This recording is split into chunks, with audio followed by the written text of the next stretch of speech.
Sorry, it's me heckling my own lighting. I'll bring the jams down here so you can hear me, and turn them up for me so I can jam out to them. I know. Very exciting.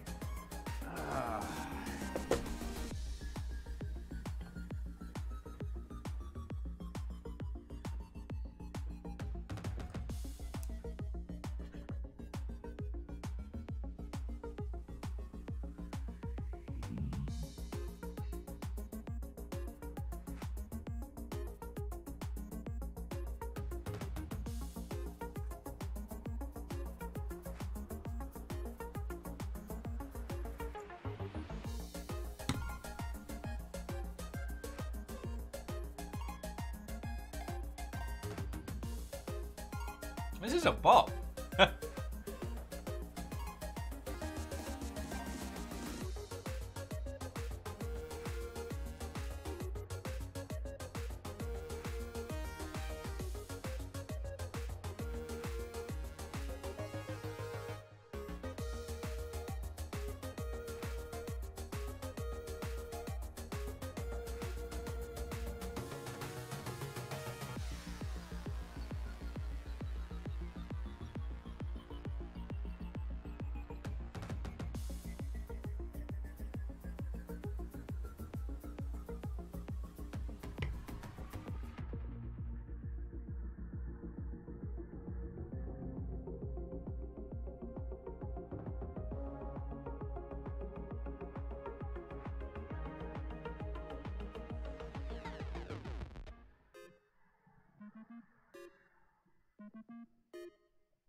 Sorry, I'm just looking at my phone here while we're hanging out.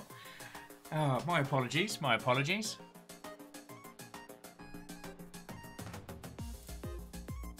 Yeah, no, we're going. I was just typing out a little a tweet for today, but I took the picture on my phone, so I'm doing it the long way.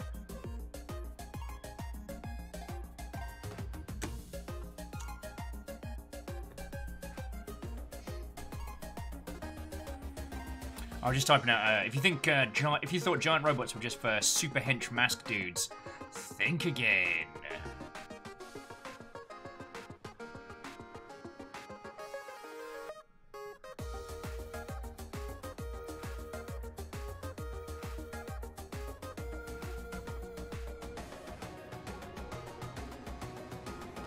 Why has it always got to change me from SD? It's not fair. It's not fair. Hey, Varble's fearless Watto friends. Squarepeg, how you doing? Surprise, I guess. Sorry, I was just about to tweet and tell you all we were doing this. Numbers Wolfrat Watto. Yeah, he lives. Oh god, no. I'm trying out some of Game Chops' other tunes while we're hanging. Yeah, fearless Gundams. I was like, the fuck is this? This is late night. What hope? Hope you're feeling okay, Will. I'm doing much better than I was doing this morning, Stammering, so thank you for asking. And thank you for 9 months at a tier 2, you fucking legend. So this isn't quite full Longship After Dark, like, you know, I'm still drinking just a cuppa. Sensor online. Sensors hey! online. Online. All systems nominal. Woo. Woo indeed! Lily, you fucking legend. How are you doing, friend? Thank you for 24 months. And Vanderbeest, head of house order. Pint glass is already full. Lily managed to steal the Yaldum from Camille. That's impressive. That is impressive. All hail, new law, y'all. Lily Longbean, all hail. Deus, how are you doing? Oop. Twa, ooh, to you too. But as a Spanish question. Captain Steph, Dash, feckin' what? Ho, friends. Coming in. Sorry, I was just, I was gonna bang out a tweet and tell you lot. Yeah, I'm sorry for fishtailing so hard this morning. But I did want to come hang out with you lot, so we're feckin' doing it. We're not gonna be doing Control today, because I know a lot of people have been really enjoying that run through, mainly because you all get to tell me all your stories from the game, which is fucking grand. I didn't want to kind of like do like a late night half-assed control stream, and Fiona was like, well, why don't you just build some Gundams? And I'm like, well, what do I want to do? I want to chat with you lot and hang out. So, feck it, why not build some Gundams? Why not hang out? Oh, Captain Steph, you're right. Both house heads are here. Captain Stephanie Barnes, head of House Valkyrie, Watto, friend. I do feel like with Chaos and Carl, you could use like the ranking boards to like decide, but I mean, House Chaos is a system by itself that shirks systems, and not everyone who hunts for House Carl hunts openly, so I don't know, I haven't come up with a full thing. So, how are you lot all doing? Oh, Wolfrad was just about to go to sleep, so not staying too long. Well, thank you for popping in. Utopia's... Fuck! My leg said eat and I dropped my bits all over the floor. What? No! I'm 6 hours late! Fuck!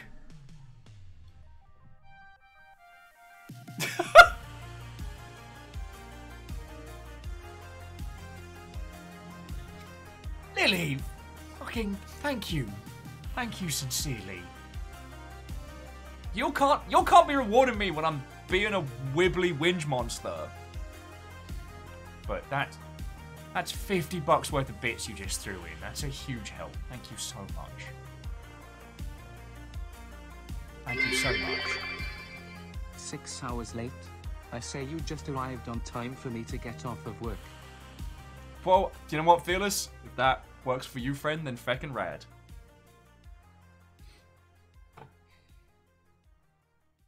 Captain Steph, we do as we please! The polite version of, you're not the police of me! Oh, actually, so numbers, I did see that, which has made me feel a lot better, because I am...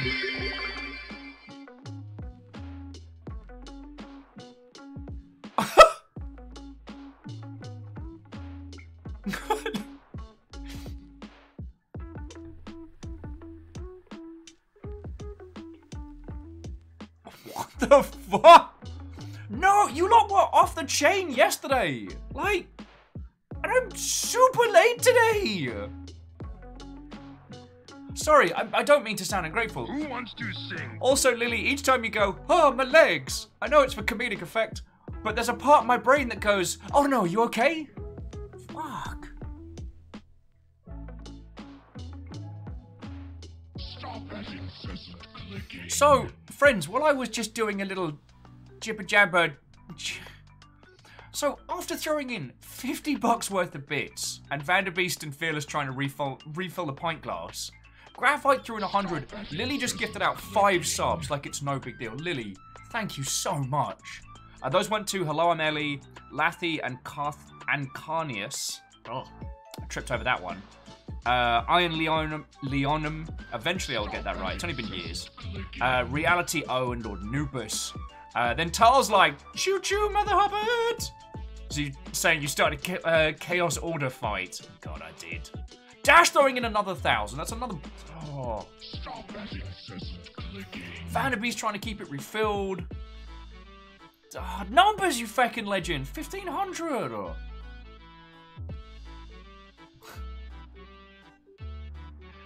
Okay, so... Stop that incessant clicking.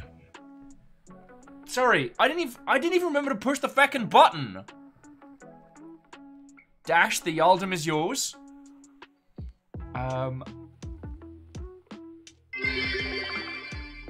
You started a Chaos Order fight. Feckin' yo!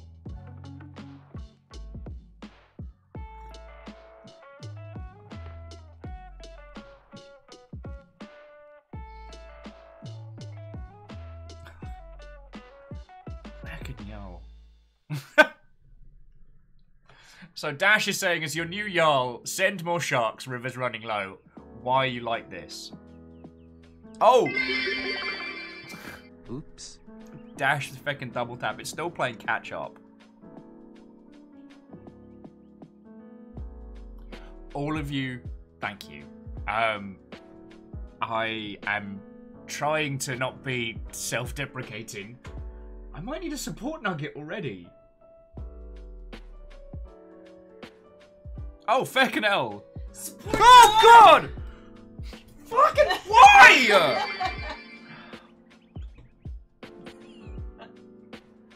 River! River, come here.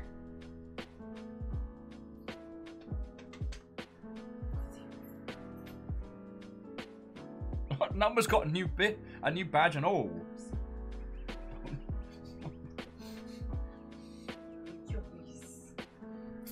Oh. Why are you like this? Well, I wasn't here yesterday, so to make up for that, I Numbers, you trained. fucking legend. There is a proper battle for the ultim going on, and it's Look. we got one whole river as well. Hello, big girl. How you doing? How you doing, big girl? Let me move the things so River don't have to worry. Mainly because I know as soon as what the fuck?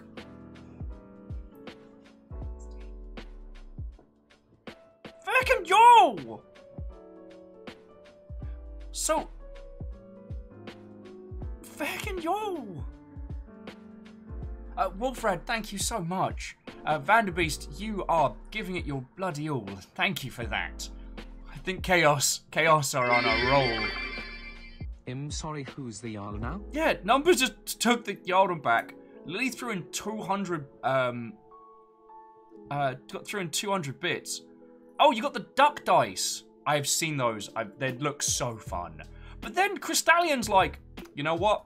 Rapid fire mode. Throwing out another 5 subs to everyone. Going to...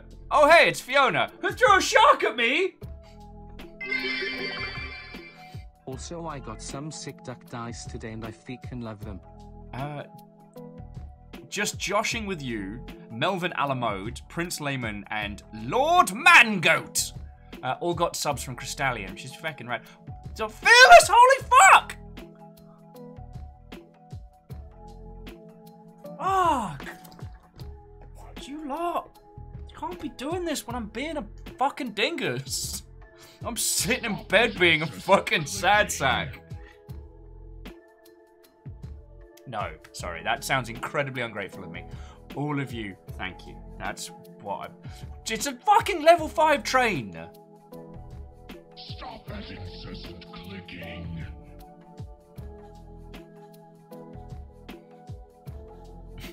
Lecter's like, they do what they want! They do. They do what they want. Stop that incessant clicking. Bacon Avenger with all hail the dingus!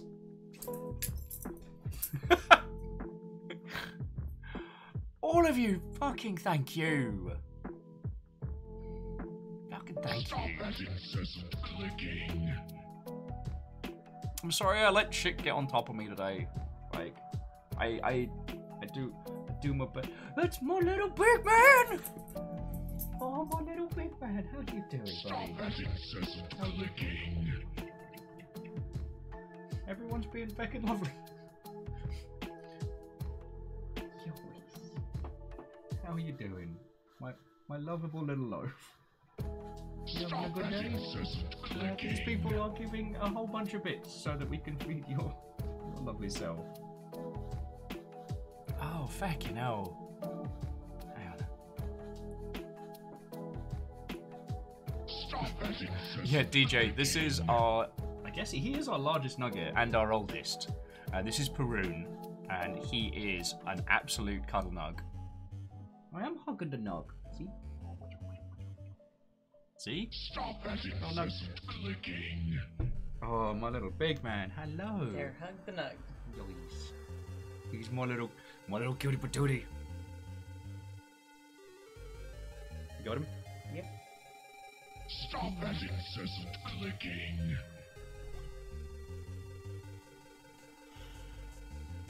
Okay, so I'm just thrown for a loop. Fearless did another 5 on top of all the subs there.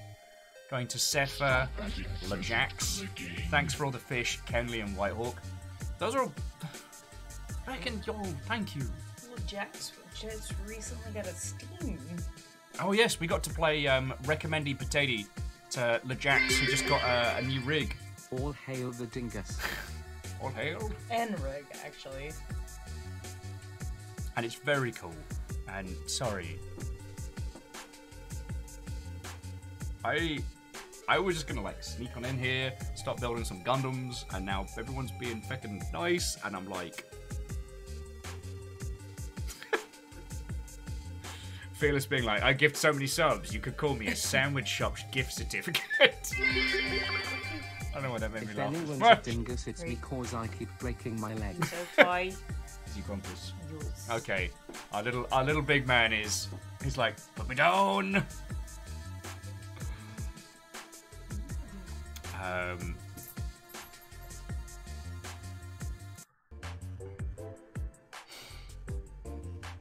Well, told, you know, live in ignorance, right? No, okay. Friends, allow me to be at least a little self-deprecating, because I did let a bunch of nonsense unrelated to pretty much anything get...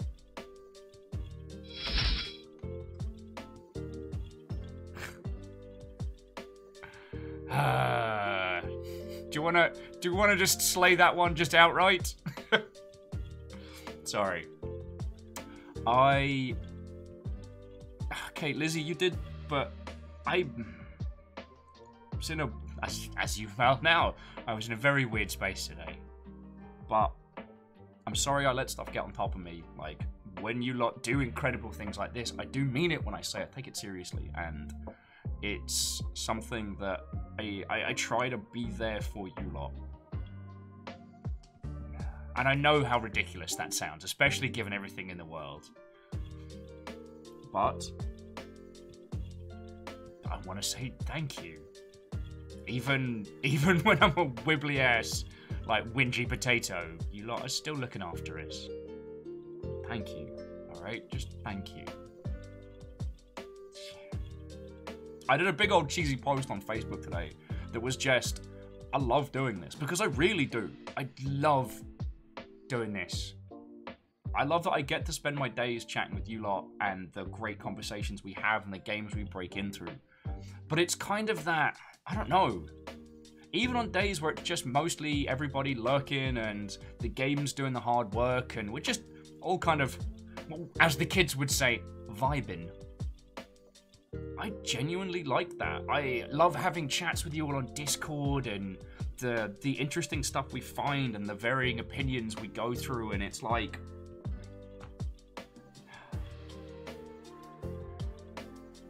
I genuinely love doing this. We're coming up on 3 years next month. Next month, April 6th, will be our 3rd anniversary. The Longship Day. And...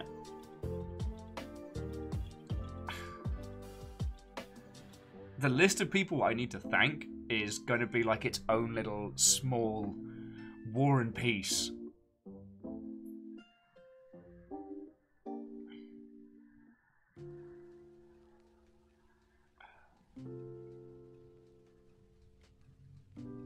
Yeah.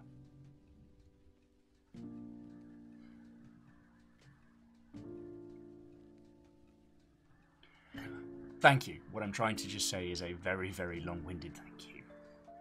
Feckin' legends, all of you. Jeez.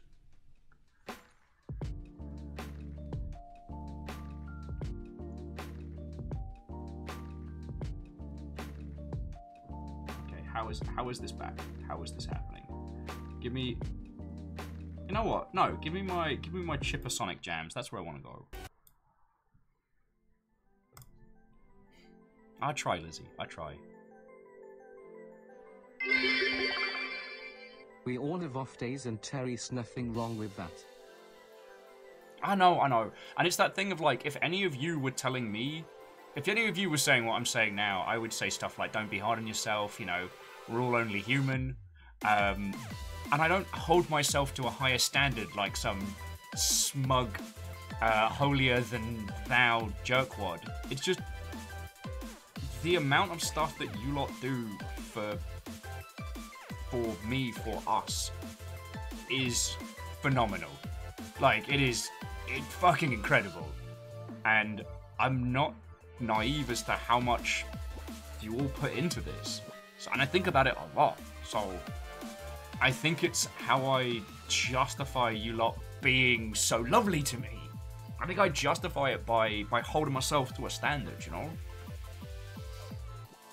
So, yeah. Just big, long-winded thank you. Alright. Before I start freaking bursting into tears, who want to build an SD version of one of the best queer-coded Gundams? It's the Qubeley!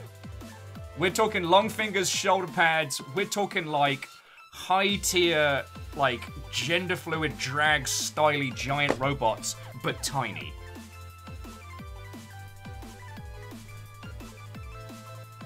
Oh, Viking Overlord, that's lovely of you to say.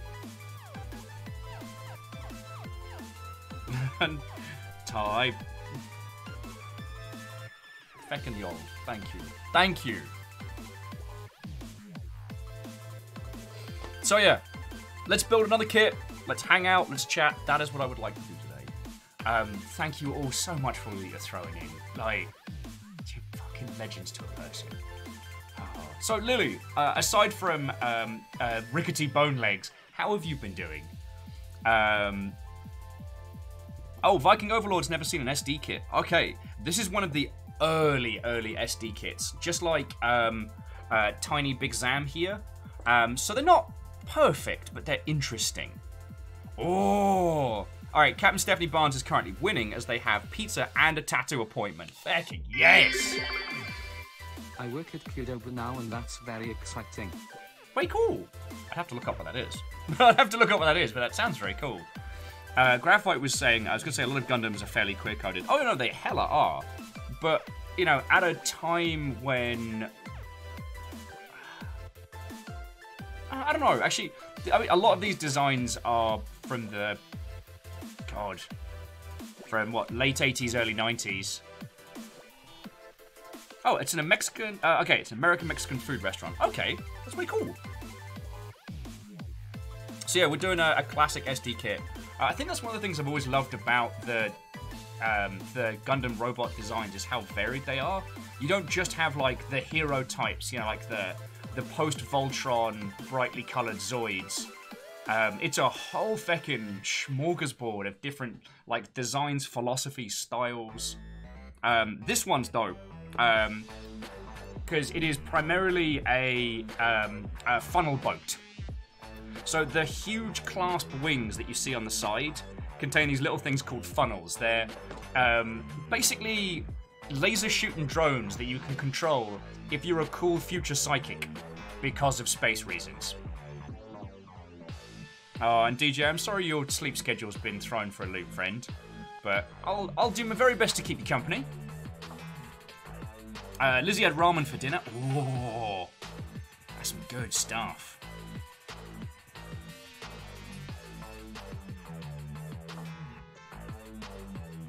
But yeah, this particular design is one of the ones I really, really enjoy.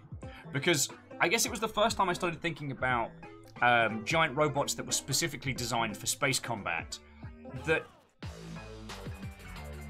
you don't, like... Because they're already... Oh, and Viking Overlord, thank you for the follow again. With the way Gundam does its space combat, it makes a lot of those kind of ridiculous, over-the-top designs entirely valid, which I love. Oh, Tim Thumb's asking, how much of the cooking did you personally do for that Irish breakfast? Zero! Though I am getting better. It's not that I can't cook, it's I'm slowly coming out of a fear of cooking phase. Like, well, okay, fear is the wrong word. Aversion to cooking, so I'm slowly getting back into it. Hey, I'm lucky enough that I live with someone who is an exceptional cook. So Fiona cooked up a storm that morning. Oh! What's a Gundam's favorite kind of music? Ah! Heavy metal. Yes! Lily, on top of so much, throw in another 300 bits. Fucking legend, thank you. Although that joke probably did Lectra damage, who is currently lurking while doing dishes, and wouldn't have been able to get to the speakers to turn that off.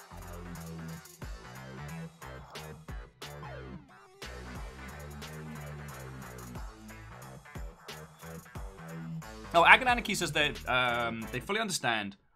They've barely cooked in the last year. Granted, the part is they're very good at it, and that is dangerous without anywhere to go. Understandable.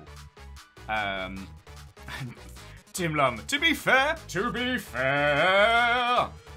they're bad scared of cooking. Not bad at it. Basically, just from kind of... Robot puns go be Robot puns go brrr. Lily, you fucking legend. Oh, okay. Tim, I am so glad of that. Fiona has told that story a bunch of times, and it makes me so happy to hear. We've been doing a thing, okay, before lockdown, where we were trying different fish and chips at different places around Seattle, and partially to try and find the most authentic, but also to try all the different variations on. And some of them are drastically different than proper fish and chips, but delicious in their own right, which is fascinating.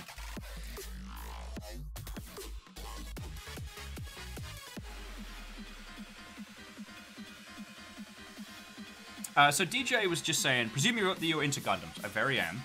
Tried hard to get into them because I like the idea of robots and stuff. My mind won't let me. Why are Gundams so awesome? Well, especially if you spend a lot of time in like hard sci-fi, it can be hard to let your brain disengage from the realities of it. Now, are you talking about like just the model kits or the show? Oh yeah, sorry, Viking Overlord. Yeah, I'm based out of Seattle. It's fucking grand out here.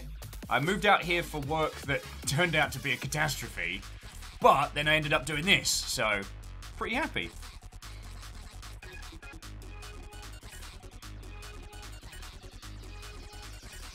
Vulcanor says, I'm curious to hear Will's thoughts on Spuds and Ivars. I'm drawing a blank, but that could just be because I'm having a slow brain day.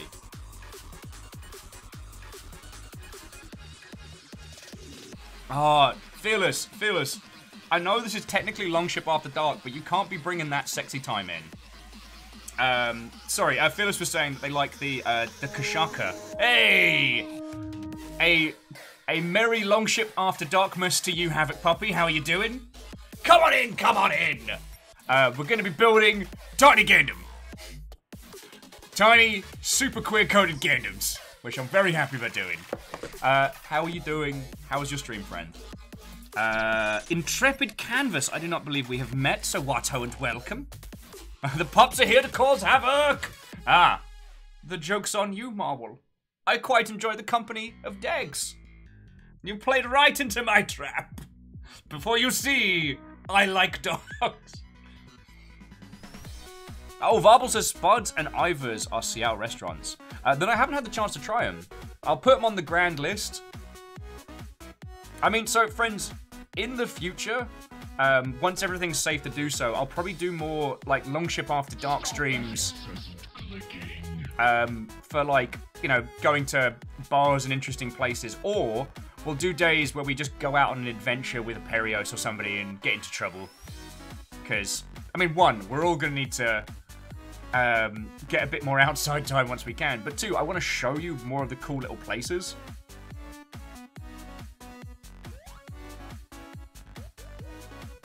Earl's saying, post-quarantine, we should totally do a Longship at Ivor's Longhouse. Feck, yeah. I mean, feck, we could do a Longship and Friends Skull Night.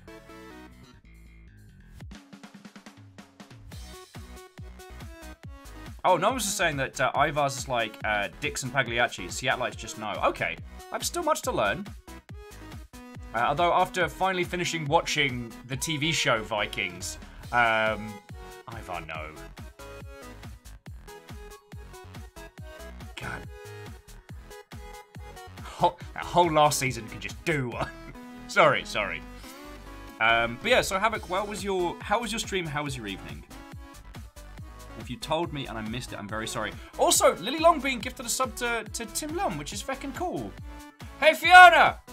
Tim's hanging out!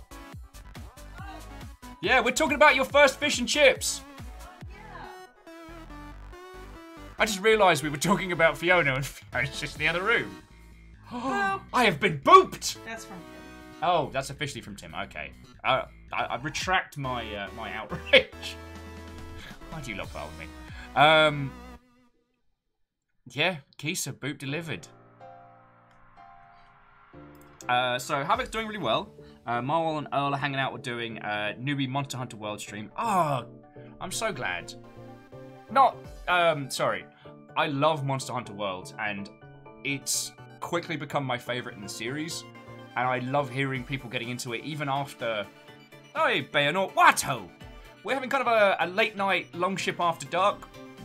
I didn't entirely break down earlier, as this lot did a feckin' 5 train as we started. Maybe I'm just too stupid to... Who knows? Who knows? Oh, and Tim, congrats, yo. We'll be crossing various appendages for you.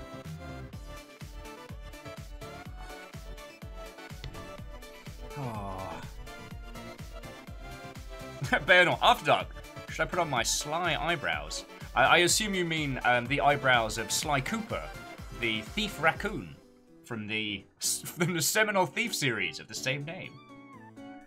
Now how are you doing, Plunge? Watto! Yeah, Aqua's Hibiscus, it's almost like that. You feckin' legend. So, how has your Thursday been, friends? If you want to talk about video game news stuff, Sony bought Evo today. Oh, I mean, obviously they must have been doing the deal for a while, but they announced that they've purchased Evo. Which, feck, if you could see that coming, you should be buying lottery tickets. It's just a thing I find utterly fascinating. It is good because, especially events like Evo that are so reliant on in-person setups, that the online version of Evo is pretty much just playing fighting games online. So, what I'm hoping is that it was more like a tactical survival move rather than necessarily a we gotta do this. Sorry, getting my stuff out. Got my runner's board. Yeah. Even though I keep doing tiny kits with you lot, so I don't really need it, but it's good for saving space. And the goodie box, my little... I got this on sale, and I use it to keep all my Gundam tools in, because we don't have a lot of space in this house, so yeah.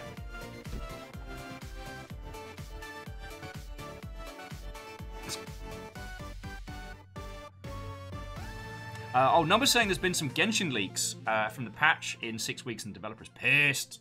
Well, I saw they were adding, like, you know, date character modes and things like that. So, I mean, props to the dev team. They seem to really understand their audience.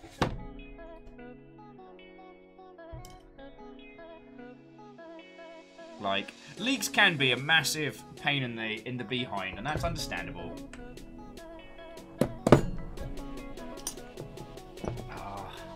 And that's understandable. Character dates in the current patch. Okay.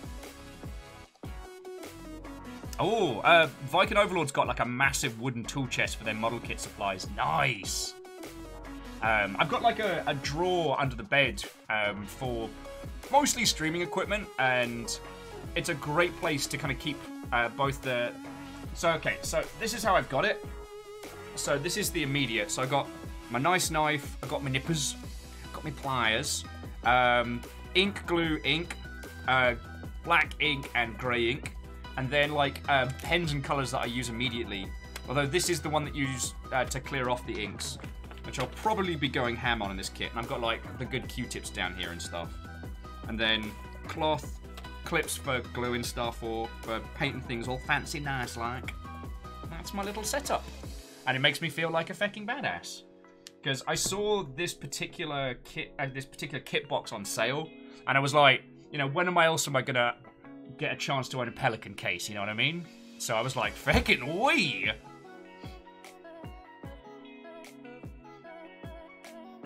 Oh, well, so, Viking Overlord, I don't know if you've encountered the Pelican boxes before, but they come with partially cut square foam. So you just cut out the little bits, making it look real cool. Although it did mean that I went through a very strange phase on varying social media sites getting recommended gun kit supplies. Because apparently this is the kind of case people get for firearms. So, yeah. I spent like 2 weeks being constantly recommended tactical beard oil holders and whatnot.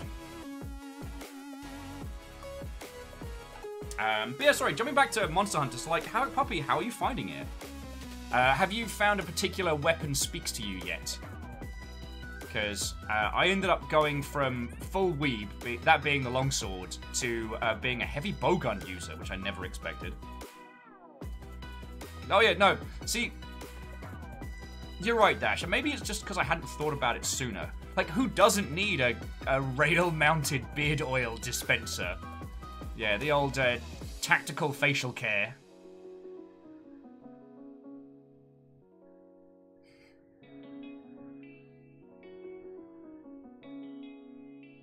Okay, that's disappointing because I didn't see the bear typo. I read beard, and bear oil is... You know what? It doesn't matter which interpretation you choose for bear oil. It's great.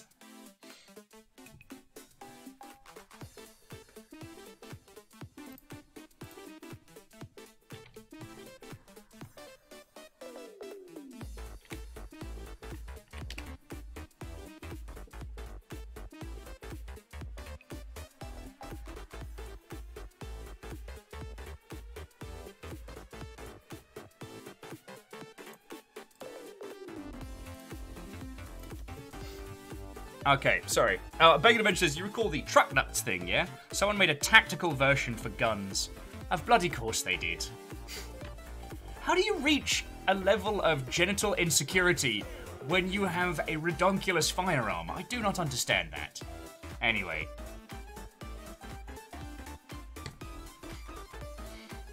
Anyway. I don't know, I guess that's kind of fun because if you think about it, like... The thing we're doing today, admittedly this is the SD kit, not the big version, but this is the Qubeley, which is a giant robot, a glorious, super future advanced piece of tech with drone-controlled murder bits, and yet it looks like one of the winning judges on a TV show about drag queens. It looks like the headliner for like a fashion awards ceremony. And I'm so down for this. Actually, let me show you the full version in action from Zeta Gundam. I'll mute the sound. So have a look at this. Have a look at this. This is the Qubeley in action, or Qubeley, or how you pronounce it. So check this mother hubbard out. Nope. Are you not gonna... Oh, sorry, there we go.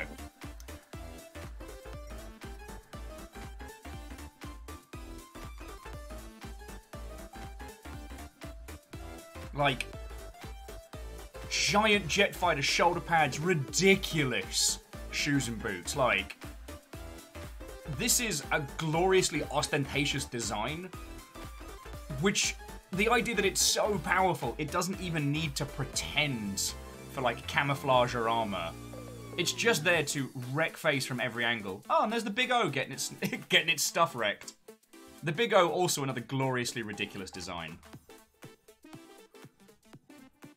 Oh, Viking Overlord's currently watching the Theta movies. Oh, shite. Sorry if these are spoilers. My apologies. Anyway, I think you can get an understanding of why I just fucking love this design. Because there's like, kind of like with the mechs in like Pacific Rim and stuff like that. In fictional universes, it can get to the point where mechs are so predominant and so noisy and massive that the idea of things like, you know, camouflage or attempting to hide them are whimsical at best. You know what I'm saying?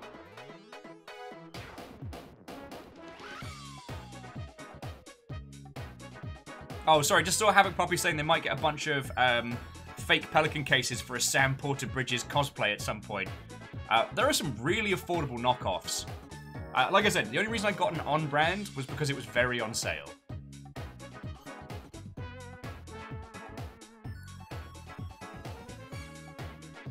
Yeah, Fearless, I love that.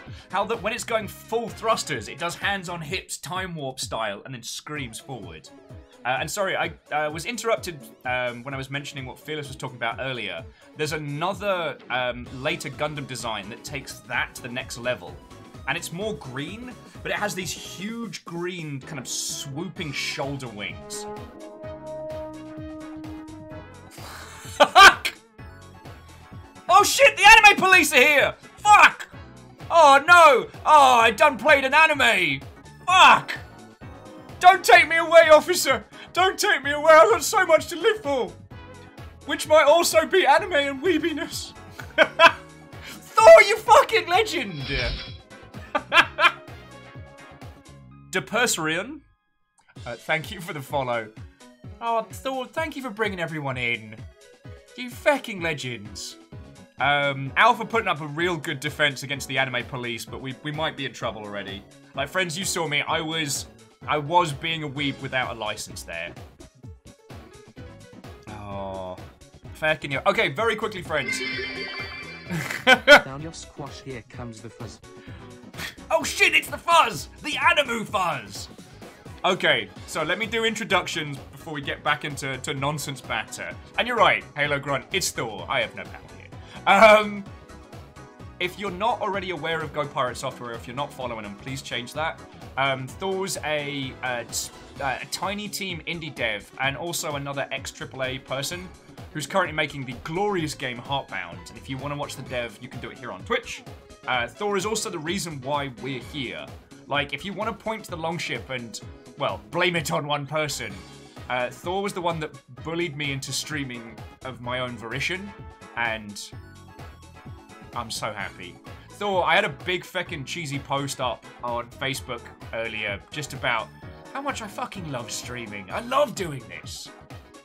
To those of you who have just joined us, my name is Will, and it's lovely to make your acquaintance. I also used to work in the games industry, did for 10 years, but now, thanks to Thor, I'm here and I do this for a living, which I fucking love. Oh, Go Pirates says, what kind of cheese? Choose carefully. For sandwiches, provolone. For just meaty, halloumi. Is it halloumi? Yeah. Although I've been told there's like it's like halloumi, but a different kind of milk, which I need to try. And we're going to be building a Gundam today. So we're building this super whooper, gloriously queer-coded SD funnel machine.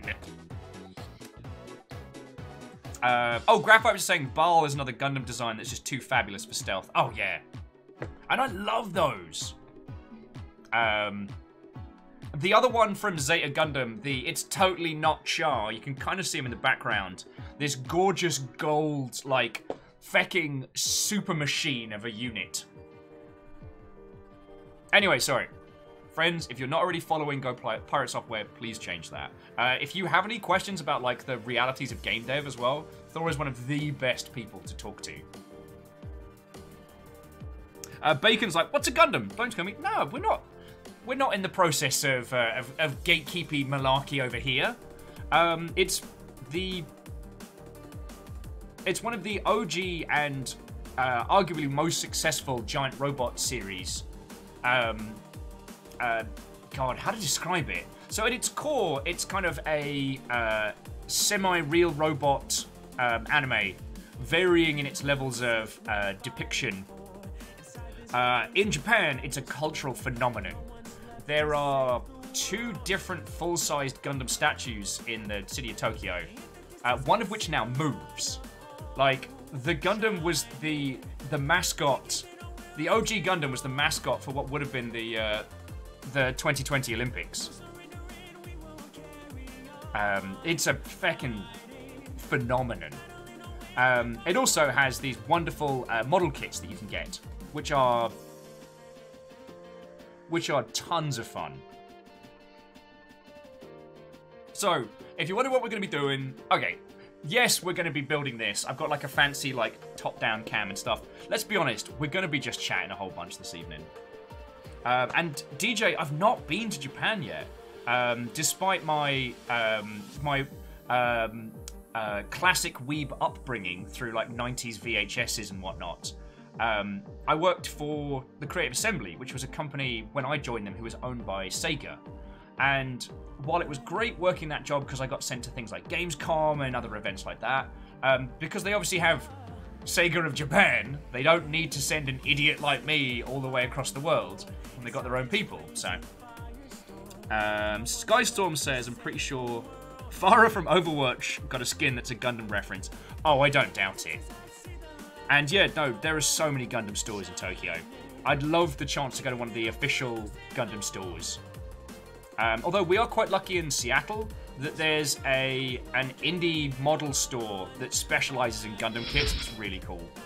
And Bacon, thank you kindly for the follow, yo. Shadveric's actually been to Japan. Aw, I'm jelly.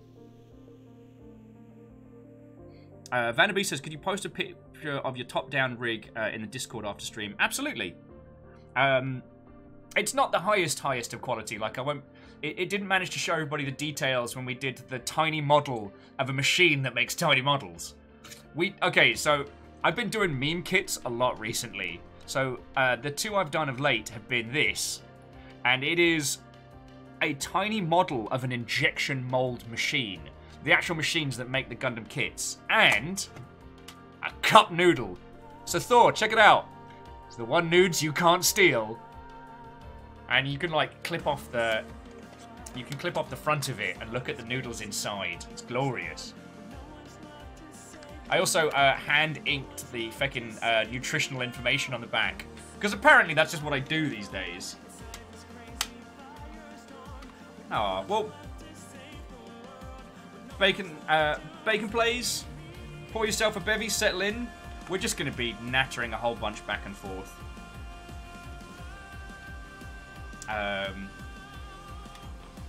Okay, can play with that later. Anyway, so that's what I was planning on doing this evening, was just nattering on, talking to you lot, and building my tiny Gundam. Oh, also, Tiny Big Sam.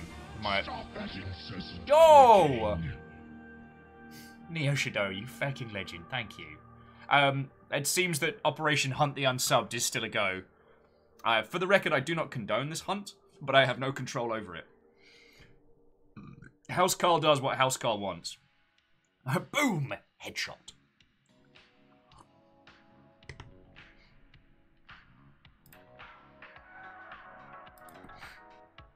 So yeah, I completely forget what we were talking about beforehand, but I'm happy to hear people's stories of heading to Japan, because, like, I'm by no means a believer in culture worship of any, because, like, everyone's got their problems. But I'd love to go and visit. I went on a Rip Slime Kicker the other night, which if you haven't heard of them, they're kind of like a Japanese hip-hop little squad, and they're very good. If you know Animus, you probably heard them from Gantz or a couple other shows. And they have one video which just takes place in this tiny sushi joint, where it's like one chef just making it right there and serving it fresh as. And I've had the biggest rounds of sushi cravings since. Fiona was very kind enough and got some of the on-sale grocery store sushi, which was actually feckin' delicious. But the idea of getting to sit there, like, live as it's being made straight up, like, feckin' y'all. Skystorm saying, Japan story, their mum accidentally walked into an adult store in Akihabara. Wow. I mean, have you, did you rampantly make fun of them for that afterwards? Because I don't know if I would have been able to avoid just laughing myself hoarse. Oh, good, good.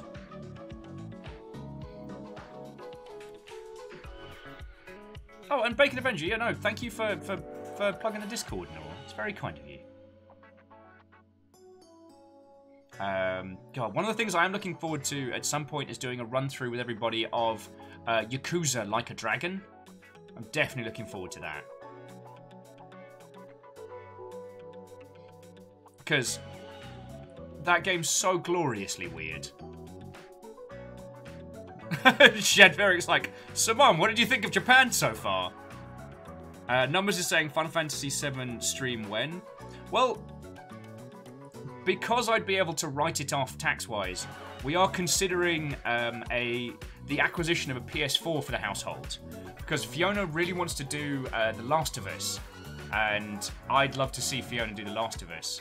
And at least according to my accountant, spending some more money on hardware would be a smart maneuver. I've also been told I have to spend money on advertising, which I really don't understand, but...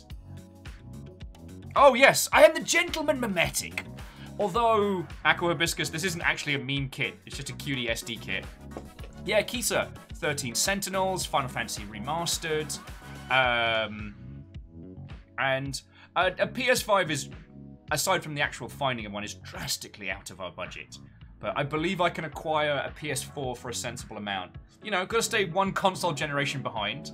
That's what the classy kids do. And yeah, Neo Shadow, like, Yakuza is a glorious flavor of weird. And I feel, I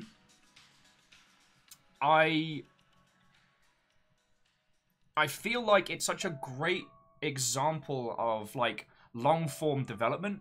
Like, if you look at Yakuza 1, and then you look at, like, the newest, maybe not Like a Dragon, but the one that dropped before that, the amount of content around a very simple premise is something I really enjoy. They've continued the story, and they've continued to advance it as a series, and yet they've kind of gotten creative in the things around it. Except for that one time they did Yakuza, but it's a zombie game. That is something I would love to show you, because it's fucking weird.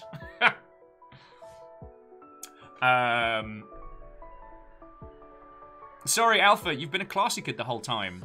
And Numbers, I know what you're saying, but right now, like, everything that you lot are throwing in is paying for our rent and paying for food. Like, you're literally keeping us alive. I feel like it would be shenaniganous, which is like shenanigans, but then some, of me to ask for stuff, you know?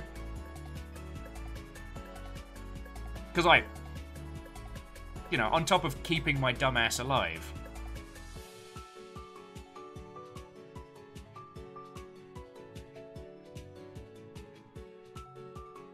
Yeah, so Fearless, that's the theory on that one. Although it would come, because I would be plugging it into the rig to stream through like the little Elgato kit, it would come under equipment.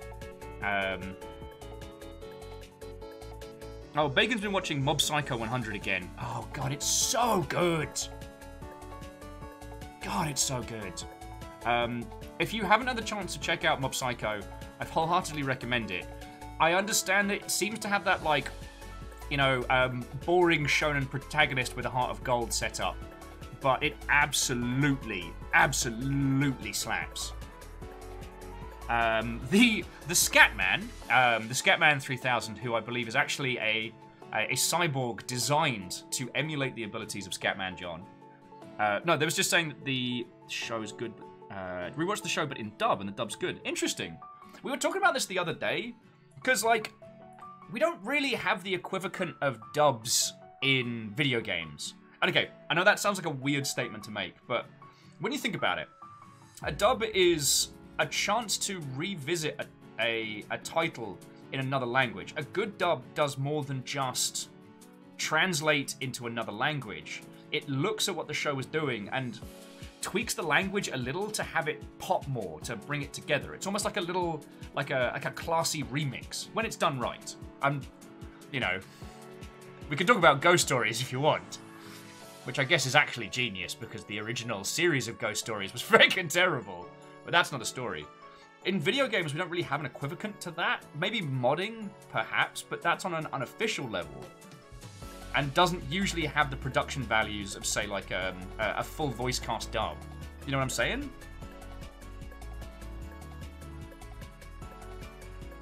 So we talked about this the other day with I'm not saying this to be controversial, but we were talking about Cowboy Bebop. Cowboy Bebop is a great series, and the dub is especially good because the team that worked on it had very, very good direction and had the chance to absorb the media rather than just like belt lines off a page, right? So they were able to take something that was already good and add upon it. We've talked a lot about this with Team 4 Star's work as well. how their later work with Dragon Ball does a much better job of what Dragon Ball was trying to do, which is a very strange thing to say out loud. Angelo says, imagine having to do a few tweaks before knowing the ending. Feckin' right? Graphite saying that Bakano has the best English dub of all time. I will have to give that a listen. But I feel like with games, we don't have the opportunity to do the same kind of thing. Oh, sorry, if you've just joined me, if this is the first time we're meeting, I love getting into the arty-farty about video games. I love doing arty deconstructs. Caffeine even sent me like a French beret that I can put on when I'm getting all over the place. Reactor online. Sensors online. Hey, Voltage Dadreamer, online. how are you All doing? systems nominal. Howdy. Howdy to you. Thank you, Dadreamer. Thank you for 29 months. You feckin' legend. We're just having a late night natter and a hangout. Thor brought over the Go Pirate crew. So we're currently chatting anime, and I was making a comparison to good quality dubs of shows, and how we don't really have an equivalent in games. And I don't mean that we don't have localization, that we don't have that kind of remix ability. XO was saying FLCL is a great dub, that show is bonkers. Well, actually, if you want to get arty-farty, go back and rewatch FLCL, because that has like David Lynch level metaphors in it. It's one of those shows that you can watch it and go, wow, this is wacky and weird and fun. And then if you put your art hat on and go back, you're like, oh shit, this is a bunch of metaphors for a bunch of stuff. Even though they have a South Park joke in at one point, which still makes me laugh. And especially when you watch the two new series that do two drastically different things. Like, feckin' yo.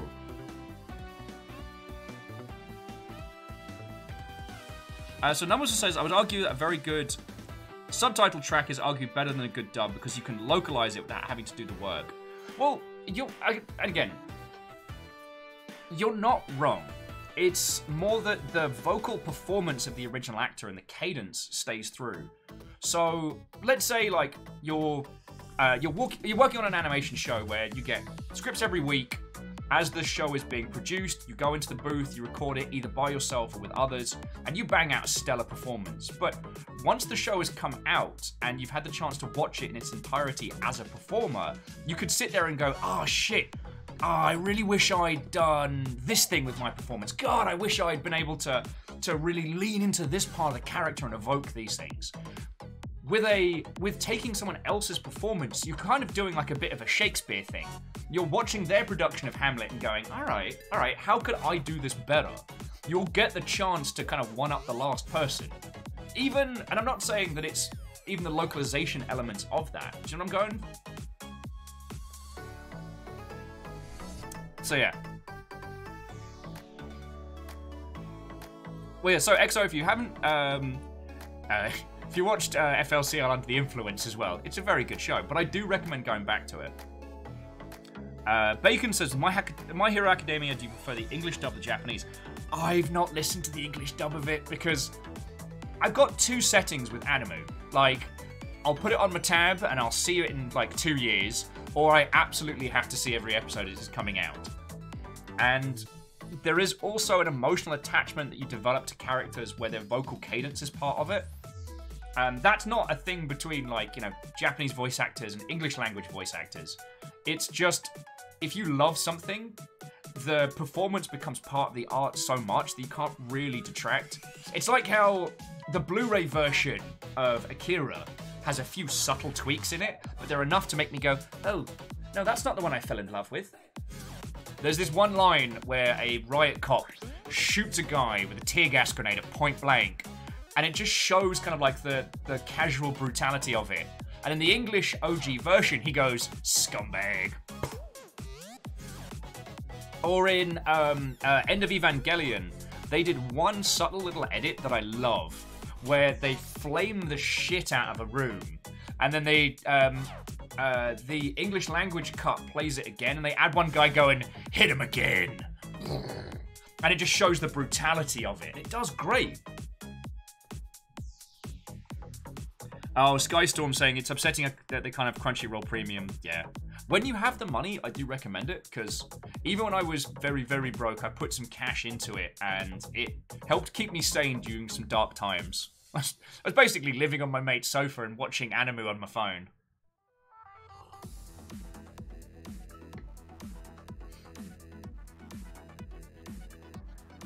Oh, Numbers was saying hearing English VAs using honorifics in speech is like nails on a chalkboard. Right? A Graphite was saying, as someone who's dyslexic, I dislike subs having to pause them. I will say that sometimes I misread lines when I'm watching subtitles, which can get very confusing later on. And, as we are going to be building some Gundams, I also find that, personally, if I'm working on something, I can't read subtitles and build models. So even though I want to go full weeb and have like my anime on while I'm building my Gundams, while I'm doing my stuff, I can't pay attention to both at the same time, so I end up doing one or t'other.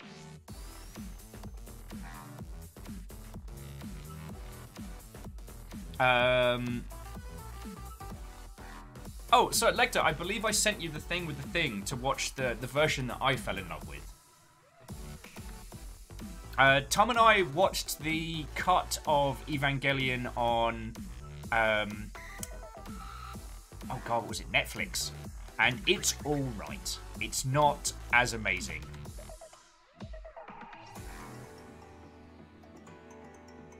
Oh, Bacon was asking about Assassination Classroom. God, I love the concept of it. Not being able to read subtitles build Gundams is such a mood, right? Well, as we're having this banter, let's start feckin' building some stuff. Let me get the...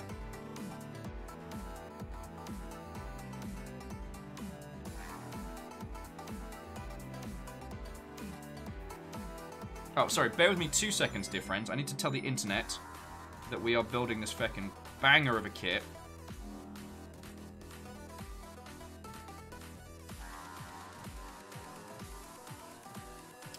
Should you wish to join us. Alright. I almost was smart enough to pre-cook a tweet today.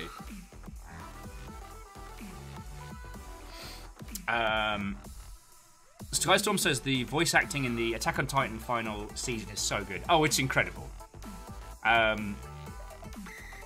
We've only got like, what, 2 or 3 episodes left? No spoilers from me. I am very glad that Attack on Titan, at least the animated versions of, rather than the manga, went in some really interesting directions that I really appreciate, because... alright, hang on, move this forward so you all can see. You have to look at my scaggly, busted jeans. Halo says they need to get back to the final season. Only 5 or so episodes in. Oh, it's so good. It's so good.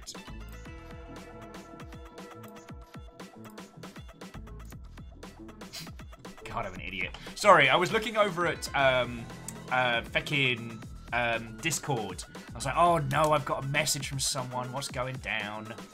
And it's the going live message telling me that I am going live. Feckin' idiot. Feckin' idiot that I am.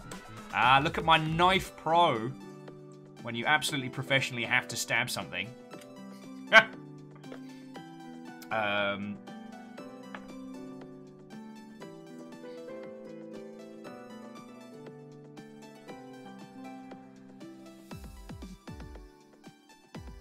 Alpha says someday I shall watch Attack on Titan.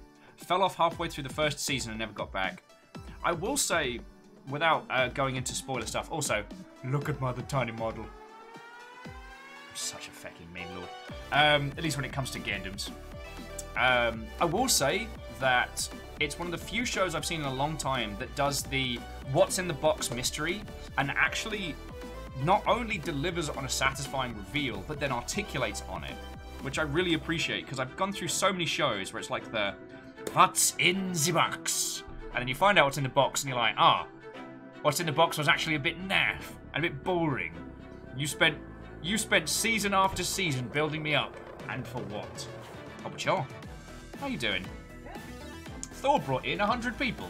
I saw that. It was lovely. And so we have a bunch of new people all hanging out. Yay! And we've immediately got into talking about anime. Shocking. I know, shocking.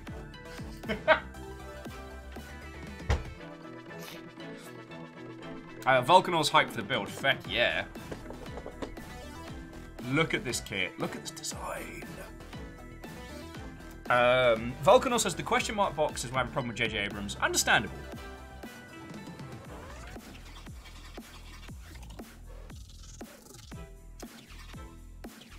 See, this is one of those problems where we talk a lot about really good art, and for this particular one, I don't want to go into massive spoilers. I understand what you're saying, Lord Lost and Found, and also Watto friend, but I don't want to go into it. Oh, Bacon's like, Bacon Models is fun. It is. It's been my quarantine hobby, and it has kept me sane. I'm building a massive fucking Gundam unicorn behind, but it's not really it's not a good on-stream build. So here we go. Oh, okay. So we're going to do a little bit like last time, where I'm just going to ink the heck out of it first while we natter.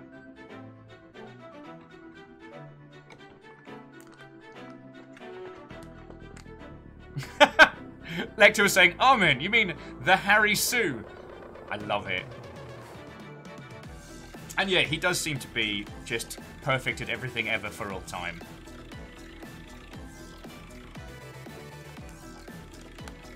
I do love doing this in like a white glove kind of way. Yeah, tiny Qubeley!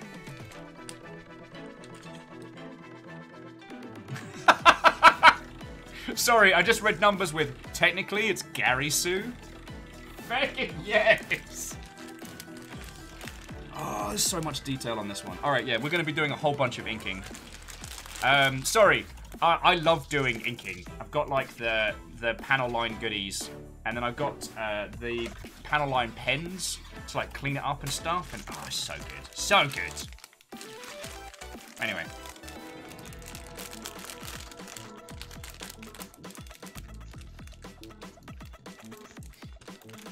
Numbers, sorry, here's a complete tangent, and apologies, it's just me talking at numbers right now.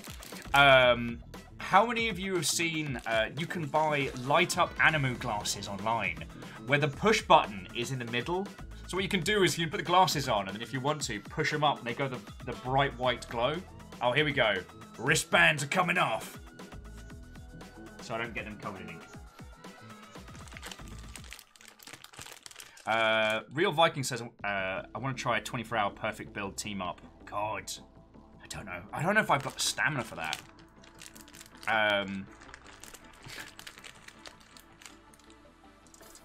God, I haven't done any kits larger than master grade yet. So I'm still working up. The one I'm doing at the moment is the Unicorn Verkai, but it's the one with the internal structure that glows. The new one. And it's making me do electronic stuff. Yeah, Bacon Avenger. Shit got real. Talking with my hands. So yeah, I'm working through that one, and I'm hoping I don't get too intimidated.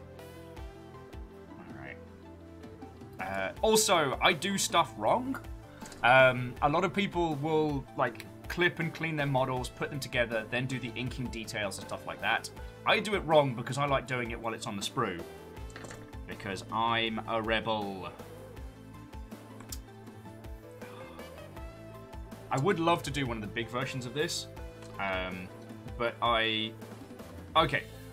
So I called up the PO box today because I hadn't heard any messages from them and I was curious as to what was going down, and they informed me that there are a bunch of packages waiting, and that a bunch of them were from like hobby model toy centers and things like that.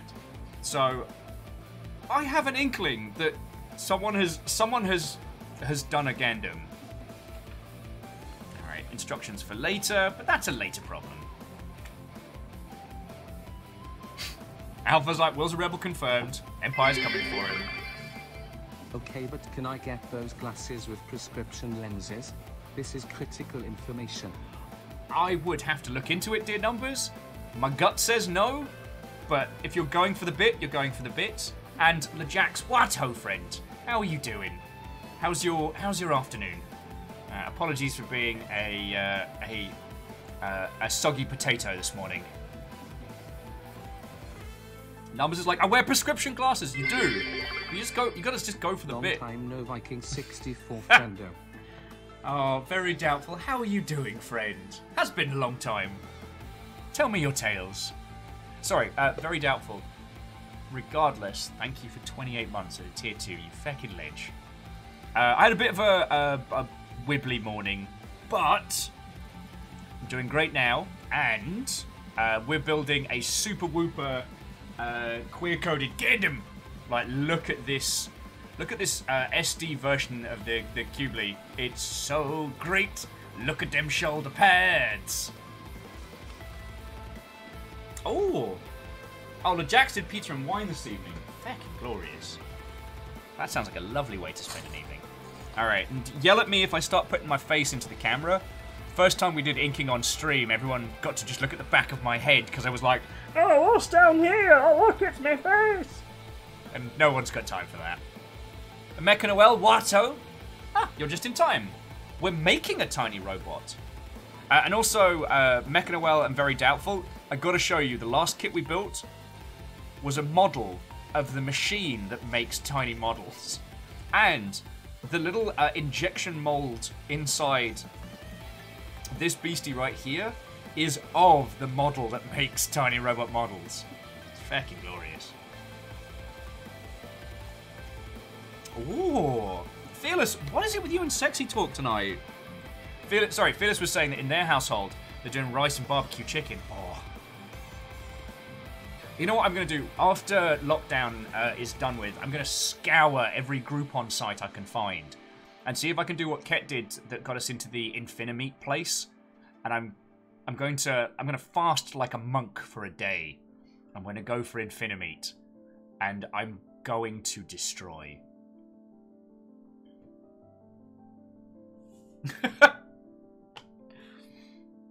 Oh, Ironmark says, I never stopped being amused that I never watched those parts of the UC series, but I know basically everything about the Qubeley because Harmon was a very big deal in every one of the Dynasty Warrior Gundam games. Feckin' yo! Oh, those things are so glorious. Oh, sorry. Give it a little shake. Like, I still haven't seen Gundam Zeta, but I know this design, I know so much about it. Oh, one of the cute things I like about this as well is that on the back of the instructions, it shows you, here's the Qubeley, here's what it came from, here are the origins of the Qubeley, here's how it started out, and that's what it ended up becoming. So it's like the family tree, if you will.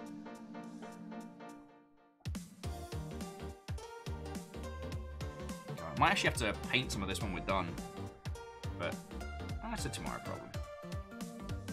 Alright. Let's just get feckin' to it.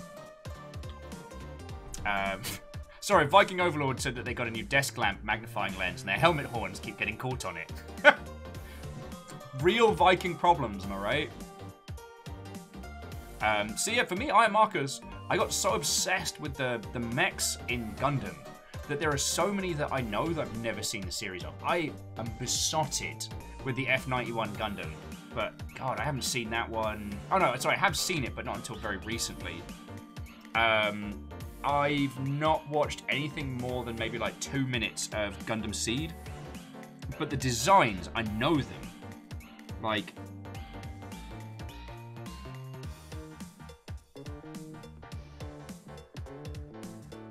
it's one of the things I often recommend to people is like, you can build some dope-ass looking kits without having ever seen the source material.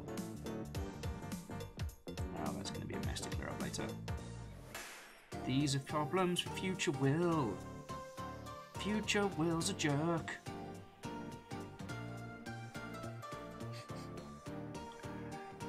Why does past me keep setting me up for failure? Also, screw you, Future Will. Alright, might have to come back on the little tubes and give them a little something later.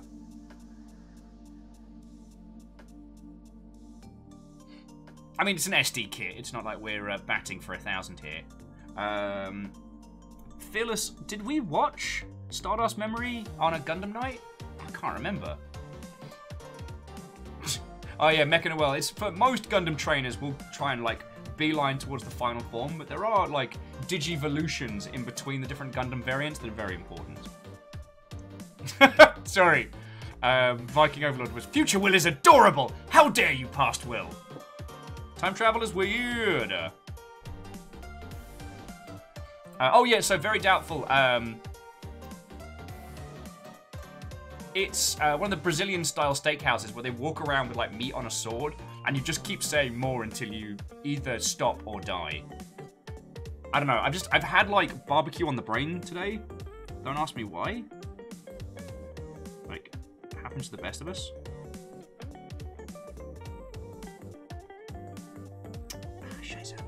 If I do decide to do this kit proper in the future, I'll probably end up painting over a lot of this. But... Hey, Ardoon, how are you doing? Watto! Oh, and Lecter, depending on, like, where you are in the world, I will happily drag you for meat on a sword.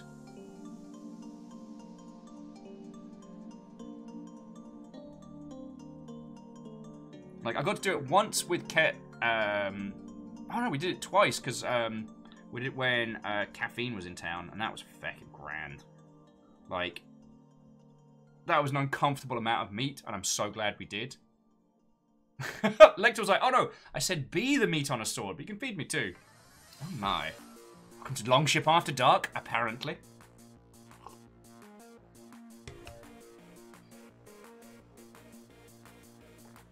Let that dry a little before I do the underside of it. Oh, it's got fucking decals and everything. All about this lifestyle.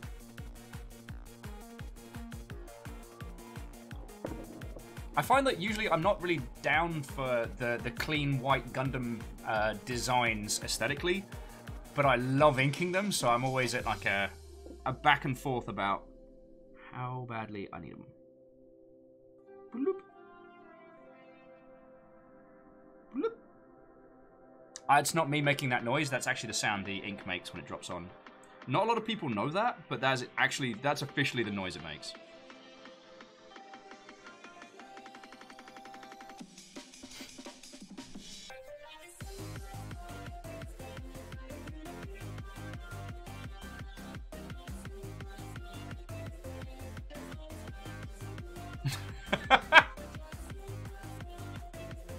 Sorry, Iron Marcus, I just read your favourite version of the stimulus meme was just walking into a Greek deli meat counter and being like, just put tinfoil on that and hand it over. Feckin' yes. I'm Baron Sheep. What ho, friends? How goes it? We're making the Qubeley. Oh, Qubeley, or however it's bloody said. Yes, I have said that robot name different multiple times, and probably will continue to do so throughout the evening.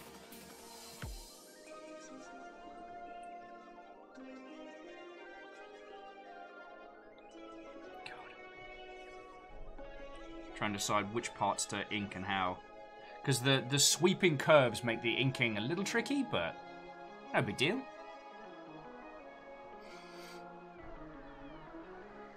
Oh, sorry, Mechanoel, I apologise, I missed your comments. I did some Monster Hunter this evening with friends, miss having a decent computer. As to how we're all doing, now I'm here hanging out with you lot, I am fucking glorious. How are you? And Ardoon, we are working on the Qubeley! Check it out! It's got all fingers and stuff! Which is how you know it's good. Actually, let's get the stickers out of the way so I don't accidentally ink the stickers.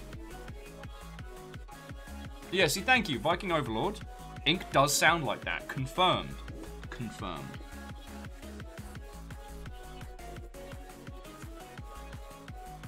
Alright, get these teeny tiny hands looking good. Not tiny hands, but you know what I mean.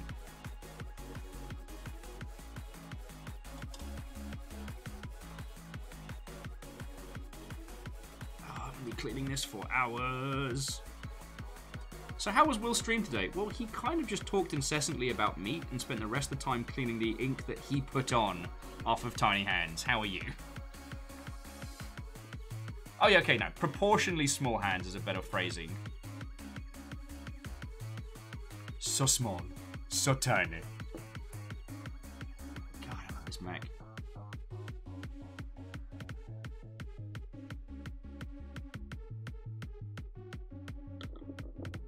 Oh, and Lost Flowers, good evening to you. Watto, friend.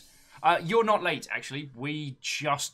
Well, okay, just. It's been an hour and a bit, but we just kind of started. I was having a bad morning, but I managed to get my ass out of bed, and thanks to Fiona, I managed to get myself on a nice even keel, so I'm hanging out with you lovelies. Yo! Sorry, Vikings working on their Buster Gundam at the same time. Gundam building party! Gundam building party! Even though we're very distant, Gundam building party! Completely unplanned, it's a building pun! I have no musical talent to speak of, and I think that was a very good indication of that. Numbers is going back to work tomorrow. Ah, well... Like, it sounds like your stuff's been doing real well, dude, and I'm super happy for you.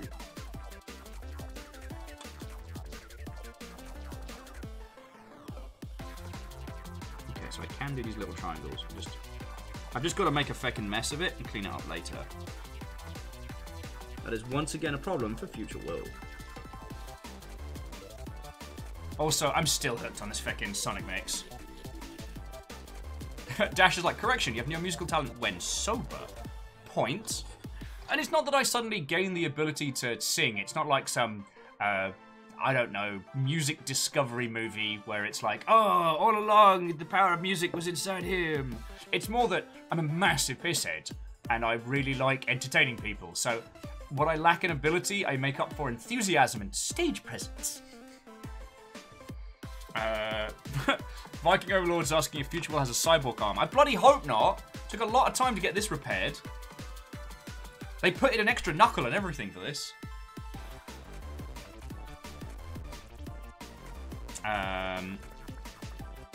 Oh, Numbers was saying work-wise, yes and no, but up to the eyeballs and tax returns because short-staffed. But they're making you drive up to Ballard. Oh, that's a hell of a drive. Oh no!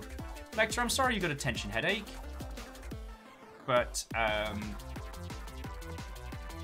well, you've got your Gundam for when you want it. And, well, you've got your X-Wing as well. I don't want you to think I'm trying to just bully people into building Gundams with me. Oh, that was a perfect job.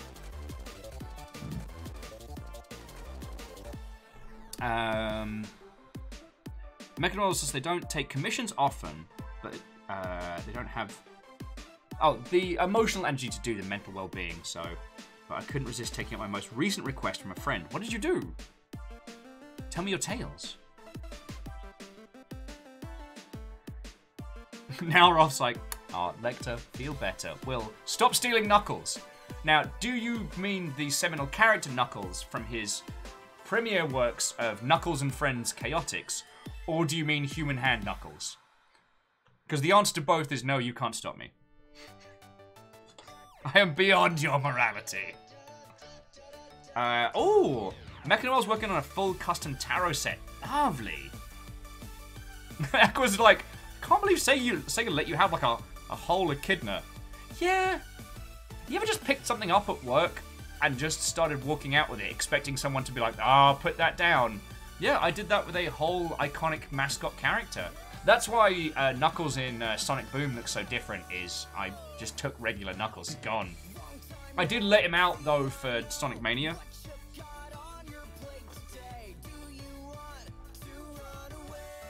Oh, Lex is saying, what about Knuckles you have to use as dice for fortune-telling devices? I mean, I think that's probably what they installed. Sorry, Viking Overlord's like, I once stole a punch bowl from a party to see if I could. Alright, so, I do not condone theft and thievery. I got out of my drunken kleptomaniac phase. But let me tell you a story.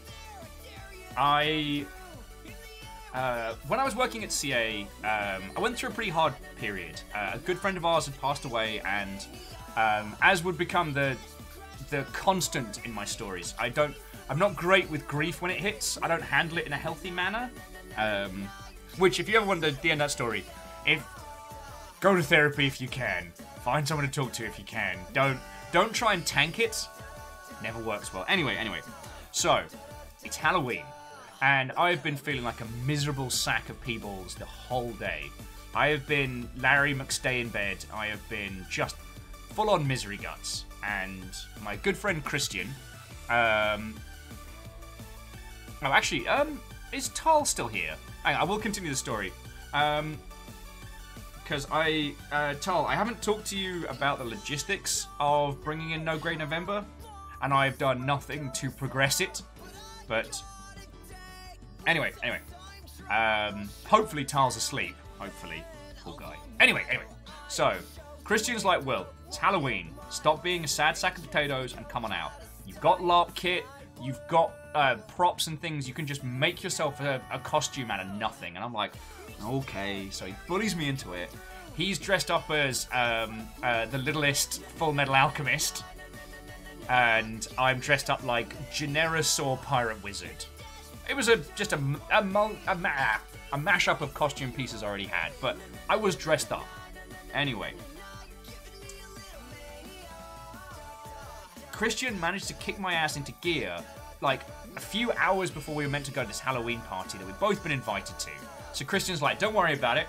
We're going to go to our favourite local haunts, a place in Horsham called The Dead Parrot, which is a steampunk cocktail bar, where we had gotten drunk many, many times before and would get drunk many times later. And so we pop on in, the place is jumping, and we're like, oh no. But 2 seats upstairs at the bar for us, and we're like... You legends, thank you. 2 things would happen immediately. 1, we were both given a free blood bag themed drink. Because that was like the house special, and anyone who showed up dressed up got basically like a little blood sack with a straw in, like a faux blood bag Capri Sun. And just kind of like, they're very good. Turns out they were very potent. We drank them far too fast. And...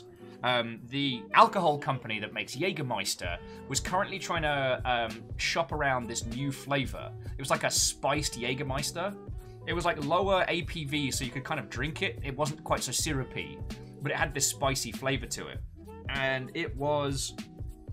You know what? To this day, I don't remember if I liked it or hated it, but it was a thing that I consumed. However, the story's going places. However, as we are knocking back drinks and chatting through, we completely lose track of time. So we're there upstairs, 2 dressed gentlemen destroying cocktails, and it dawns on us that, oh crap, we're supposed to be at this house party. We've agreed we're coming along, and we're like, oh crap. So we settle up, and we start heading out into the cold British darkness, as it's a house party and we've got a ways to walk. Now, for those of you that don't drink profusely or don't drink at all, one of the things about drinking in warm bars while you're sat down is your blood's nice and settled. You have a low heart rate. And when you go outside and you get hit with the cold air, your blood spools up because its job is to keep you toasty warm, right? And all that alcohol in your bloodstream goes, wee! Feckin' wee! And so, I'm not saying that we were trashed, but at one point, we unironically sung the entirety of Smash Mouth All-Star. Anyway, so we're heading towards this house party, and we see a pumpkin. We see a pumpkin that's got HP carved in the side of it. I'm like, Christian, that person's got an HP Lovecraft pumpkin. Do they know he's a bad person? Christian's like, no. I'm like, do you think they've read the Mountains of Madness? And Christian's like, no. And I'm like, I'm gonna take it. Christian's like, no, don't do it. And I'm already running down the path. I have lifted this glowing pumpkin up, and I'm gleefully running away with it.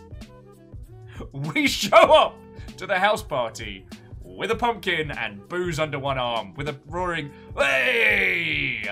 And so we proceed to take it out into the backyard where everybody's drinking and hanging out, like... One guy's dressed as Nux from Mad Max with the cake spray, like the edible spray paint. which I would end up getting caked over my beard, but that's another story. And so we put it down and we go, we brought a pumpkin! And someone looks at it and sees like the little lightning bolts and the font and goes, why did you bring a Harry Potter pumpkin? We had clearly just stolen a child's carved pumpkin because we were terrible pissheads. And we kind of freeze for a moment. And there was a little part where I was like, you sure it's Harry Potter? And they were like, yes, why? We're like, gotta come clean. Might have been stolen. Can you help us dispose of the body? And they're like, what body? And we immediately start kicking the shit out of this pumpkin. Our good friend dressed as Nux comes in with like a flying 2-foot drop, just stamps on this thing. We're kicking it in like a bunch of teenagers. And once it was sufficiently in mulch, we went, what pumpkin? We did clean up the mess, by the way. We weren't that terrible. But, God, we were fucking up that night. Don't steal pumpkins. Once again, the Longship does not condone rampant theft, even while shit-faced. Actually, especially while shit-faced. No, don't reward that. Hey, did you get a chance to try out the roguelike mode via Doggy Mushroom Trip in Ark Knights? I enjoyed the heck out of it myself. Oh! Sorry, Iron Marcus. That took me 1,000 years because I thought you said of Arkham. And I was like, you're telling me there is a Mushroom Trip roguelike inside one of the Arkham Batman games and I missed it. And I was about to start kicking the poo out of myself. Tell a story about the ice bar.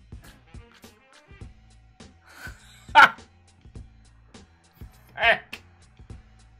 Okay, so firstly, Numbers, let me thank Iron Marcus.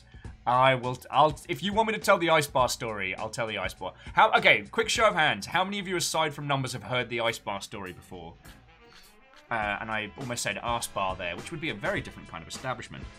Iron Marcus, thank you for 500 bits, you fecking legend. Enjoy your Yaldom.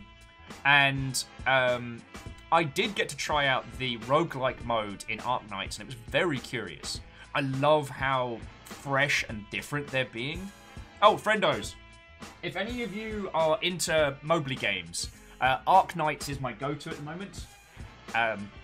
And if you like tower defense stuff, you'll love it. It's a legit fun game and does not require an inordinate amount of cash poured into it. Okay, so Vanderbeest has heard the story in Clank. Viking has not. Sky Storm King has not. Lost Flowers might have. Alright, so.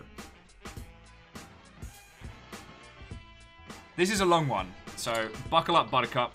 We're going in. It is Gamescom 2013.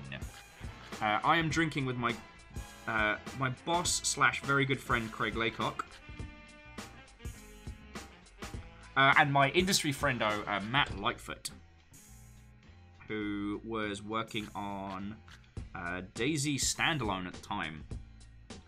I don't know who he's with at the moment. He did a stint at Cloud Imperium, but I haven't checked in on him. I hope he's doing good. Anyway, so we went to the Sony party, and if you've not done the Sony party at Gamescom, what Sony used to do was they'd take their whole hall. If you haven't seen Gamescom, it's the biggest game show on the planet. It's like, on an average year, 350,000 people over 5 days. It's monstrous. And so what Sony do for their industry party is they just take the whole hall that they have, a hall that is as large as a regular-sized convention, and they move a bunch of stuff out the middle, hire a DJ, and turn that into the party space, and it's feckin' grand. So we hit that. We get some free beers, we listen to some Eurobeat covers of some popular songs, and it's, all in all right. But we decide this ain't our jam. Plus, we saw one guy mount and promptly hump one of the invisible dinosaurs. And honestly, it wasn't going to get any better after that. So, we go out of the town. We go out across Cologne, and being Gamescom week, like any bar you go into is full of game devs. And so we went to one particular pub and saw some industry friendos of ours. Met one guy who was a politician in the UK, specializing in bringing video games into like schools and education and learning. He was a real cool guy. Hate that I've forgotten his name. Not good with names. I'm great with faces. Anyway, we start knocking these pints back, and we are having a feckin' great time. And then one of the journo friends is like, all right, this pub's packed. We need to take you to a fancy place. So they lead us on a long march. I remember it being at least a little bit uphill towards the cocktail bar at the Hilton in Cologne. And this place is incredible. Now, when Numbers was saying tell the story about the ice bar, it's not one of those branded ice bars where you have a big coat and gloves and like even your drink is carved from ice. No. This place was a cocktail bar where the bar was partially a sheet of ice. So there was like a little stopper at each side, but it was a sheet of ice. And the idea is that you drink like Moscow Mule type drinks, so anything that comes in like metal or steel or copper cups. So you keep them on the ice to keep them like properly cold throughout. Glorious, super tasty. We get there and this place is awesome. However, and this is where the dumb ideas began, and this is why I let you know how much we've been drinking to get up to this point. Bacon Avenger, you terror. That's going to be stuck in my head for the rest of the night now. I'm gonna fly in on the... Everybody hump a dinosaur. Yep, thanks for that. Cheers. Hope you're proud of yourself.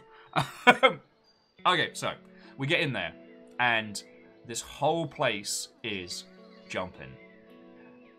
And as we are waiting behind a few people to get a first round of drinks in, we hear like a "Hey!" from the bar.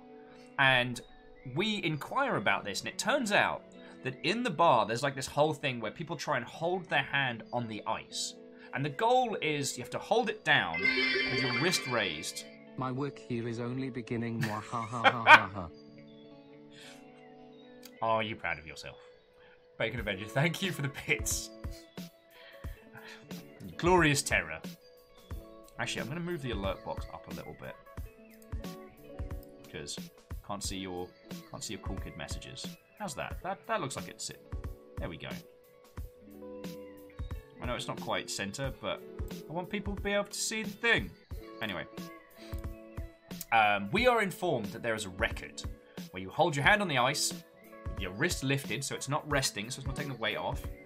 And as we came in, the record was, I think it was like, so it was 9 minutes, and the guy, the groovy Iceman coming.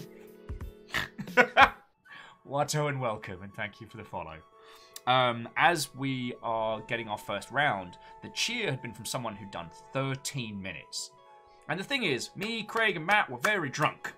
And we are boys. And boys are stupid. So we decide we've got to get in on this. But the bit we fecked up in wasn't that we were challenging ourselves against the clock. It's that we were challenging each other. The contest wasn't to see who could hold their hand on, but the last one to take their hand off was the winner. And this was a dumb idea. So we get up to the bar, we sit down each, and each of us putting our non-dominant hand on the ice, and the contest begins. And we're just sitting there, ordering drinks, as our hands go from, like, cold to pain to numb. And the cold starts creeping up the arm. We were on the ice for, what was it, an hour and a half? Was it an hour and a half, hour and 40 minutes? Sorry, my memory's being a little bit shoddy this evening, but suffice it to say, we were on there for far too long. And we were trying everything to distract ourselves. Distract each other. I think I licked Craig's elbow at one point to try and make him flinch. Which did not work, by the way. And throughout this whole thing, like, we've got friendos talking to us, cheering us on. But the problem is that you're not meant to hold your hand on a block of ice for that long. As Numbers is like to frostbite, nerve damage, all those fun things that prolonged exposure to sub-zero temperatures does to the human body. we were informed by bar staff they couldn't allow us to continue. Because if anything happened to us, we might be able to sue. And so it's like we either had to take our hand off the ice or leave. So we all agreed, 1, 2, 3, off. After an hour and a half on the Frozen. And it was a cheer. There were some good times. I couldn't feel anything, and it was a crispy, fresh restart to freezing. However... The icy hand cometh. The icy hand cometh. So, as Vanderbeest was saying... and also, thank you for the 200 bits, Vanderbeest, you fucking legend. So, we've been sitting at the bar this whole time, right? And we've just been knocking back drinks, right?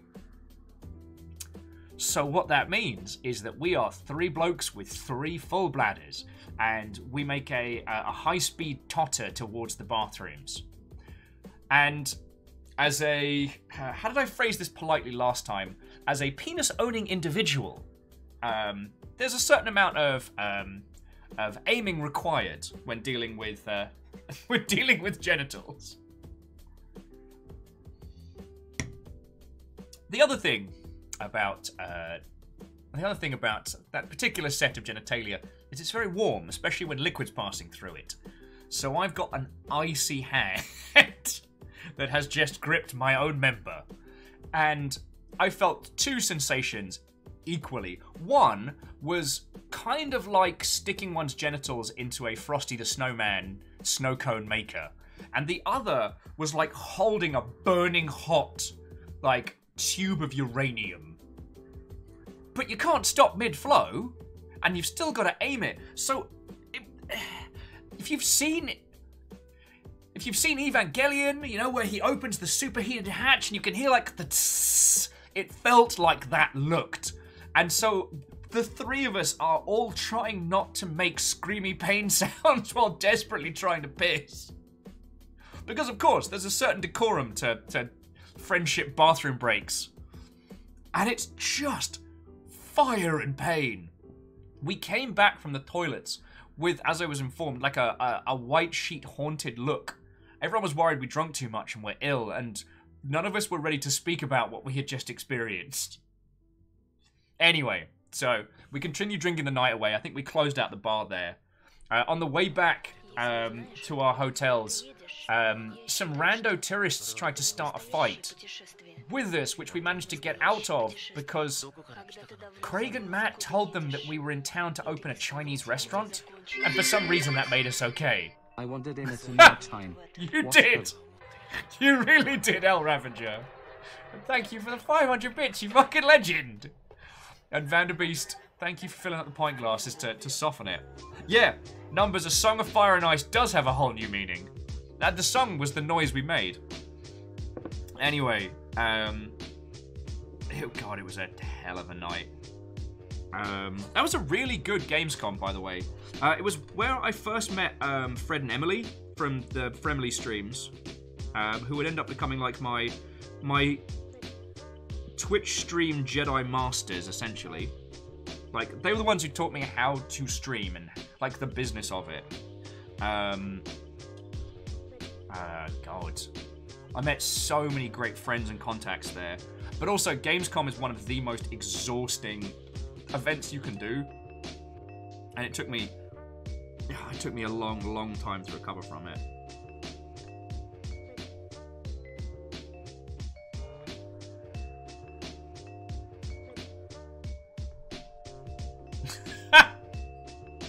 You're right, Bacon Avenger, you weren't done.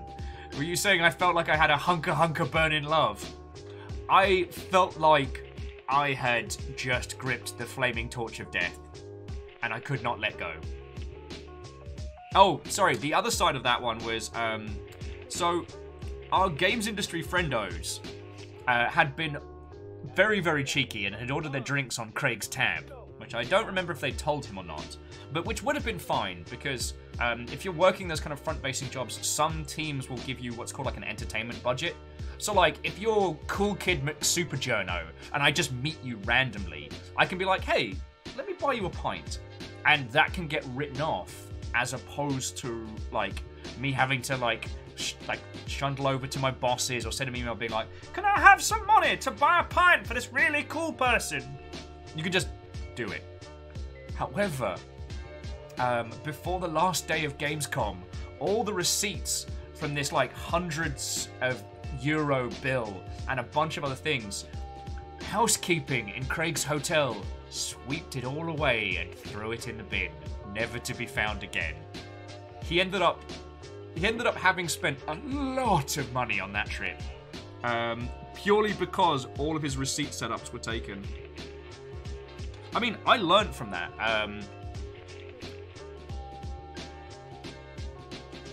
Because I would put all my big receipts in where I kept like my passport and stuff when I traveled, so I wouldn't have to worry about getting stung the same way.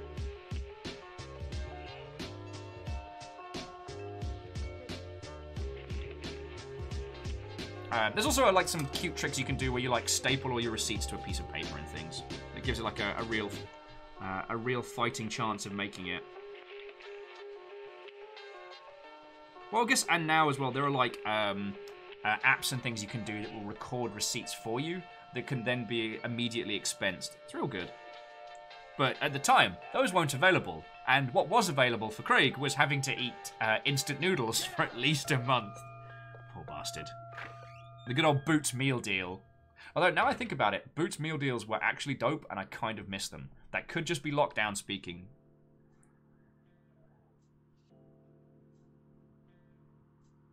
So Viking Overlord, what that meant for Craig wasn't that the accounting department was going to, like, you know, off him, but that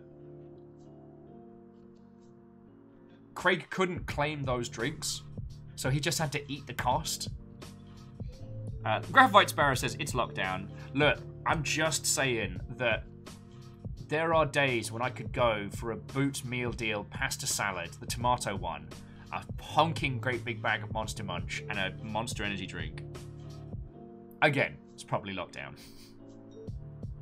Yeah, so Viking Overlord, it was for reimbursement. Some companies will let you do pre-arranged stuff.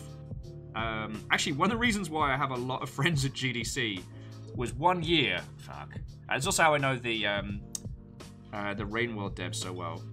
1 year at GDC when I was working for Improbable, they wanted us to do a mixer. So they wanted us to bring a whole bunch of game devs to one place so we could wine and dine them or entertain them or try and sell them and thang, right? And so we suggested, why don't you just give us a bar tab? We'll bring everyone together at a hotel bar. That way we don't have to rent an event space. We don't have to worry about invites. We can just do the thing, right? And so they gave us £1,000, 1,000 British pounds for a bar tab. You ever seen what £1,000 of gin does to a few people? It's impressive. Thankfully, it wasn't. Well, if it did get messy later on, that's another story. But the party itself did not get messy. But I still have a few industry friendos just from pulling that whole maneuver. God, it's really hard to know where I want to do the inking on this. I'm going to experiment. Because there's no wrong way to do a Gundam.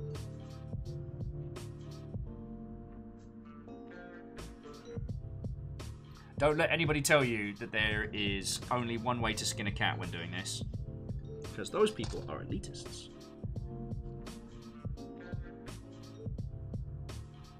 Oh shit, for those of you that are Gundam fans, I saw that there's going to be a live action Build Divers show, which, while Build Divers is a show designed to sell you Gundam model kits, it ends up being super duper wholesome. I actually genuinely enjoyed Build Divers a whole bunch. Well, okay, no, Build Fighters is the one that's getting the anime adaptation, I think. Sorry, the live action adaptation. I saw the trailer for it doing the rounds because Ollie, who is our friend of the Longship and giant robot industry expert, like, hang on, where's the schedule? So Ollie's going to be joining us next Wednesday on the show. If you have any questions about like giant robots, their impact on Japanese culture, how they work, like, anything from game devery to the sale of them to the toys, join us next Wednesday because we'll be on the show.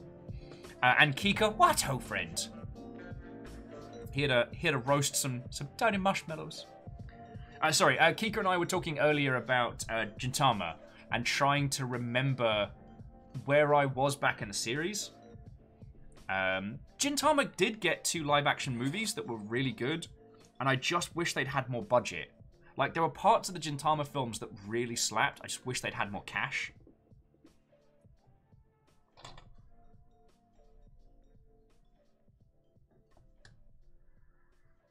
Sorry, Kika, how are you doing, friend? I had a bit of a crappy day, but I'm doing much, much better now. How are you?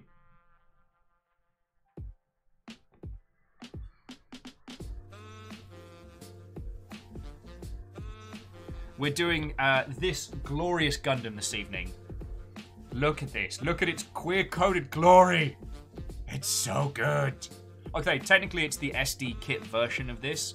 The main version is even more over the top, and it's glorious. I'm just doing all the panel lining first. Kika's non-productive day, but okay overall. That sounds lovely. Oh no! Aqua Hibiscus, I'm sorry you're having a bad time.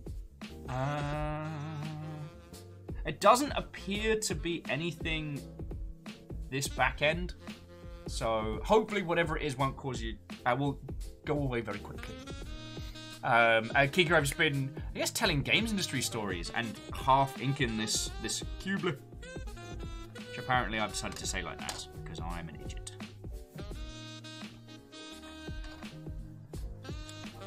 Iron Marker says if you can watch it on a device, it might be better. PS4's smooth as butter. Interesting. It's nice when those mobile variants work.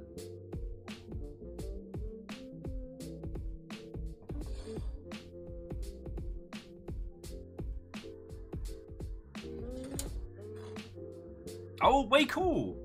Kika's been working on a VTuber rig, and the design is gorgeous. And it's close to done. Feckin' yo! All I saw the idle animes of it. Sorry, Kika's been doing a playthrough of Neo 2. So if you need someone to follow on this here, twitch.tv, do throw them a follow.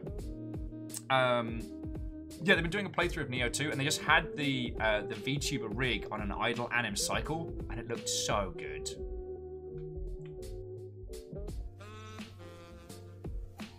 Alright. Let's try and get some of these little details in here.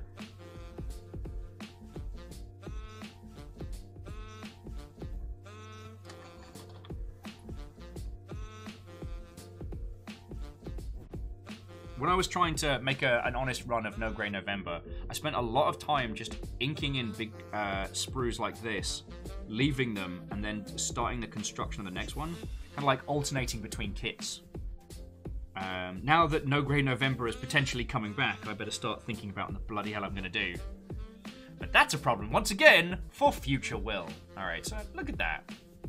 It's grubby, it's a little bit all over the place, but a little bit of ink cleaner, and that's going to look beautiful. Beautiful. It's a kaleidoscope, innit? Ooh, gonna ink in the funnels and make this look fucking cool. Sorry, I don't always sing to my robots, but I do. Kika was saying I need to not play Neo 2 anymore, though. It's one of those games that I will spend more time than I should on, and off stream too, because of shame. Neo was there for me when I needed it, and I played so fucking much of it. Because I was out in New Zealand, and it was a good game to just get stuck into.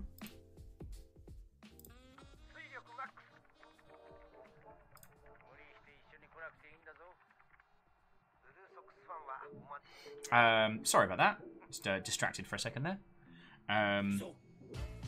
Yeah, Neo 1 was there for me at a dark time, and it was glorious. So, the second one, I've not been avoiding it, but I kinda have. And Kika was adding, they're thinking of selling their Dota 2 inventory and using it to get Like a Dragon. Oh, yes! There's a glorious game.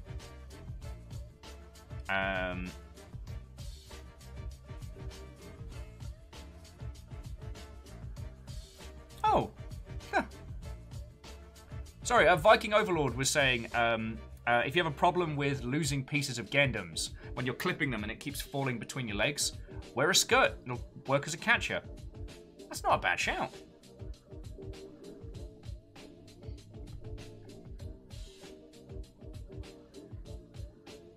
Lecter hoards many skirts. I mean, Kika, back in the day, I sold my CSGO skins to pay for a bunch of games. And I felt like that was a very... It made me feel like a cool kid trader.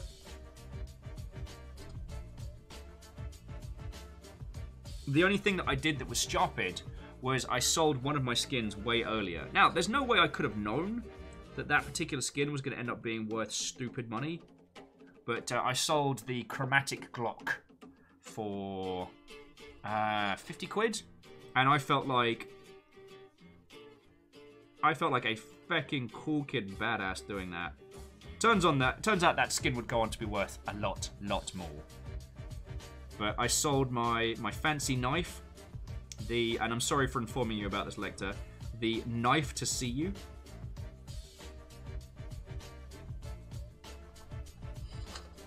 For those of you who haven't played a lot of Counter-Strike, the way the custom weapon names worked is you could put a plate on one of your guns, and then when you killed someone, the weapon and its name would pop up and show the other person. So anytime I killed someone with a knife, it would pop up with, "Knife to see you!"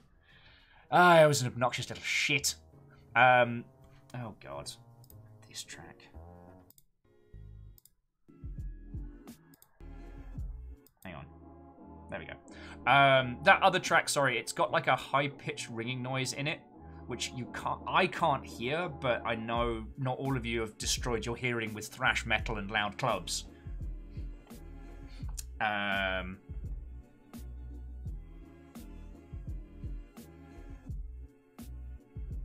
Ark of the Conclave. And this is my Gundam kilt. Well, as Viking was saying you'd want to go for like a smooth material. Like, if you've got like a kilt or a Utila kilt and you start losing Gundam pieces down there, you're in the same position, but you're frozen.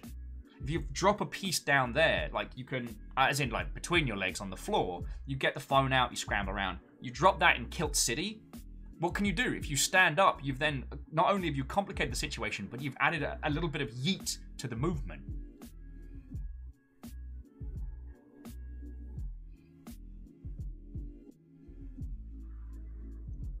Oh, that's way cool. Sorry, Viking Overlord says they got a rainbow kilt for the holidays. Lovely.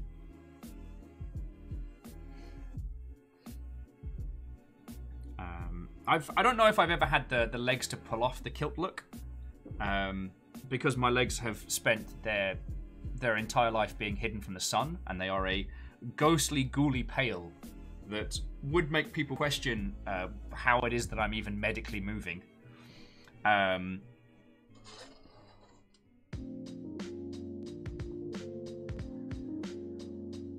Oh my word. Sorry, Kika was saying, I want to see Mastodon live again. Again? Fucking ledge. Oh, the one I want to see is Pup again. They were so good live. These lovely Canadian boys that are very good punk musicians. And did one of my favoritist of albums.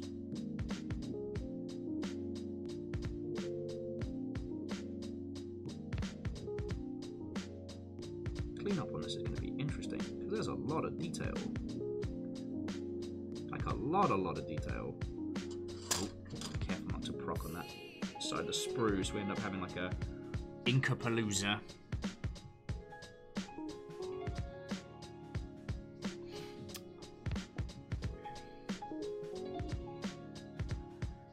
Ah. Okay. I'm just going to say I'm jealous. Kika was saying they've gotten to see Gojira, Devin Townsend, feckin' legend, The Pillows, completely missed them when they were touring, and Ninja Sex Party, feckin' yo. That's a great lineup.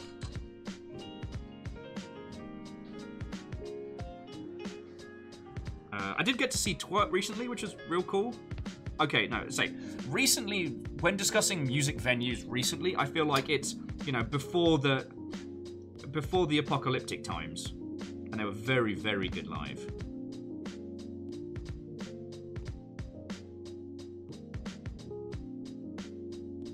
I will say, one of the few things that I really, really missed from New Zealand was how teeny tiny and close-knit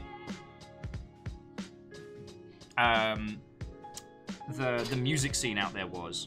Like, going to an actual punk gig in someone's front room, and it being one of the best punk gigs I've been to, like, makes me sound like the most elitist wanker of all time. But, God, it was such a good time. Oh, yeah, Kika, yeah, fucking saw me there, didn't you? I'm sorry. I'm not Captain Remembery this evening.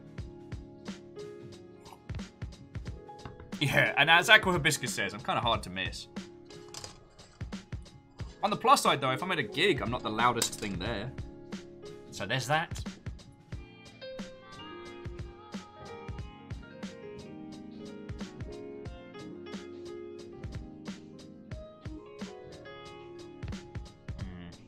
Not sure I like how these little rungs are doing.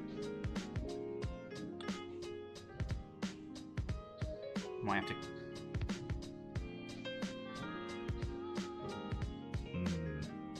Might have to come back to this. Might have to come back to these ones. I'm not sure.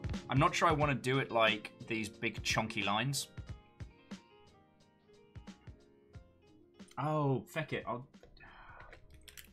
Will's being a stupid. That's why we have the Gundam marker. That's right, it's a pen that does a Gundam. For those times when the lines aren't quite so clear, you can use this.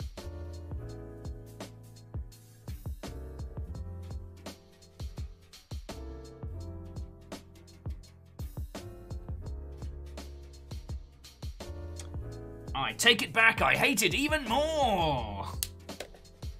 The plus side with the pens is you can just wipe it off with your thumb before it's dried, so you can just be like, nope. No, no, no. No, no, no, no, no, no. You're not invited to this party now. Oh, I'm smearing it all everywhere. Oh, it's a catastrophe. Oh, it's going all over the place. Oh, yo.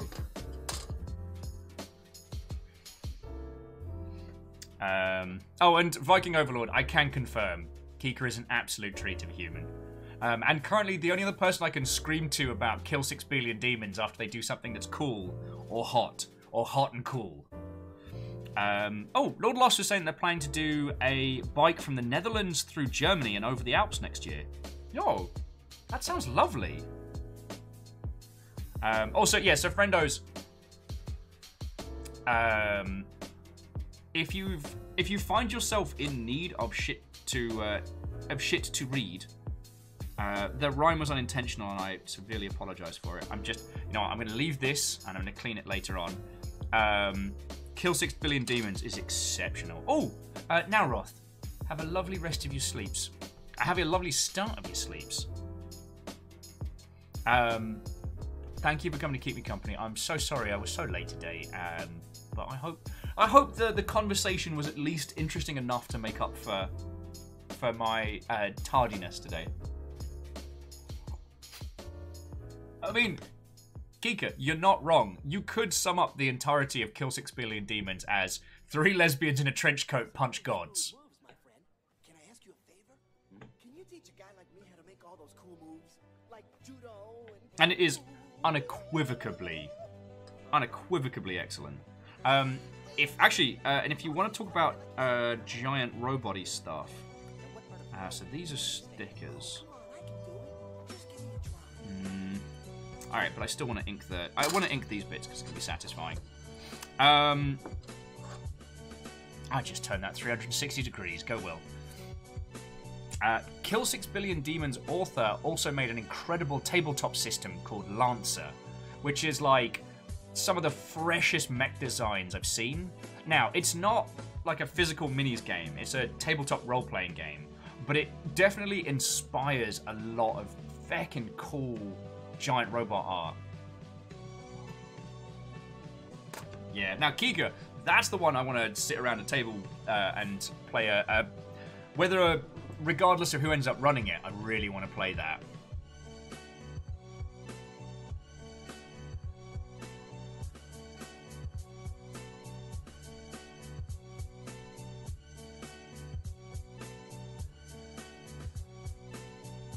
I literally don't need to ink in these circles. I'm just doing it because I want to. Yo! I mean, Kika, I don't want to make more work for you. That's why I always hesitate to talk about tabletop RPGs with the friend groups that we both keep and the kinds of people we know. I'm always hesitant to talk about it because I don't want them to think that I'm like, oh, do you know what would be really good?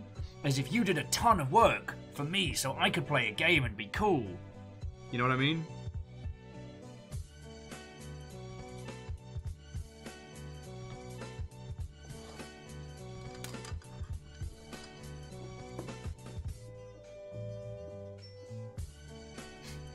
Vikings like, yes, yes you do. Everything that can be inked must be inked. Thank you. I'm glad we have a similar philosophy to this. There's also a part of my brain that's like, wait, what if it's not an aesthetic thing? What if I'm just getting slowly hooked on paint fumes? And this is just my little huffing for the day. Kiefer said they made a whole World of Darkness campaign in 2 days with 7 factions actively doing things in it. That takes place in Seattle, and the whole party are just humans. Oh, that sounds glorious. Graphite's like, I love doing my little atlas with the great swords. Yeah. Later, we're just getting those tiny huffs in. There's no mistakes. Just happy little huffs.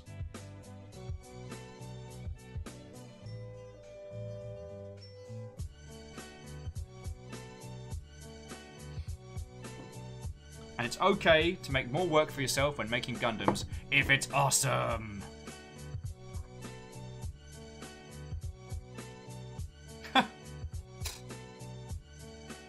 Oh, well, Aqua Hibiscus, I take that as a very large compliment. Oh, yeah, there's plenty of details on the feedies here. And yeah, no, I wanted to say again, like, for those of you who have, like, invited friendos to come over here and hang out, like, I do take that as a very, very big compliment. You know, Twitch as a platform is a very strange place, and how people find other people on here is truly bizarre. So the idea that someone would be like, hey, I like what you're doing. I like what you're doing so much, I'm going to bring my friend to come hang out. It's less like, please promote my channel, and more like, hey, you run a cool little bar in town. I'm going to bring my friends along. Do you know what I mean? Sorry, these are things I think about far too much.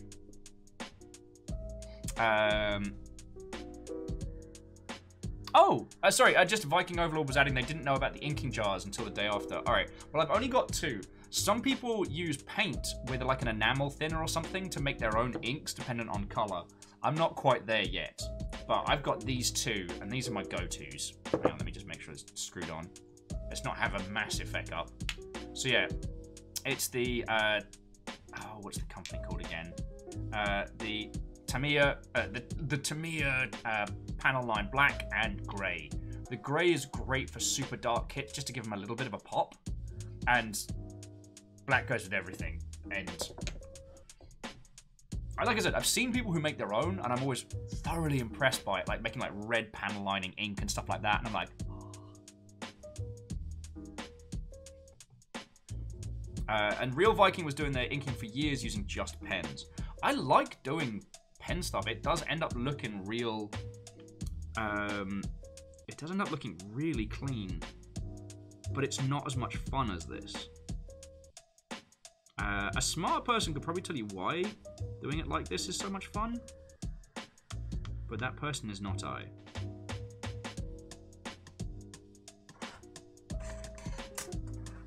Anyway, we're at Tiny Feedy o'clock.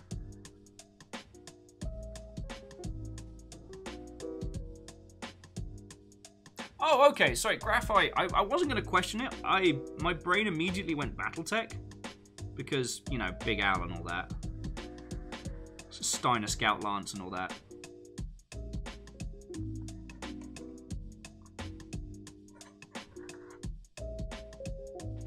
Get Tiny Feedies!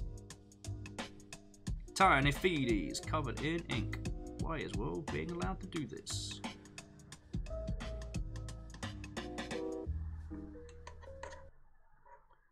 There we go.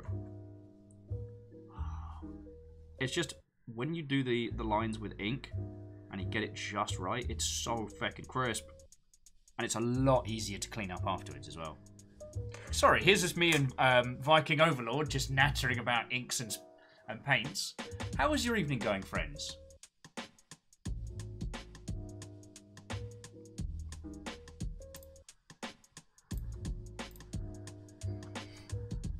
Sorry, apologies. Distracted by DMs. I'm back. Overlord saying they need to swing by the model shop and get some of the other inking jar style stuff, but going to the model shop is always terrible. You walk in for one thing and end up spending like $1 million. Yeah, I went to the model shop once during lockdown, and that was blasé of me, and I shouldn't have done that. I don't know. I thought about that a lot after the case, but I was going to Lally Tap. I needed to do some like in the world stuff. But I'm gonna wait now until like everyone's all healthy and sorted before I head back. Dash is stuck in Space Engineers. Send help. And Platinum. Stuck like not quite sure what to construct or just needs more platinum.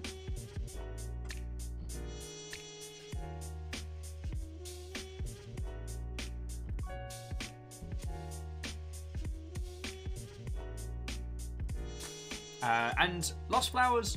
Oh, sorry. Lost Flowers are saying that for Lancer, they'd go for a Monarch for all the missiles. I don't know what I would play. I feel like if we're doing Lancer, which is itself an incredibly fresh take in the giant robot space, that I should pick something I don't usually play. So not like a brawler or a sniper boat. I don't know. Like, maybe go for like, I don't know, communications disruption or what have you. You know what I mean?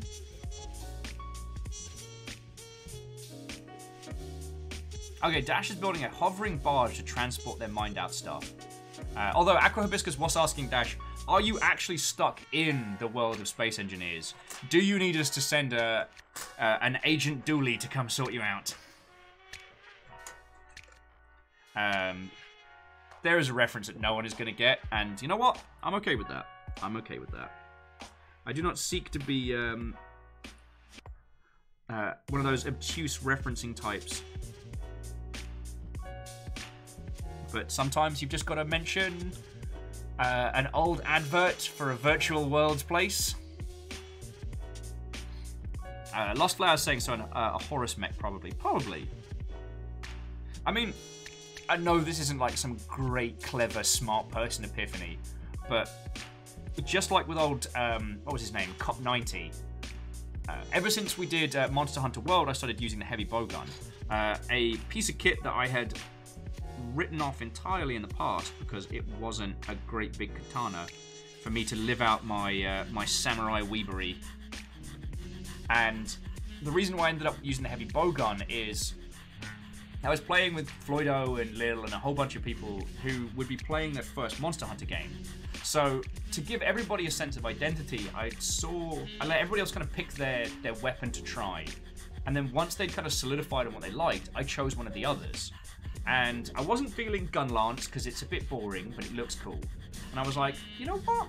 I've not done a range character. Let's give it a go. Now, I freaking live heavy bowgun. That's where I'm at. I probably wouldn't go back to being a melee character. And especially seeing as they changed a whole bunch of the BS nonsense around range weapons. Graphite says, why not go Pegasus, sniper mech that warps and hits its target? I guess I played that. Hey, Flair, how you doing this evening, friend? What-ho? Tell me your tales. I had a very crappy morning and have spent the last 2 hours just telling industry stories and working on this. Gundam. This Gundam. So I'm having a lovely evening.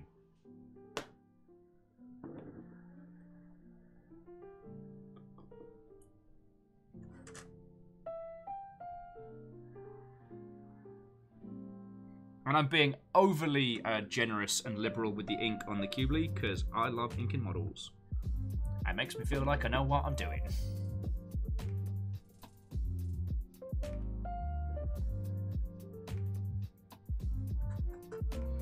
Aquabiscus says you might be fun to get into HDZ machine kits. You're gonna have to tell me the title. I have spent so much time in the games industry now that any acronyms for titles or games or what have you just go right over my head now.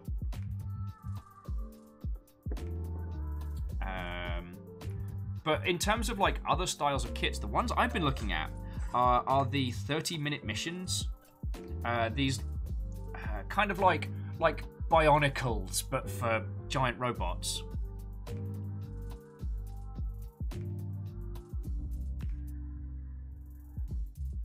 Because I really love the idea of their like simplistic construction and design, but that you could then like, you know, you could then add armor pieces, plug up all the gaps, get it looking really, really swanky. Like, you know, bust out the airbrush, maybe even something like the modeling putty you can use and stuff like that, like bring the thunder. Oh, Viking Overlord's got one of those. They finished building it yesterday. Which one?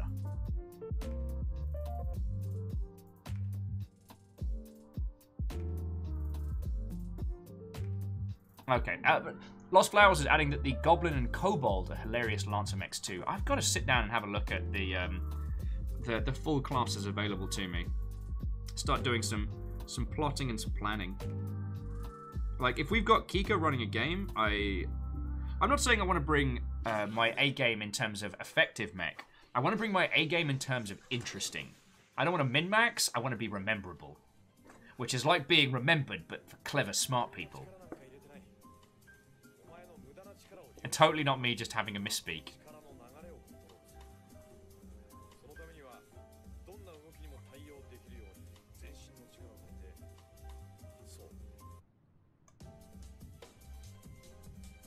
Woohoo! These feedies are starting to look good.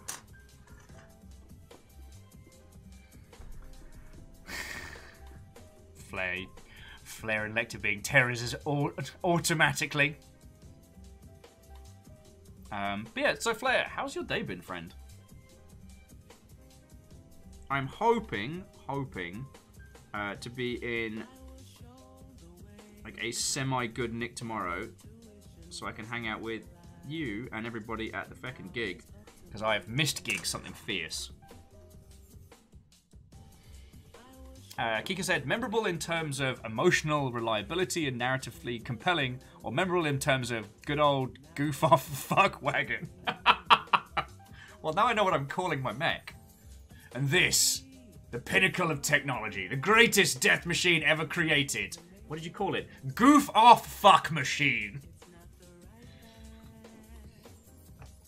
Oh no, fuck wagon. I actually think that's a better pilot name now. Sorry, I was all over the place.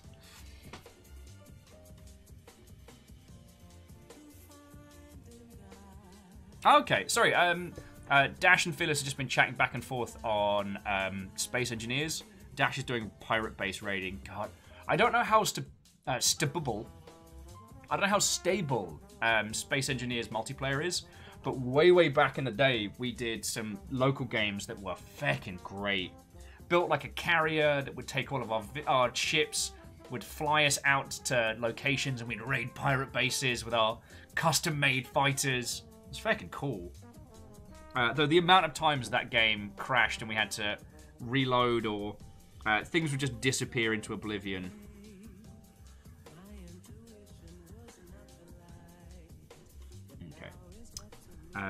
Am I just applying more ink to parts that don't need ink? Am I just being that guy right now? It's quite possible.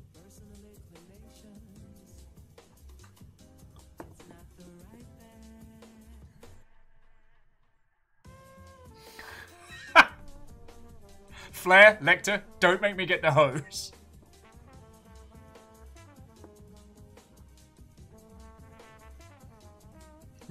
You are reaching danger critical levels of thirst, both of you.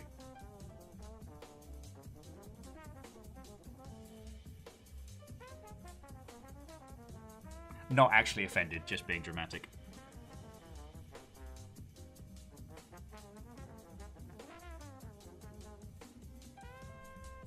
Okay. Okay. So what I might do is clip this mother hubba together and then start do the cleaning post. I might do that. Oh, you're talking about Horizon Zero Dawn. Oh, okay. If they've done model kits for that, I would be very intrigued to see them. There's quite a few titles that have some very interesting model kits of them, which I'm all heckin' about.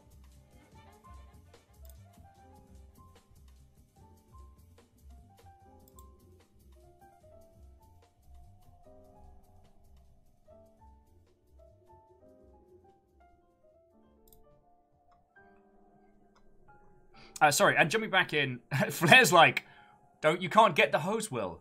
Because I am the hose. My God! All along it was you, S5 Flair!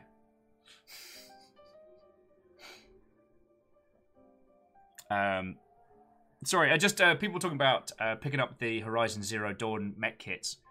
God, the ones I keep drooling over are the unpainted front mission kits and the old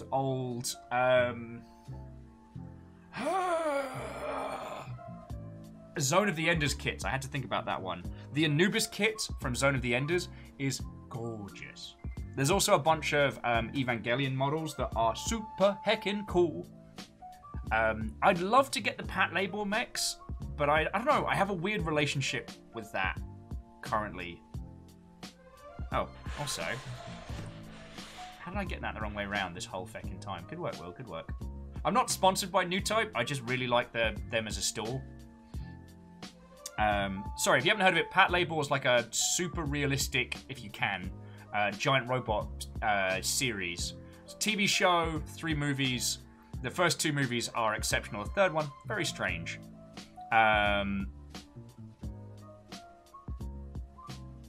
Oh, Phalos was just saying one of their friends did the perfect grade Unit 1 model. Skeleton, rubber sleeve, outer painting, the whole shebang. I mean, the first question I would have for them is, why wasn't it Unit 2, which is red, which makes it clearly better? Alright, was there anything else left to do? Oh, I just had to do the palm on this one. Sorry, I'll do a little bit more inking before we snap this mother hubba together. Yeah, I love Pat Labor as a series, and I love the designs. The movies are Momorioshi just kind of learning how to be weird. So, while it's not a super surrealist movie like the first Pat Labor film, it's not like Ghost in the Shell level weird, but it's starting down that path. And God, it has some great moments in it. Absolutely worth your time if you have the chance to check it out. But I don't know, I'm in a strange place with it because I love the designs and I love the feel of the world, but it feels a little bit like, I don't know, how to phrase it politely.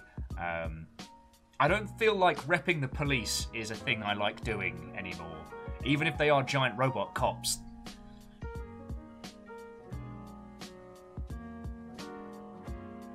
It's funny how getting tear gassed will change your opinion of a profession.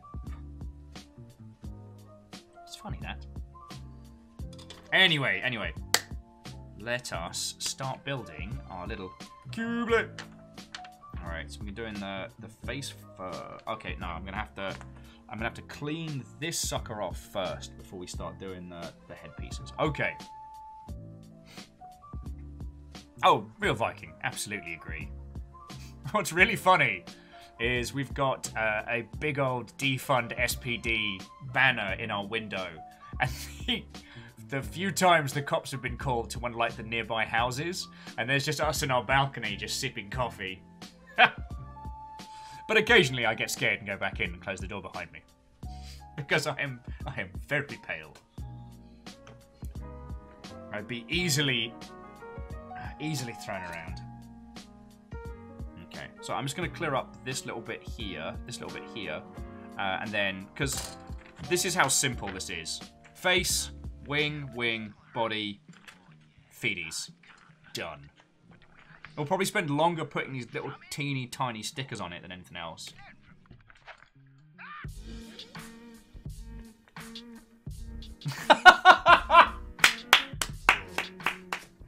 Fearless, you fucking legend. The Qubeley. It's a manic pixie beam girl. Why are you like this? Also, you're a treasure. Oh, that's gonna keep me laughing for a long time. Alright. Q-tips at the ready. Start cleaning this up. Alright, shouldn't need any more of this, so far I haven't spilt this all over my desk. Which means it's only a matter of time till I spill it all over my desk.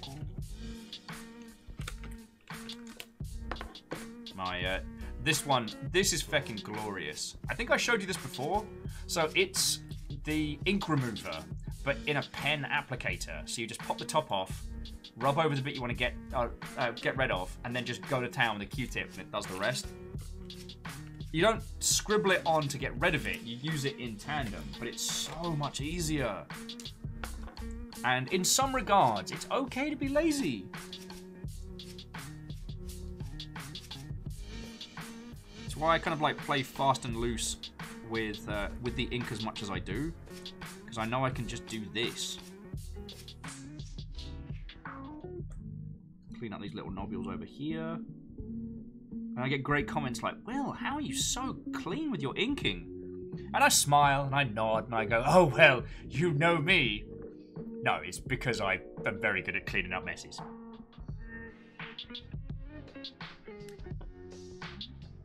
I feel like there's some like Bob Ross level motto stuff in there, but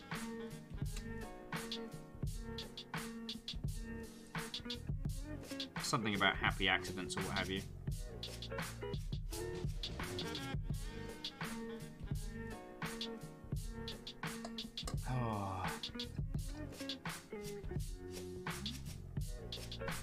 Oh, Viking Overlord was saying that for them, they also go crazy when they use them. Okay, that makes me feel better. But I know I've said this before, but I feel like it warrants saying a few times, like, there's no wrong way to put these kits together.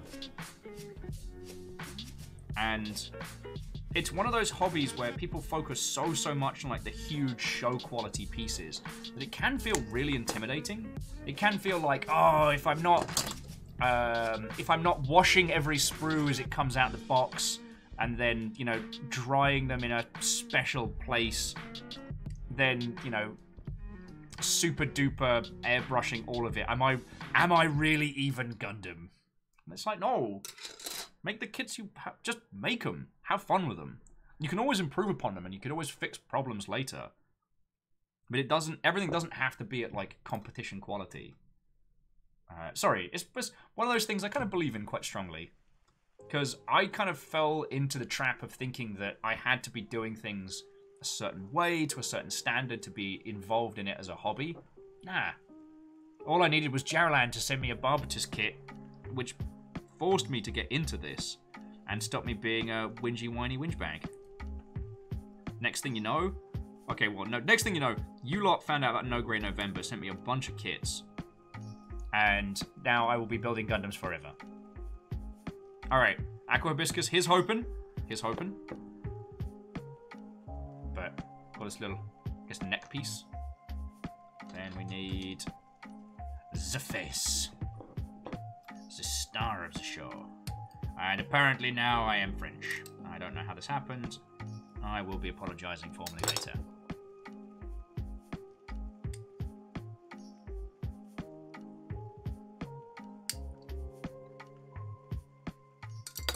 Oh, that's the thing I was going to say about like the Gundam build, well, the Gundam build fighters one, but I think it was, there's a character who has this one line that's been memed to oh, sorry, Vanderbeast.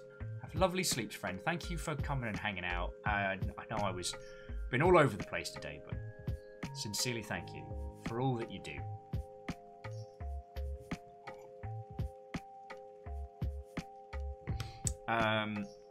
Yes, there's a character in Build Fighters who has this feckin' cheesy line. Gunpla is freedom. And it has been memed to death. Which is understandable, because to just say it out loud, it's like, wait. You're saying that the paid model kits that I buy from you, the company selling me the model kits, you're telling me that that is freedom. Alright.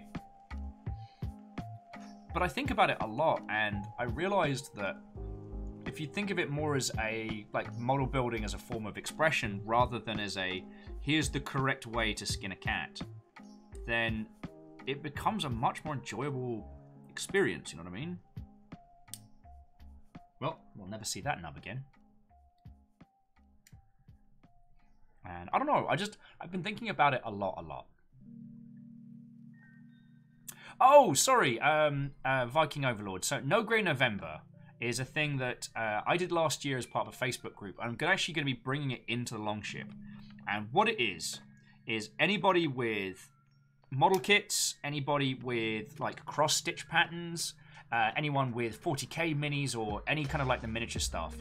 The goal is to have them all done by the start of November. No grey in November.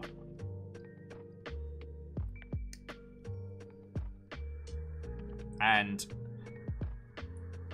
it's been a wonderful group to be a part of to get me to kind of focus on the task at hand. Yeah, as Graphite's correct.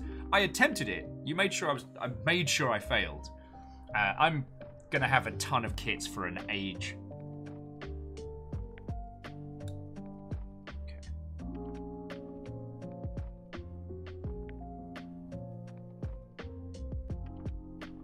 One of the reasons I do like doing these SD kits, I don't feel the need to have the nubbins marks perfectly clean.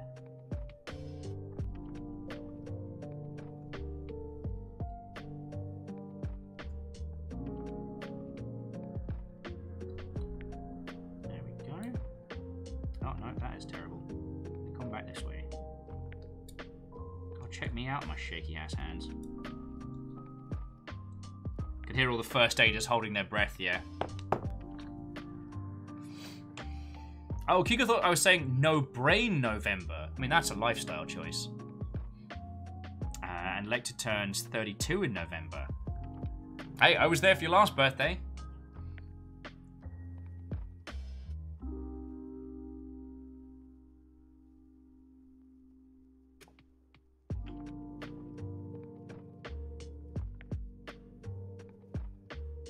I mean, Giga, as a way to help one to calm towards the end of the year, No Brain November sounds pretty good.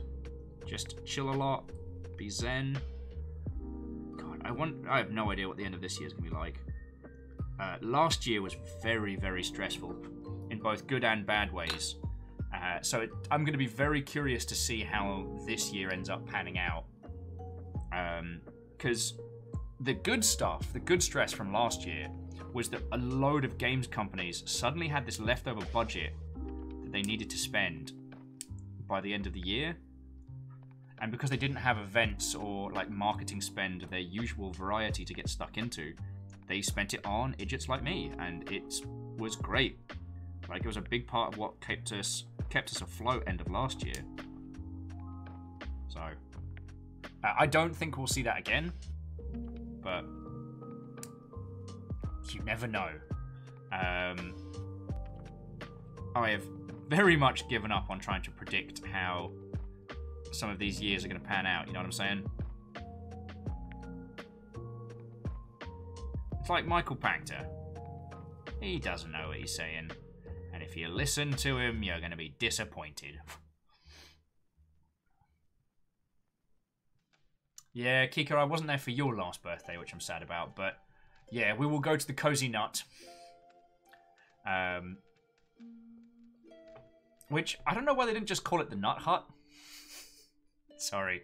The Cozy Nut is a kind of almost Hobbiton-esque cocktail joint not too far from us, and it's really good. It's really feckin' good.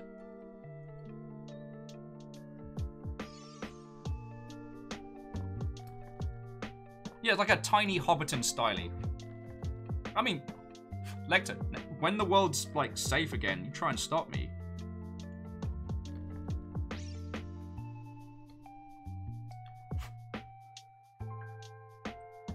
Although we have been very lucky because the dog barn near us has ended up has done a complete refurbishment, which is making it like distance safe, which is grand. So we now have a place we can actually go out to, which has been an absolute feckin' lifesaver. So there was a dog barn near us, and initially it was quite closed in, it was like a really lovely, homely, but kind of grungy, not quite, but almost dive bar, dog bar. And you can just take your dog along, you pay a few bucks for the dog to get in, and you can just let them run and play with other dogs. And they've spent lockdown refurbishing the place, and it's now beautiful. One, no hands required getting into the building, and separate exit out. Plus, the area is now astroturfed with a whole set of seating all the way around. So each person's, not only are they 6 feet away from you, they're feckin' like, 5 meters away. It's glorious. And there's heaters. So we got to head back there, and it was lovely. Sorry. I've been thinking about this a lot. I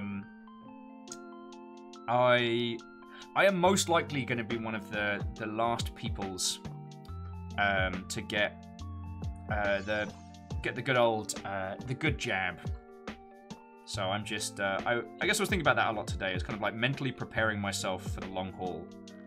Because, and I'm not sorry, I'm not having a whinge about that. Like, it's as it should be. I'm super lucky. I don't have any underlying medical conditions. I don't have any. I'm not an at-risk individual. I'm super lucky to be in that category. I know it. And people like myself shouldn't be the first lot. We should be back of the queue, and I'm alright with that.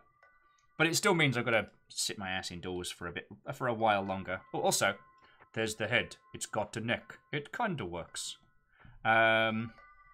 Okay. Who said they were heading out?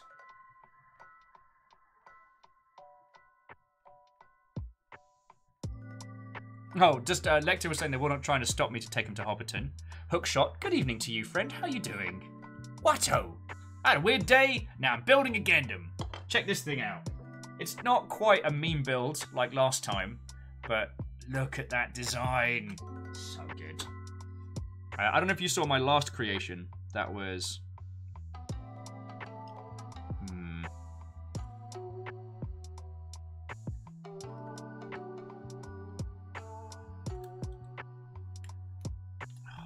Decisions. There's a little gap in the head here, and I don't like it. I'm real tempted to just glue this and then clean up the excess. Get the old sanding sticks out.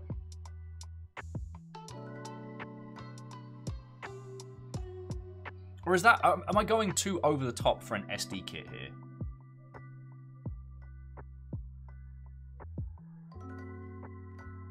No, I can always come back. I guess once the eyes are on... No, the eyes are separate. Decisions. Lecter's like, do it the way that makes you happy. You know what? I'm happy with it like this. But I might save the stickers for later. As they say in Build Fighters, Gunpla has no limits.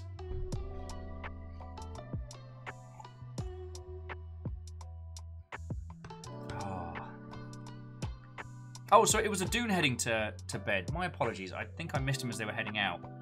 Well, hopefully they hear me wish him a very lovely evening. And Graphite, you're right. There's not... You know what? If I don't do the stickers tonight, just do a little bit of cleaning up, clip it together, then I can do all kinds of fancy stuff later. Because, okay, so one of the things you can do is I've got... Alright, I'm going to go into the extra tools box for this one. So, I've got this.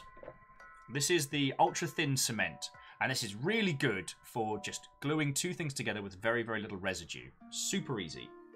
Usually my go-to for like fixing parts or what have you. But, where is it? There's this other stuff which is like weapons grade. Where is it?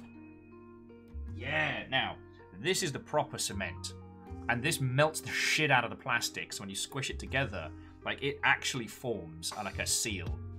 It actually, like, combines. But what you do is you'll get like a splooge across the seam where you squish it together. So the idea being, you glue it in, it all sets, then you sand the lines off, and it gives you like a nice clean finish across two parts without the... And you can kind of see it here. God, I tell you, if I ever get the purple tick on here, I promise you I will upgrade my cameras.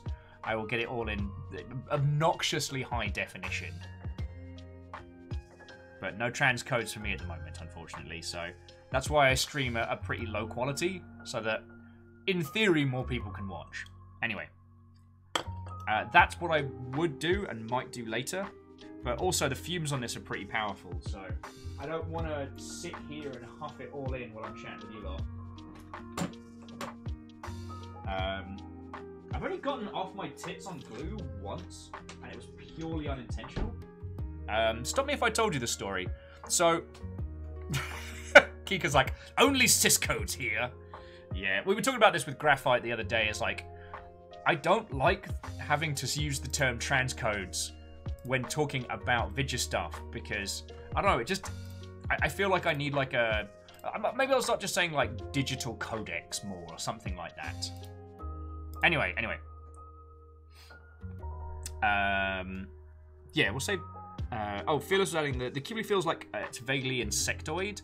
Like the shoulders resemble like a beetle's shell and the thrusters. Oh yeah, no, it definitely has that. But you can see where they might have started with the design in that. But when you combine it with like, well, not the SD version, but the full one. When you combine it with the weapons, the long spindly hands, like the power shoulder pads, like it becomes very... Well, as we were saying earlier, it becomes hella queer-coded, which is awesome. You can reach designs from a different way and still reach the good stuff. Sorry, that wasn't an explanation at all. So one year at Christmas, I got off my fucking gourd on glue. I went through a Warhammer 40,000 phase, and while we didn't have a lot of cash growing up, we did have I did have an aunt who would go from kind of like never speaking to us to occasionally just showering us with stuff. And this was the year of Warhammer. I got a whole ton of Blood Angel stuff. Like, I got one of the Rhino tanks and then things to put on it. A few boxes of the plastic Space Marine looking all cool. It was after they started doing like the modular ones where you could have them all like moving stuff around and looking great. It's feckin' grand. So Christmas comes around. Our family had a tradition of like no presents till after breakfast, which as a grown-up I now realised was one, to stop screaming children in the morning, waking them up, and two, to torture us, because I assume the only reason to have children of your own is to torture them. Anyway. Oh, and Aqua Hibiscus was just asking quickly, does the PS3 support Twitch? Because they're going to try watching on console. Anyway, so Christmas comes, open a bunch of stuff, and like there's been a conspiracy to get 40k stuff for Will, because I wasn't quiet about my love of it. And so what does Tiny Will do? He's very excited, he gets all his models, and he goes into his room, and he doesn't open a window, and he doesn't open the door, and he just sits in there and just glues it all together. When it came time for Christmas dinner several hours later, I was high as a fucking kite. I didn't know which way was up. I was fucking happy to be there. I couldn't understand turkey as a concept. I'm like, but it's just more chicken. It's like chicken, but more. I'm getting a lot of, Will, are you okay? But more chicken. No, it's a turkey. Well, but what is a turkey but more chicken? I don't know if that was technically my first hangover, but oh boy, when I started to come down, the fucking headache was just miserable. I spent like, Christmas Day evening just being like, why does it feel so bad? Substances. Don't do it. Okay.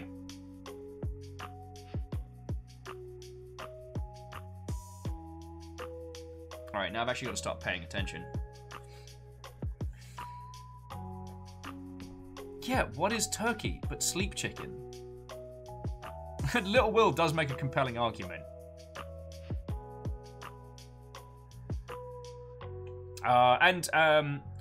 Fearless, I know the one that you mean. Oh, sorry, the link that... Oh. Oh, no, that's just the, Oh, that's just the magical girl, build fighters. No, I'm sorry, if you have a look, there's a few really cool, variants of the Qubeley. Hang on, let me see if I can grab a couple of them.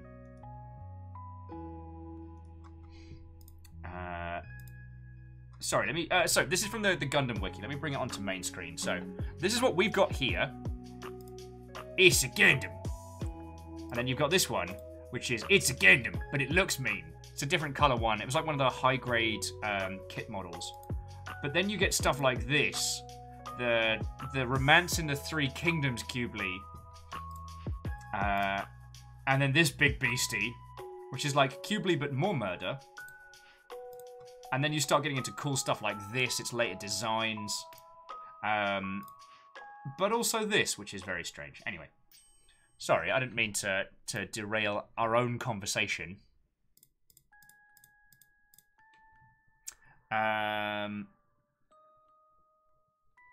Okay, Neoshido was saying that the PS3 might not be able to do Twitch stuff. No. Lecter says they love the mint green one. Oh yeah, that one is gorgeous, and there's a couple of other variants from that line. The Qubeley mass production type had there was a red one of this that was very, very cool, but I've not seen a model kit of it, so if I wanted to do a red one, I'd have to do my own paint scheme with an airbrush, which isn't difficult. Like the big version of the Qubeley, loads of people do great things with it because it's nice big sweeping parts. It's perfect for. Though I am with Iron Marcus here, it's like, wow, look at all these wonderful mobile armors and giant robots and... Oh, look, Big Zam! It's Tiny Big Zam!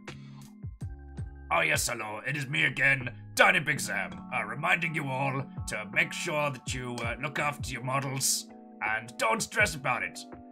Also, Will might have forgotten where he was taking this bit when he picked up the tiny mobile armor. I realized I was just going to do a Larry Tarantula.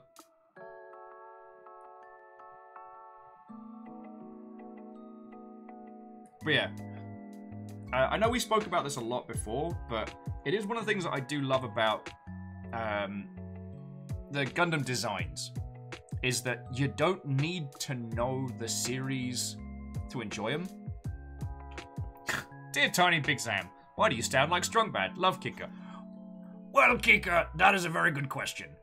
Will can only do about 3 voices. One of them is Strongbad, and apparently Big Sam sounds like Strongbad. I hope this answers your question. Signed, Tiny Big Sam. Tiny Big Sam's corner. Oh, alright, what in the bloody hell are we doing? Alright, 13. Get me these pieces. Alright, 13. 13, 15, and 16. Boop, boop.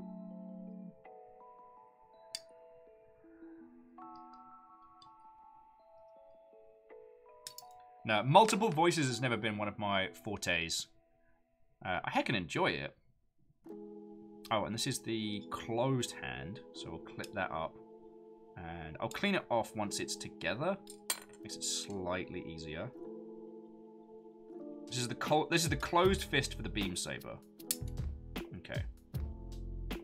Cha. And which wing? 8 and 9. 8 and 9. So this wing part as well.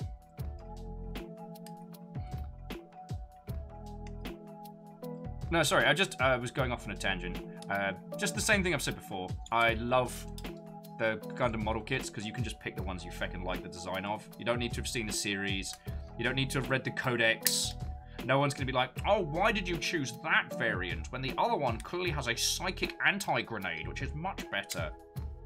Why did you choose that model? This one's clearly superior in battle. Ah, I chose it because it looks good. Maybe some of us just want to have the Imperial Sniper, Dave. Maybe we just think it looks cool.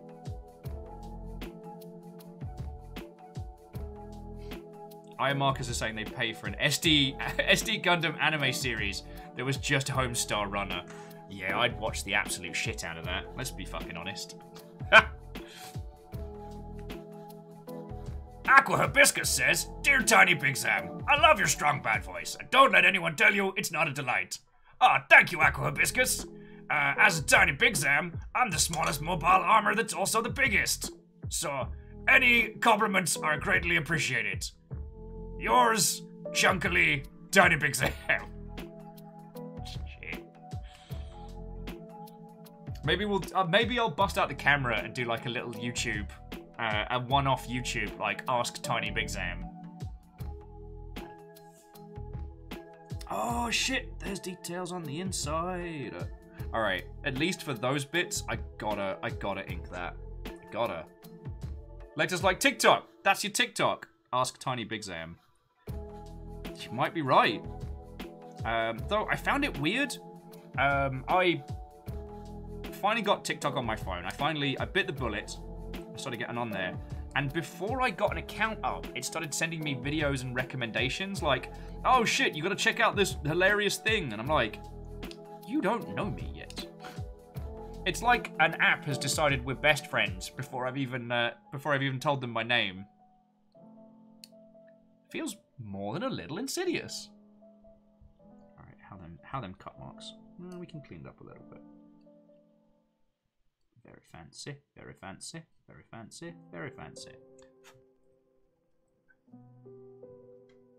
God, sorry. Aqua was someone who used to watch Strong Bad Emails.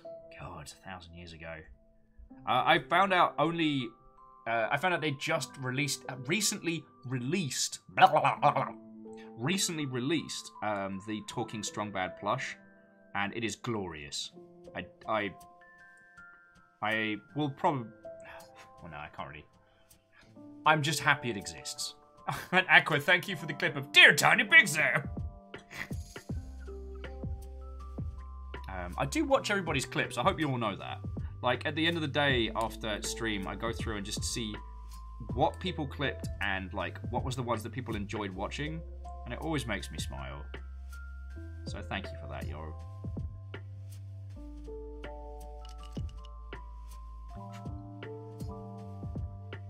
Viking Over was like, you know, I could animate that.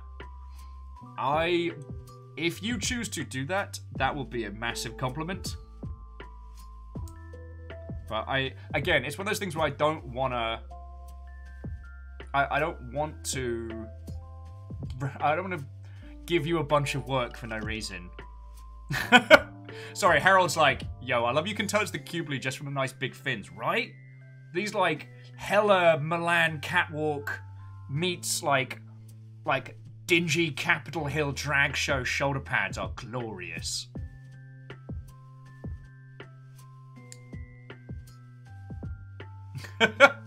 Well, Viking Overlord, I will attempt to be vaguely entertaining for some more Tiny Big Sam quotes. Oh, I love it when I just get the clips just right.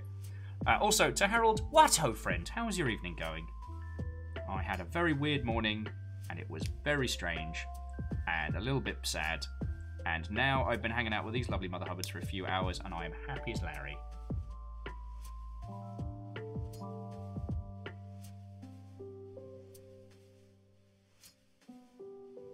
Nice and smooth. Nice and smooth. Nod's as good as a wink. Alright. We're going back to the inking pits, though. Because you see these little... Oh, I don't know if you can see the details inside. There's some, like, little... Yeah. I have a chronic problem with inking. I love doing it. Even when it's unnecessary. I inked the inside of the structure of some of my Haro kits. That's my problem levels, you know?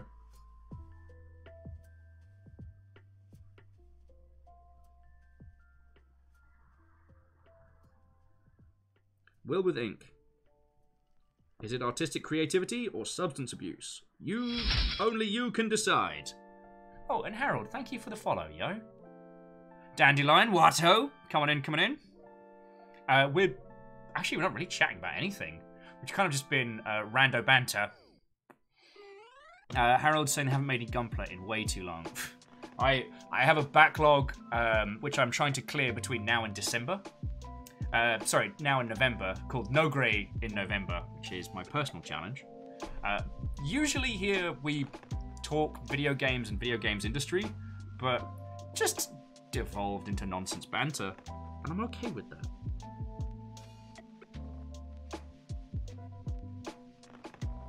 I'm okay with that. As I ink things that really don't need inking, but I'm gonna do it anyway. How about I do anyway? Ah! So almost caught it.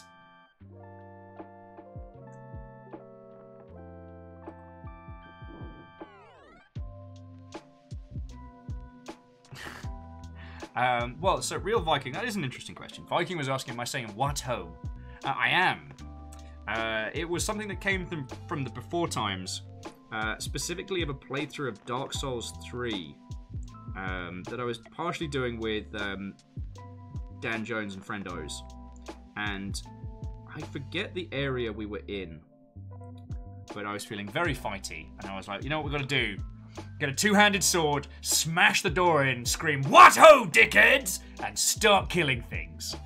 And it just kind of stuck from there. What ho is a very, very old English greeting, primarily used by toffs or wankers. But the last I heard of it was what's his face that played House? Hugh Laurie? Yeah. In one of the semi-comedy sitcoms he was in 1,000 years ago. And for some reason, I just started doing it. And now it's become my de facto greeting for people. Don't ask me why. Life comes at you fast. Dandy's asking, can I get character design feedback from you? I know video games better than I know tabletop minis, but I'd be more than happy to provide you some feedback. I don't know if we have any of the mod team in right now. Caffeine's about. You might need to pass the link to Caffeine first, because we have links for subs just to stop Ripper bots.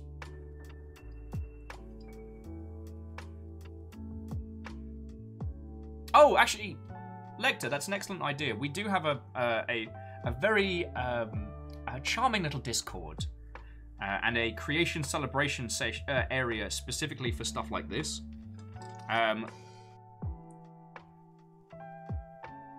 Plus, there's more than a few people who aren't in the chat right now who would usually be about, who would be able to give you some much more valuable feedback than I. Because I'm not an artist.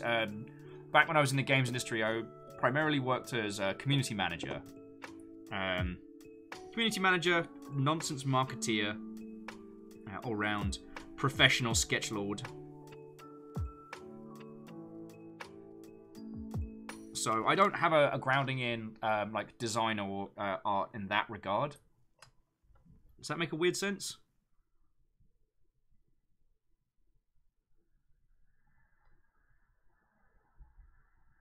Sorry, here's me going off on conversational tangents yet again. Ink for days? Ink for days. Okie dokie. And then give those a chance to dry. Oh, we get through another playlist. Go us. Let's go for Pokebands, because it's very chipper. Oh, okay, so Dandelion...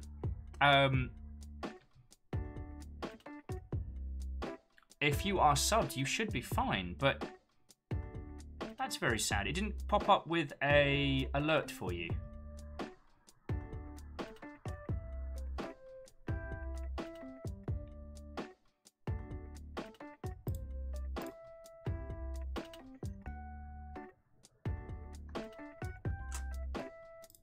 So you're just after a second opinion, huh? That I can help with. Okay, so Dandelion, I see your design.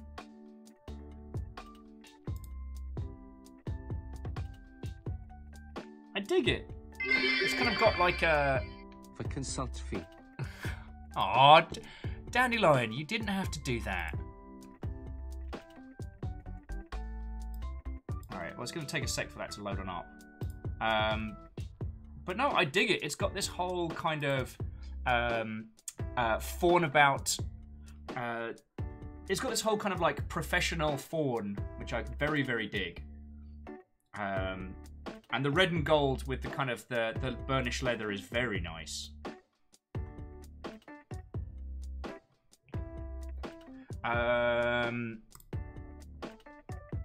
Oh, okay. So Danny Lyon was asking, did I use too much brown? Well, the design makes it look like the person's wearing kind of like a, oh, what are they called? It's not, it's a onesie that looks like a suit, and they've got like the red belt tied around the middle, but it looks really good. And also, again, thank you for 250 bits. Didn't have to do that. It's fucking cool of you, thank you.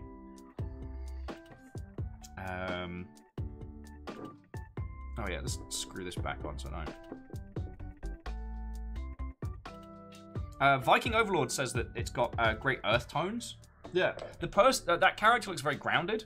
They look like someone who has travelled professionally rather than, you know, for hex and giggles.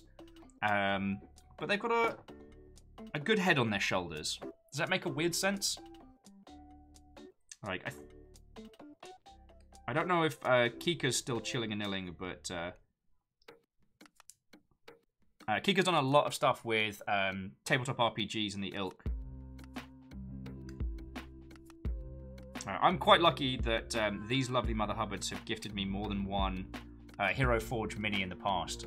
I've got the seminal amnesiac mech pilot, Thick McRunfast, and their newest creation, Emberlyn Burns, a tiefling with a penchant for setting shit on fire. Oh, did I just? Oh, I am a dirty lad. I'm a dirty lad. I might have to go wash my hands in a sec. I'm trying to clean off some of the nubbin bits, and I've just gotten a bunch of like ink dye in the nubbin. All right. Good work, Dingus. And the Dingus was I. That's my autobiography. I, Dingus. Halo Grunt's adding that Hero Forge is just fun for making characters. God. When it first came out, I made so many. I think they're still all like bound to my account and stuff. So like Dr. Professor Jeff Science, a bunch of other characters from different systems. With a lot of them, I wanted to see how far I could push it. And now that they have the color prints as well, like, really feckin' down for it, you know what I mean? Stab myself in the thumb. That will right, stupid. I do have to do that. I must keep you housed and fed, as raiding is currently frowned upon. Their name is Grey. They are a druid folk hero. Their background is currently they climbed a tree in the Feywild and unintentionally came out a tree on the material plane and fell from said tree into marauding, terrorizing town. Thus, folk hero. That's way cool. A druid folk hero. Oh, I can see it. Like, I can legit see it. Oh, sorry, let me just trim up this Mother Hubbard.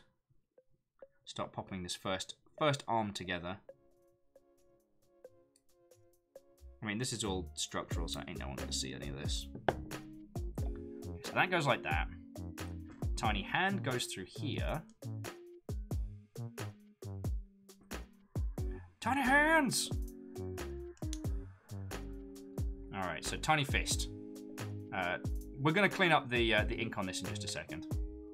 But Dandelion, like, thank you for throwing in another 250. Like, that's $5 to keeping my dumb ass alive and helping feed our little family of, I should say, army of nuggets at this point.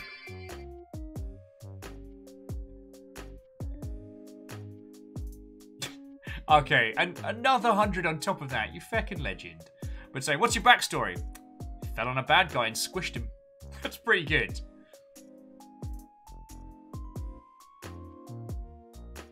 Aw, Viking Overlord, that's lovely of you. Oh, that's feckin' lovely.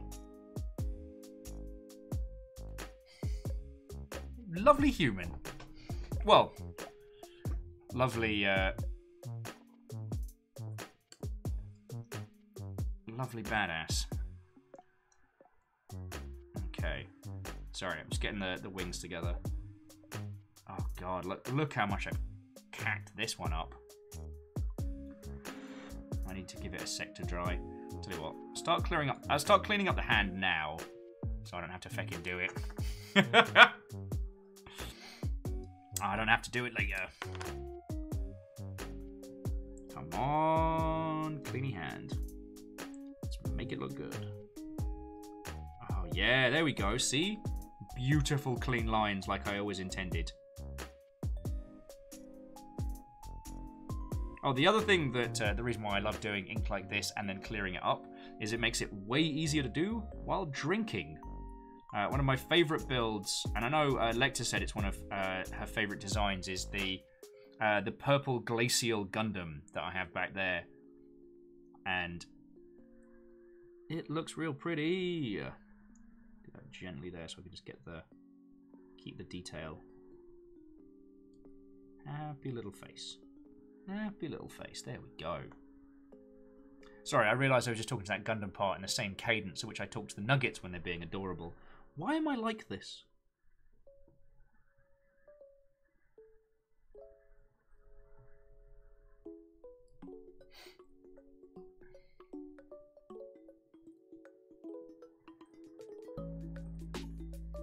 Aww, feckin' yo. So Viking Overlord was saying that they did a hero print minifigure for their friend. I realised I didn't read their story out. To help her get through a transition. That's feckin' lovely of you. And it was of her, like, her original character. But at the end, it was like the mini was her transition friend. You could print the words on the underside. You put, "You are beautiful." That's feckin' lovely of you. That's feckin' lovely of you.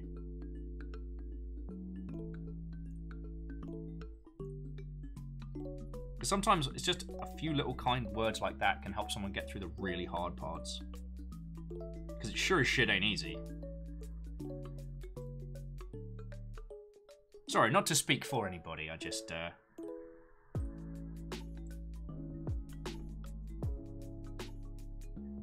Since lockdown has started, I've had quite a few friends that have come to understand themselves a lot better and realise who they are and take the opportunity to take that journey. So, it's been lovely to see.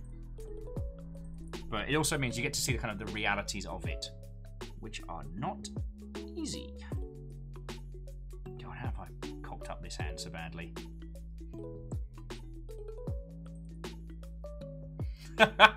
Sorry, Viking just adding that usually they write, "Put me down," or "Do not look up my skirt" on the underside of their minis. I like that. Yeah, I'm definitely gonna... Oh, sorry, I'm gonna clean the fist a little bit. I know, riveting excitement here. Friends, I don't want to alarm you, but if I bust out the paints, you might actually get to see paint dry live. Live, I know. Spoiling you all with this excitement. No, I'm fully aware that we're all here for a bit of banter and a bit of company. And I hope I provide.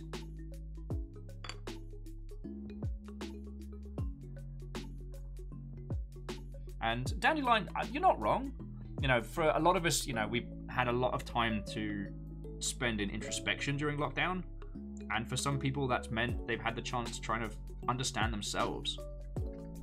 You know, a lot of professions have you moving at 1,000,000 miles an hour, and sometimes it's not until you stop and have a chance to breathe, you get the ability to look at yourself and go, okay, who am I? Again, I'm not speaking for anybody. This is just more a personal theory.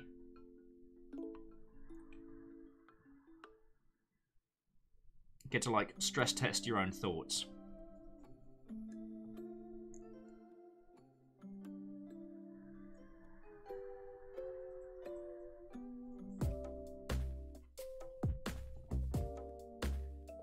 There we go. That doesn't look like a fucking trash fire. Vikings like Longship Real Talk Edition. Well, I'm always down to chat about these stuff. I guess the reason why I don't talk about it on the regular is because, one, no one needs another white guy talking about trans folks, and no matter how much I try and stay up on this, like, it is not something that I have lived through or personally experienced, so the only thing I can ever really do is convey the stories from friends or secondhand information, which, not that I would share a friend's story without asking, but you know what I mean. I don't have experience in that personally, and I don't want to sound as if I am Mr. McPreachy. But if other people want to tell me their tales, I'm happy to listen. And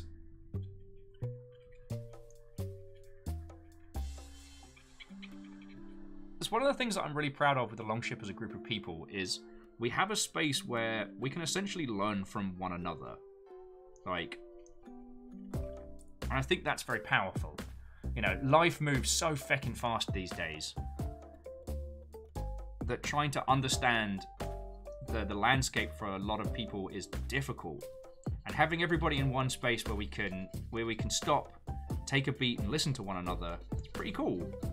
Kind of heckin' proud of that. That's feckin' cool. Oh yes, you're right. Sorry, Mr. Preacher was my dad. Please call me stabophobe. Yeah.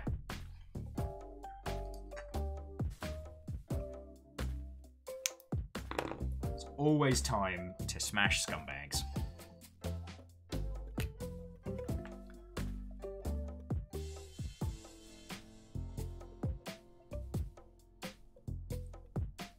Wolfenstein has taught us anything. There's always time to smash scumbags.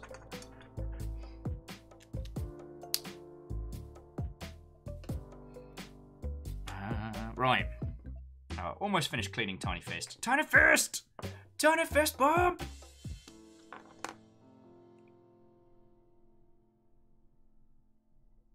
But yeah, I think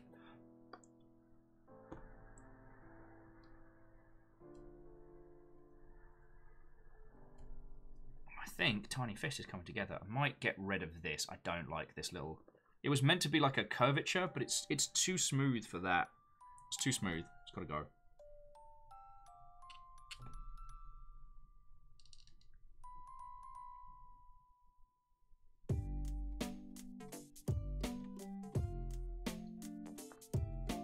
Yeah. No, just what I was going to add is one of my personal philosophies here is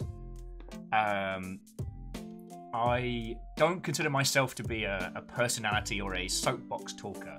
My job's kind of like digital bartender, sans busker. Sorry, digital bartender mix busker. My job is to facilitate the conversation with all of you lot, not to stand on a box and tell you, here's the story, if you know what I mean. And so that's, I guess sometimes I do maybe shy away from some of those conversations, but not because I don't think they're important or don't need to be had, but because, again, I'm not here to tell you what's up. I'm here to talk about Dashcool's float and barge success. Alright, so, Dash is saying, so the barge floats and hovers, which means it won't roll when terrain looks slightly slanted. Hovering does mean, though, it slides down hills, because no friction. All I'm hearing is a feckin' skateboard of platinum.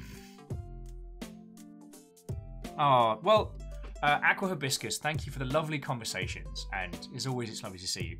I'm sorry you're having technical problems, but hopefully they get sorted. Hopefully. Tomorrow's the Blackout Club, so you'll get the wonderful tones of Lecter, Kyle, and Fiona, as well as my incoherent British screeching. Oh, I'm sorry, Dash. I didn't realise it was mostly gold and iron. I didn't realise you had a fancy skateboard. Sorry, I'm being a silly bugger. Dandelion. Okay, again, thank you for the bits, you feckin' legend. And that song's going to be stuck in my head for the rest of the evening. But here's the story all about how my ship got turned upside down. And I'd like to take a minute, just sit right there, as we pick up all this bloody gold and iron that's now been spilled across the landscape. I couldn't even keep a straight face. Oh, okay. Dash is just saying it was worth it because they now have enough for their space program. So you're still quite early on in a space engineer's run. You're still looking to break orbit, right? God, the beginning of space engineers is so weird. When you're still like stuck on a planet trying to fix stuff. It's so strange. All right. So there's a bunch of this I can clear up later, but let's get the first wing together. These older SD kits are not. I wouldn't call them janky per se. It's just that they're very, very simplistic. And like some of the later SD kits are really good. I got one of the SD Barbatus newer kits, and it's so good.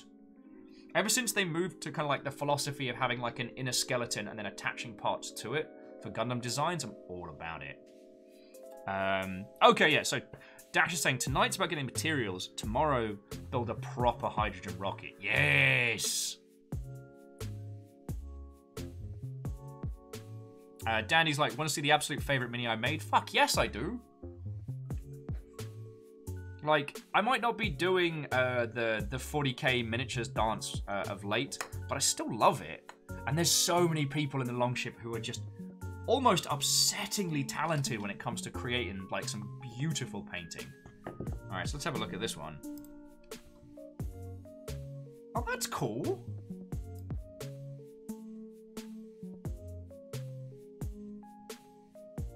Oh, I dig it. It's wonderfully subtle.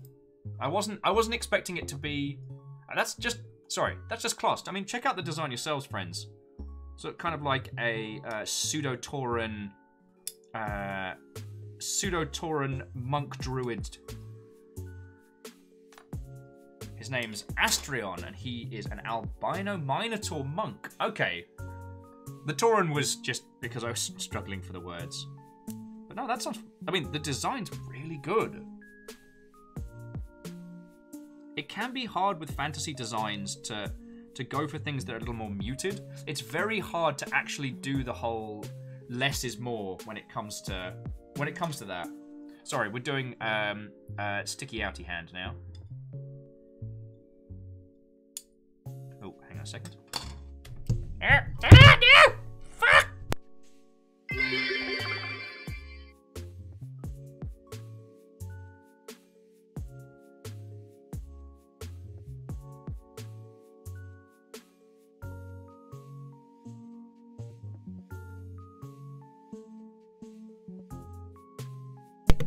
All right, after that sneezing catastrophe, let's try and get the camera back and sort out all this nonsense. Oh, so Vulcanor says that their gaming crew just wrapped a month-long dive into Space Engineers. It was sprung by a Copter Corp. It was spurned by Copter Corp, a competitive group of Corvette building competition. Yo! That's awesome! Wrapped the final test of an unassisted re-entry into a 1G planet. Feckin' yo! Yeah, I am Marcus. I am a consummate professional. Don't let anyone tell you otherwise. He says, knocking his fucking lighting all over the place. Have you heard the tale of Will the Dingus? It's not a story the Jedi would tell. But no, that sounds feckin' grand. I loved getting stuck into Space Engineers, and I keep getting real close to booting it all up again. But the thing, one of the reasons why I want to get back into it is that Fiona has become a huge fan of The Expanse. I think it's one of the reasons why I very much love that human, because I was like, there is this show, you've got to give it a watch, and she did, and became more of a fan of it than I am. So she kind of took the mantle and run with it. But there used to be a not a functioning model, but there used to be a really good Rocinante mod for Space Engineers. Well, someone had built the Rocinante with full like like PDCs, the whole shebang. But sadly, it's from a much, much, much older version, and the build hasn't been updated. And I'm not a good enough Lua scripter to fix what they broke. Oh, Viking, Fiona is my partner. She is Hey It's Fiona on Twitch, and she is currently in the other room. Watching some telly.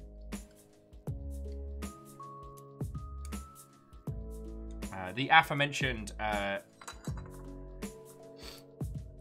that's all the pieces.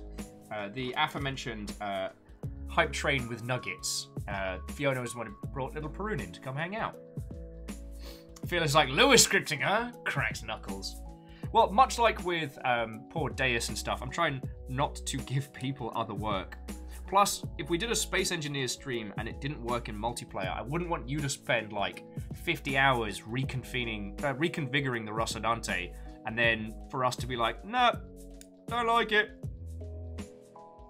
I would feel like a monstrous jerk. Dash, why are you like this? I'm not reading that out, and you can't make me. You're not Jarl anymore. You can't tell me what to do. You're not my real dad. Sorry. I've got the silly buggers about me tonight. Oh, again, another nubbin we'll never see.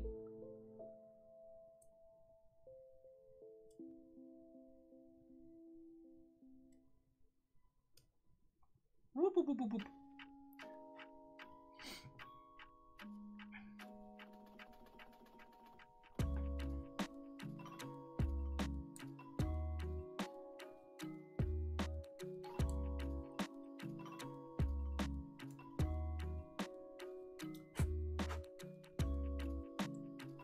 That's not bad. Needs cleaning up in a second, but that's not bad at all. Okay, so this one is this way. Kind of the counter to the flip fist. And handy out that way. And other part of handy this way. There we go, right. Now let's clean it up and make it look like I know what I'm doing. Phyllis doesn't feel bad. I bought a used PC to use as a persistent Space Engineers server, but didn't have enough hardware to run the game in server mode. Yo! Dude! I mean, I'm not saying it wouldn't be dope to play like a custom Space Engineers game with you, but that's fucking cool of you. But, like, you're already doing the good stuff. Like, you do not need to feel bad at all. The sentiment alone of that is feckin' lovely, so thank you.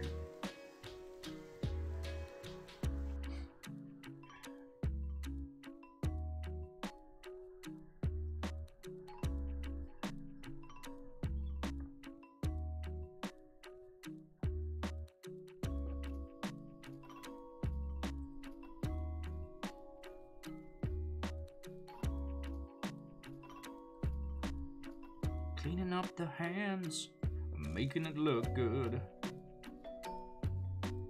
Oh, it's just, when the details pop like that and it looks like you know what you're doing, God, it's good.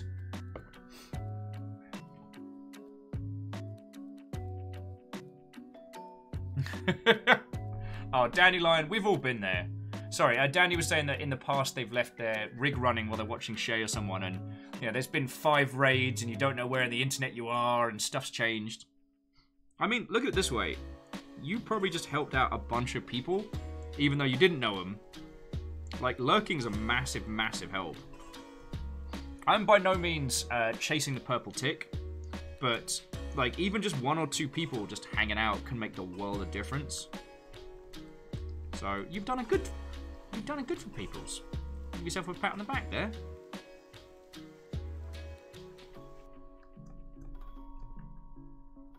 And ever since I found out about, what was it, NFTs, I don't feel guilty for leaving my PC on sometimes. Hey, Ems, how you doing? What-ho? Not only do I maketh the Gundam, I maketh the good queer-coded kind. Look at this. This is the SD version of the Qubeley, and it is fun. It's obviously not as interesting as a tiny model of a machine that makes tiny models, but it's up there. It's up there. It's the first non-memey build I've done on stream for a good while. Oh, Dash dropped a screenshot of their mini barge. Let's have a look. That'll be... That looks feckin' cool, dude. That looks feckin' cool. I never successfully built ground vehicles. I just faffed about as much as I could until we got off into space. And I like that you've referenced my calling it the kick-ass platform of kick-ass skateboard of. So Ems, it's lovely to hear. Because the thing is, I don't have many people on Twitter that I would say that I follow, because most people want to be part of whatever the discourse is that day, and I'm not about that life. But I saw, sorry. I guess what I'm saying is, please don't think that I'm stalking your Twitter, but I did see you starting to make the rumblings of thinking about cutting off hair, and I say this with love and respect. I was like, now the question is when, and apparently that was answered is today. You know what? It's my show. I can take a quick moment to check out how it's looking.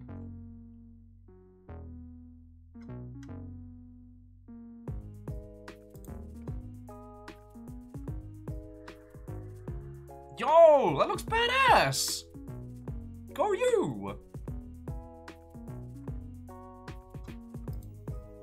You fucking badass, go you! Sorry, I was talking to Fiona about this today because there was a social media meme doing the rounds today, which is like, show your range but only your hair. And it's like, why, like Fiona and people having these wonderful and wild different hairdos. Friends, I've had this do 4 years. In fact, the only thing that changed was after I moved out here. No, God, it was even before I moved to New Zealand. Echo gave me an undershave, which I kept. That is the only change I've had in my hair for so long. So, well.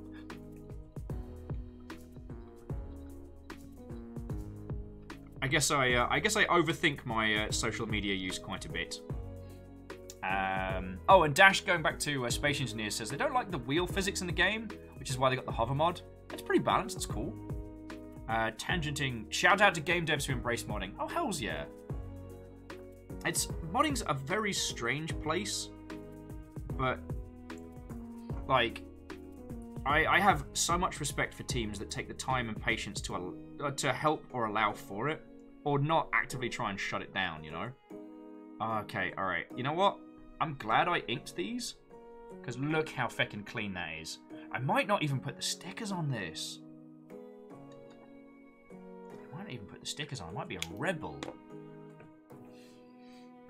Now, personally, I have a weird emotional thing with a lot of mods, because I worked on a game project where people would often say, alright, it's good, but it'll be better once the modders fix it. And Yo!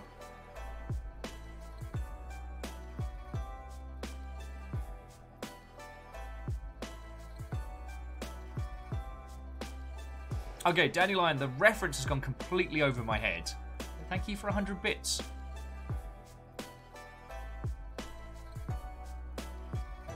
Oh yeah, and Ems, it seems that the crowd agrees with me on your hairdo. It's feckin' rad. Wow. Okay, Viking Overlord, you're making ground. I've done an arm and a face. Oh, the hair in Skyrim. Oh yeah, if you make a Dragonborn Norn. But I'm if you make a Dragonborn Norn and put no points into strength or endurance. Yeah, sorry. I worked on a game project which had this whole, you know, it's a game that's fixed by modding perception, and sometimes that's very hard when you see 100 people like working themselves ragged, making something special, and the perception of fixed by modders can be, I don't know, damaging to one's morale. I'm not saying that those modders are bad or I'm against them, it's just the perception of that can be kind of upsetting, you know?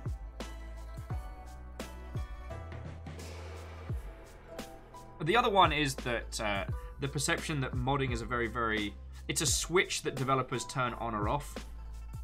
Like, oh, why can't you just have mod tools available at launch? Knowing that if you had the kind of tools that would make modding easy and smooth, the dev team would be using them because you'd be making development tools. Then there's always the, why don't you release those dev tools to the public? And you're like, there's no documentation, it works 40% of the time, and it has at least one rickroll in it. No, we're not going to release that to the public. You're not ready. You're not ready. Oh, sorry, the Total War map maker had a auto-generate map button under, like, File. So it'd be like, File, auto-generate map. And if you click it, it would just bring up a rickroll. Because if there was a button to just make maps instantaneously, surely we'd all be using them. Sorry. This is just getting into a very Will-centric conversation now. Jumping back in. So Ems, how have you been holding up, friend? That hair looks dope. I apologized last week for the lack of Blackout Club, but we are back on for tomorrow. We should have the full complement.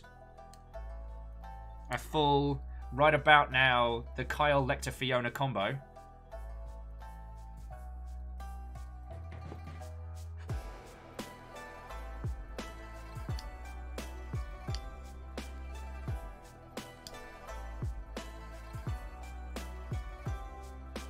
Agananiki says, the DevTool conversation is far too familiar. Alas, NDAs. I know. I'm being a little blasé. But the Total War mod kit was released, and we discussed that already on, like, brand-approved videos, like, 1,000 years ago, so I get to talk about it. Lecter, right about now, the funk's on, clubbers.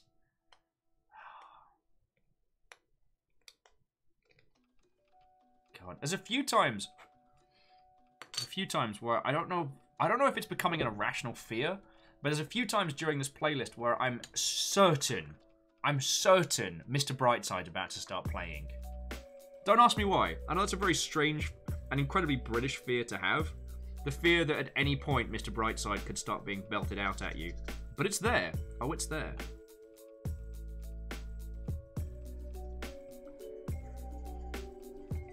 Making this wing look pretty.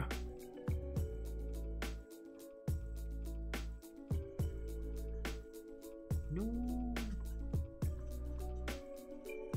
Knock a little bit of the good stuff off. Down it. To the pen. So Ems has been doing alright. Understand that the occasional break is needed. Just been chilling a whole lot. Finally got a vaccine appointment. Go you.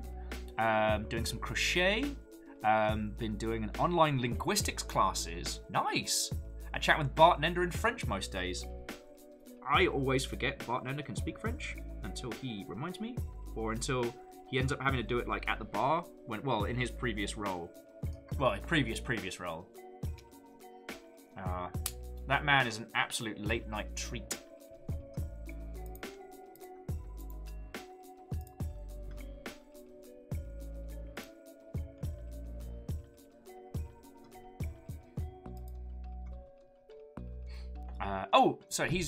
It's okay. So he's the French pro of the two. Interesting. I can only really remember snippets of what I learnt in school, so I'm not going to give anyone else like heck or otherwise for. All right, look at these feckin' hands, looking fancy Dan. All about this. Oh, now we're just doing the tail booty and then the torso. So this will start. It's one of those things in Gundam creation where you get to a certain point and you kind of get almost like a momentum behind you. It's like loads of it takes ages, or feels like it does, and then suddenly you're on the last two pieces of a sprue and you can kind of feel that momentum getting going. It's grand. Oops, sorry. It's me being a terrible host. I have to clean the crap out of this one because I'm not happy with all of that. But teeny tiny funnels, cut the funnels off. Apparently it's Tony's time again.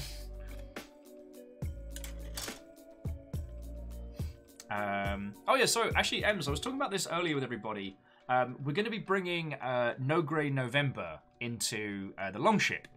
And one of the things I mentioned that alongside model kits 40k, also like crochet patterns and like creative projects.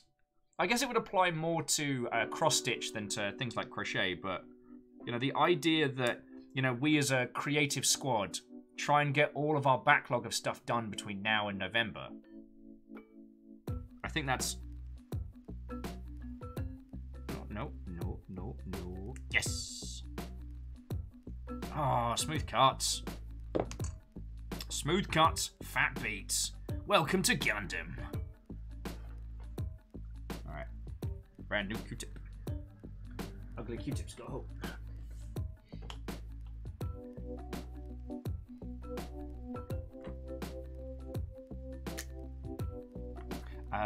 Lecter says they have the same amount of crocheted tunic as they had back in January. This looks like a job for No Grey November, which semi-translates when you talk about other stuff, but I think it's still valid. Probably should have thought this slogan through before I started yelling it. Oh, it's already looking nice.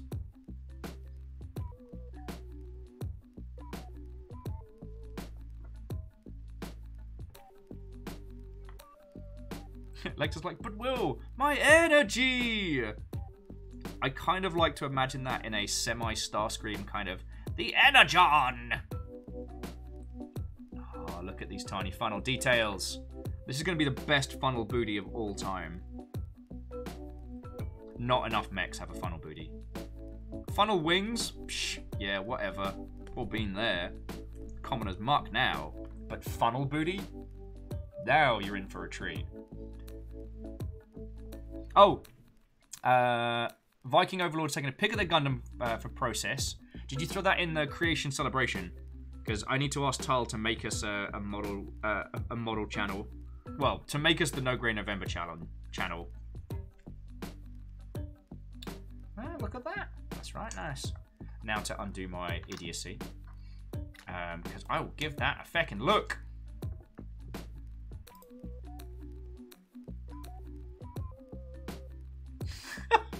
Sorry, I am Marcus. Did you just send us a little, like, Yu-Gi-Oh! Puzzle pyramid necklace model kit?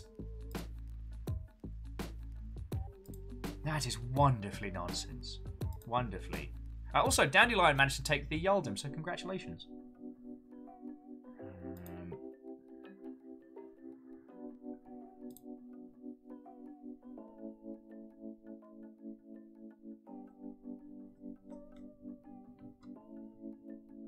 Oh, anyway. If I get to see pictures of it later, then feckin' grand. Otherwise, ni worry.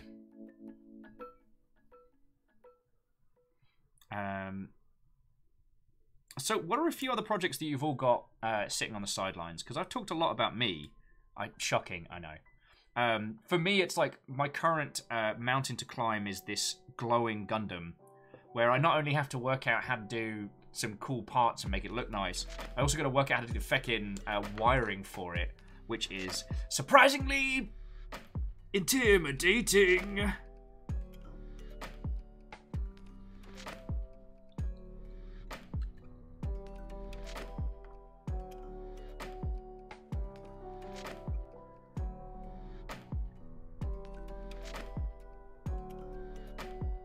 Okay, that's slightly better. Slightly better. If I need to in the future, I could just soak clean that one. There's still some teeny tiny little bits on there, but it's enough that I'm not going to wince every time I see it. I really respect the people that do these SD kits and then like build and rebuild them to make them look like super top tier.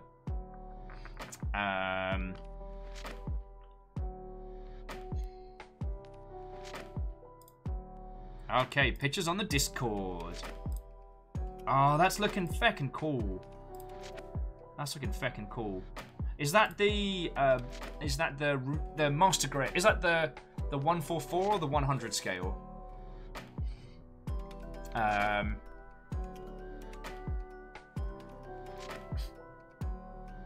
Heckin' what? Dasher says, someone made a roller coaster in Valheim. Mark is deciding whether to work on the sequel to the novel or the partially started and unrelated side project I came up with. Ooh. Ooh, that's a tricky one. And Ems is currently working on a temperature blanket. 1 row per day that corresponds with the daily high temperature. But I think I want to make more of a mosaic blanket soon. Nice! There is a project I've been wanting to do for ages, but will probably still remain a if I can sort of thing. But as a lot of my gaming t-shirts and gaming hoodies slowly get worn out, there's a bunch of them I don't want to get rid of because they came from like times in my life or from events that I love. But I don't want to keep wearing them because they now look grotty and dead. So I'm thinking about basically turning some of those hoodies into like a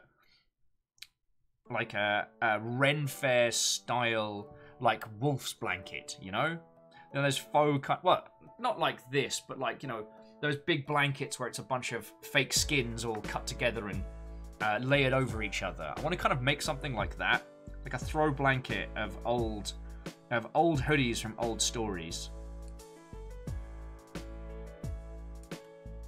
But that will probably remain one of those things that I constantly tell you all about and do literally nothing about.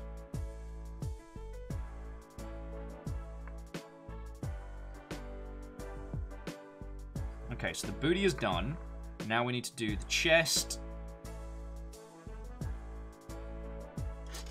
Oh, and we've nearly cleared our first sprue. Feckin' yes, sir.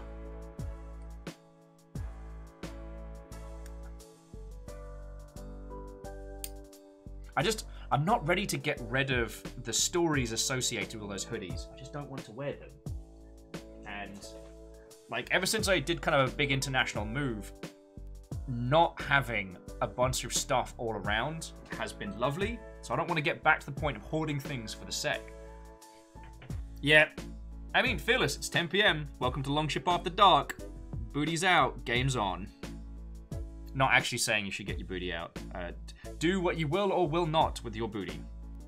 I'm not the boss of you. I'm not even the boss of me. I'm not even the boss here. It's clearly Tal. Okay, Zelky. How? How did you know? Did you just... Was it like a bat signal? Did you just see a big Z in the sky and you'd come by? Or was it like the Force? Like, Will's making references to the bootay. I know I am needed. How are you doing? Zelky, you lovely human. How are you doing? We're making a Qubeley. Look at this. It's right good. It's right good. Zelky's like, wherever there is a booty reference, I will be there. Okay. The booty emote's followed by little booty Peroon with the heart. I'm like, you know what? I can't even be mad. I couldn't even be mad if I wanted to. And Em's just like, butts. I love you lot. But yeah, Zelky, how you been doing, friend? We're a week and a day away from new Monster Hunter. A week and a day.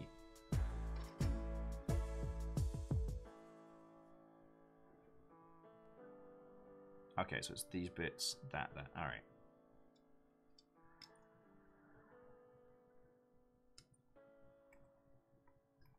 You know what? I might keep this as just black and white for today. And then actually look into, like, taking this thing apart and doing some proper... Well, that'll never be seen again. And doing some proper painting on it.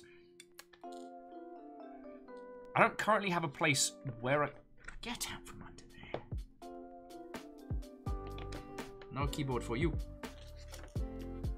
I currently don't have a place I can airbrush on. Sorry, spray paint. But... Zelky says they've been okay. They work the 21st, 24th, then off until April 4th. Okay.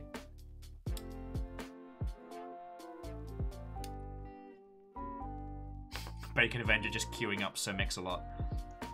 Sir Mix-a-Lot also being a person that knows, much like Batman, when they are needed.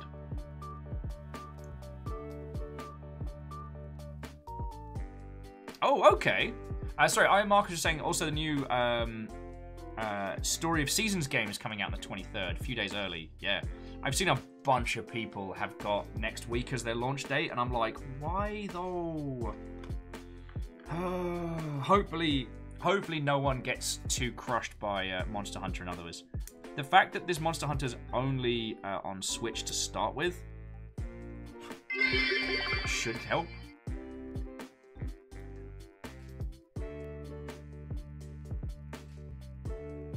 Okay, so Dandelion was asking, what is a fight in a video game that hit different for you, like it was the fight you remember thinking about that game? Okay, firstly, sorry. Thank you kindly for the 100 bits. Also, Joda, nice. So, a fight in a video game that hit different for you. I'm not entirely sure what you mean. So do you mean that a fight that you went back to as an adult and it had a different feel to it than when you played it as a kid? Or like one of the fights that was iconic for the game but didn't hit in the way that you feel it was intended? Like the Nemesis fight from Resident Evil 3 and stuff like that. Oh, that's a huge nub mark. How can you stand to be around me with nub marks like this?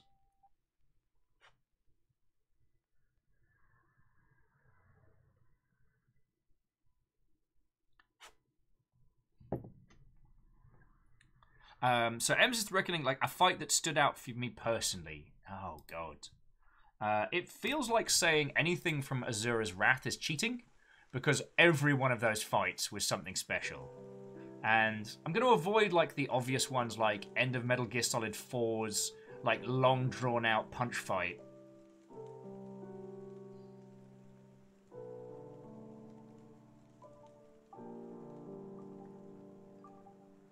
God, I hate that Metal Gear Solid's the one that's popping into mind. I'm also going to avoid, like, the end from Metal Gear Solid 3. The one I think about, which I didn't expect to, was the first time you encounter Saha Philanthropist in The Phantom Pain, and you're just cheesing it away. But the reason I remember it is because during that fight, you're not actually trying to defeat the giant robot. You're trying to just get the fuck out of dodge, right? And the thing is, your helicopter comes to pick you up, but for me, I had set my speakers on my helicopter to play, what was it? An acid remix of the Monty Python theme. So I've got echoing out across the hills of Afghanistan as this helicopter comes to pick me up. And then as we're cheesing it, you're desperately firing the machine guns. It's still going. So good. And Danny, thank you for another 100 bits. Fucking lovely this evening. Thank you. So Danny was going on to say that the Dark Nut fight, lol, from Legend of Zelda Twilight Princess hit different from me because you had to use techniques and moves that you learnt along the way to win. Oh, okay, so something that was drastically different. Oh. So I would say the giant mech fight from Nier Automata, or Nier Automata, or Automatic Tomato. Simple, yes, but it was so desperately out of place with everything else that it gave it this incredible weight. Like when that huge spinning saw impacts the first time and it's like...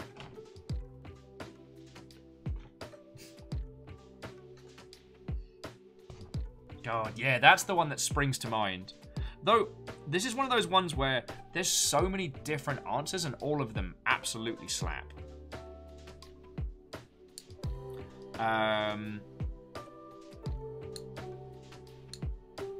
God, for the upcoming Nier, the whole section as a text adventure blows my tiny mind.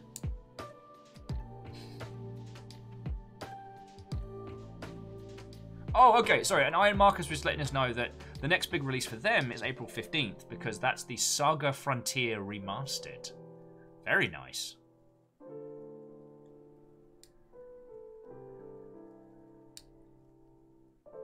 That just reminds me I need to replay Final Fantasy Legends. No, I'm very happy for you. I don't think I'll have the time to personally get stuck into this one. And that's just, you know, one of the downsides of growing up.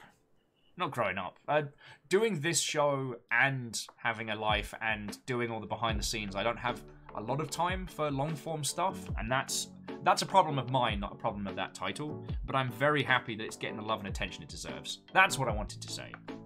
Not sound like a snarky crumbum. Alright. Let's get all the nice little details on this.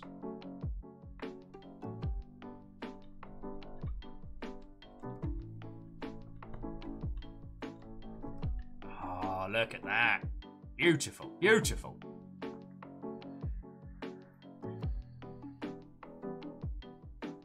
Making me feel like I know what I'm doing. God, so are there any other ones that pop up for your good selves, like special or different boss fights? And we're gonna veto Metal Gear Solid bosses because, like, they have an unfair advantage. Yeah, because I mean, Fearless, you're right. The fight with the boss is pure poetry, and the fight with the end has been deconstructed and deconstructed time and again, and it's because it's feckin' grand, yo. It's feckin' grand. It deserves all the attention and deconstruction that it gets. God, I'm trying to think of some other bangers. Oh, Iron Marcus is also going to be playing Monster Hunter as well. Possibly even with Longship Folk. But we do have a good little squad of hunters. I don't know how many people have a Switch and are going to be picking it up. But, I mean, I know I'm going to be playing the absolute hot heck out of it. Because the thing was, it was kind of like with Pokemon Sword and Shield. It was a game I was playing with you lot because, again, we've very kindly given it. But then I can take it with me and go sit on the sofa and spend time with Fiona and keep playing. I'll probably end up grinding resources mostly and just doing all the little stuff that I like doing that are really boring to watch. Because don't ask me why, in the Monster Hunter series, I love just going, getting more herbs, collecting more stuff. Always like that.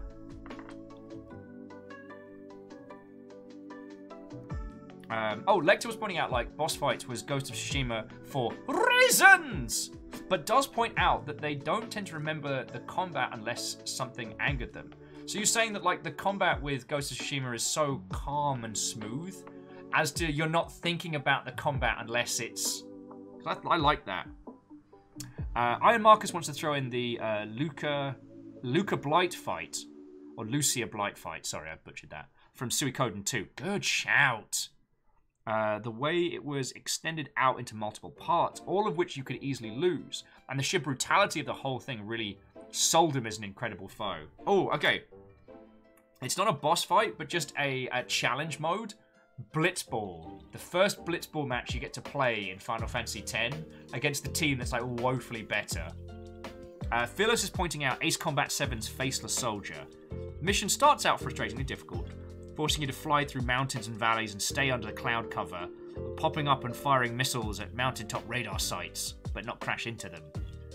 Then after you clear, a large squadron with friendly IFFs engages you and won't respond on radio. Okay, this is a two-parter. Emma says, I don't have a favourite fight because I don't play fighty games. And Em says also looking forward to Season from Scavenger Studio. I know the one you mean. Dandelion, thank you for another 100 bits. You fucking legend, thank you. Dandelion says, I only got Shield recently, just beat it. It's kind of silly. I missed the hard fights like Pokemon, like Cynthia Champion and Diamond, or the Flying Gym and Emerald. Well, supposedly there's meant to be a DLC area that's got some very challenging fights. And I do like the group raids. Really does feel like kind of a team effort. But I didn't play Sword and Shield beyond kind of like clearing the main narrative. Not that I wasn't having a good time with it, but again, just real life cometh, you know what I mean? I'll say, continuing Fearless' story, your AWACS, who's been mocking you as an expendable penal legion at this point, gets serious and tries to figure out what's going on. One of your squad mates has an idea to form up and rekey the IFF on the squadron. Once it hits that, you go counteroffensive right before airburst cruise missiles begin raining down. And The music kicks in, you have to dodge the missiles. Alright, that's feckin' rad. So it's like, you know, you're doing something kind of complicated and then it just kicks up to 11 slow. It just slowly... Oh, that's great. Sorry, Lost Flowers was saying Final Fantasy 15's final boss. Yeah, it's not the hardest fight. In fact, by that point, it's quite simple. But it's just hitting. It's batting for 1,000. Neo Shadow says theirs was the Abyssal Watchers. Yeah! Start off 1v1ing and then everybody starts coming in, but they're then fighting each other as well as you, and yeah, no, it's something special. I've actually been using the Abyssal Watcher's weapon for our group playthrough. We're doing like a big like Longship Dark Souls playthrough, which will actually be continuing on Saturday, because we didn't get into it very much last Saturday because I wanted to celebrate Fiona's birthday. Fiona did a birthday stream last Saturday, and I wanted to be a part of that. Someone said I had, like, birthday FOMO, and I'm like, maybe not FOMO is the correct term, but I wanted to be a part of it. Shock you all, I'm very fond of Fiona. I know. Shocking hot takes from Overguard. What will he think of next? Ha! What will he think of next? God, I'm funny and hilarious and smart and pretty. And modest. Lecter's saying Nier Automata, just the whole game? Yes. Oh, of the boss fights in Nier, weirdly, the one that stays with me is still the one from the demo. The operatic hell beast with the murder skirt and all the other androids that have been crucified. Like, whoa. M says, wait, that's a lie. Once played a fighter game. It was a side-scrolling 8-bit adventure game on the 3DS. And the final boss was the Ice King. Oh yeah, and later, she is absolutely awesome. I wholeheartedly agree. But also, utterly terrifying. Like, god dang, that fight is haunting. And there were other fights that did other weird things. Like, that wasn't the only...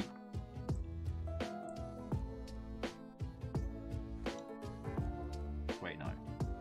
Oh yeah, so... Okay, that's the front. That's the booty. Which is why it's not clipping in, because it needs to be that way around. Okay. Yeah. Alright.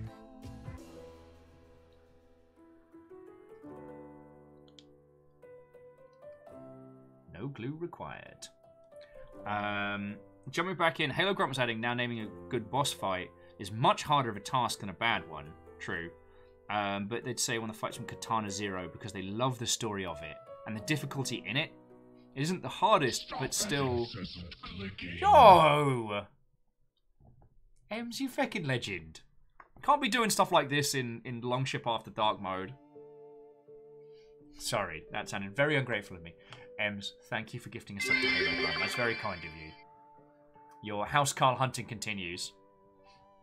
Danny Lyon was saying that their Dark Souls experience was a 30-minute crash source, resulting in three trying a boss the friend was stuck on and some dancer or I don't know in Dark Souls. Thank you for the 100 bits, healing yourself up.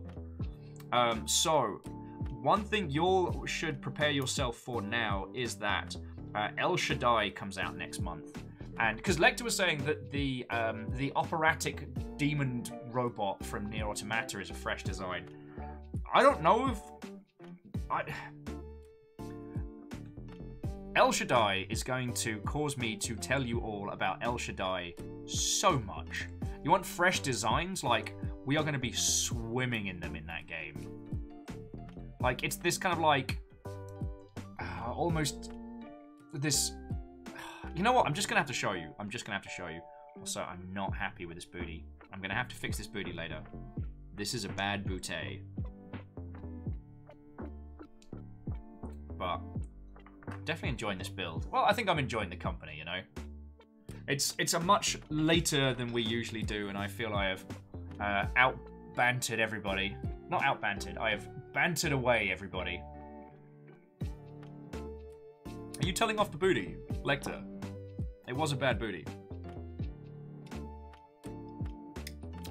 Sorry. El Shaddai is this beautiful, almost like watercolor, surreal action brawler with, I don't know, it almost feels like kind of, I want to say like Hindu overtones, but I don't know a better way to describe the art style. It was a beautifully weird game when it came out. Oh, now the sprue clear. Feckin' wee. Fearless is like, Will, are you saying that Qubeley's a badass? What you did there, Fearless, I saw it. And of course I'm saying Qubeley's a badass, like, what am I, tasteless? So yeah, friendos, you're gonna have to put up with me ranting about El Shaddai when it comes out, and playing it when it comes out. Now, it is one of those games that sadly suffered from, you know, the old style of video game releases. It was a bit too weird for new users, and it didn't quite have as much depth and complexity as the later Devil May Cry's, and it certainly didn't compare to like Bayonetta and stuff like that. Ems was like, please don't taste the Qubeley's ass. How are you gonna stop me? Look, this is the butt plate.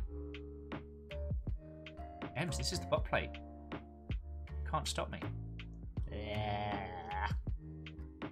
I'm a rebel. This is Longship After Dark. I'll taste the booty if I want to. Really shouldn't have, but another sip of tea. Tastes like booty. You're not the police of me! Oh. Yeah, no, so just El Shaddai was one of those games that, because it was only a box product, it didn't do great. But the thing is, it's one of those that, if it released now on digital distribution, it would have been one of those kind of like, well, okay, I don't want to say sleeper hit, because that implies like the whole like games market themselves magically, which they don't. Shocking, I know. Just clearing up the booty a little bit. And for the record, I didn't put the chemicals on until after I licked the booty. So we don't have to worry about going and stomach pumping Will. Oh wow, there's a lot to clean up here.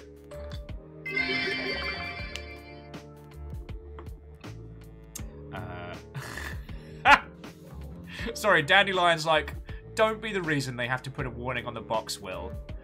Gundams. Does not require glue. Do not eat the booty.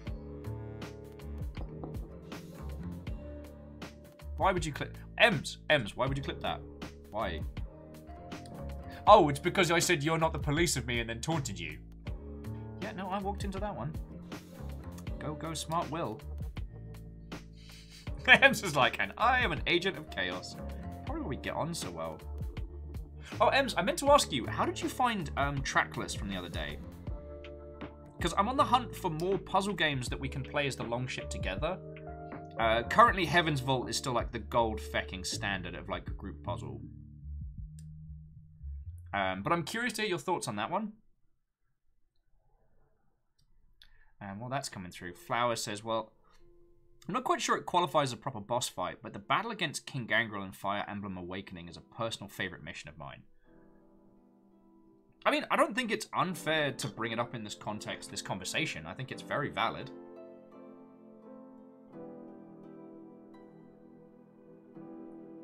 I mean, the ones that I want to talk about, but I don't have a visual reference to show you, are some of the boss fights from Panzer Dragoon Saga, which I've... another sprue done. Which I've been thinking about a lot recently. Because I want to find a way to stream Panzer Dragoon Saga for you all. Without spending $3,000. Where was my brain? Oh, yes.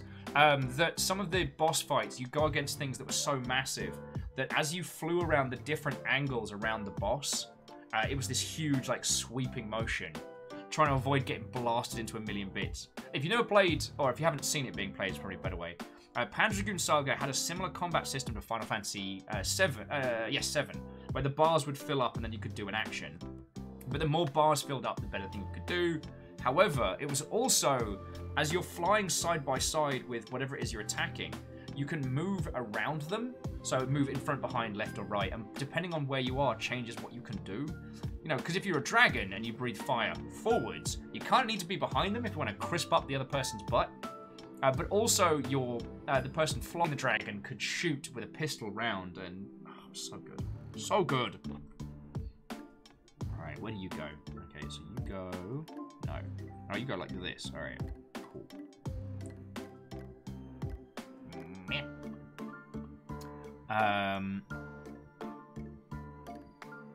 Oh, so Em's saying they really enjoyed it. So this was on Trackless.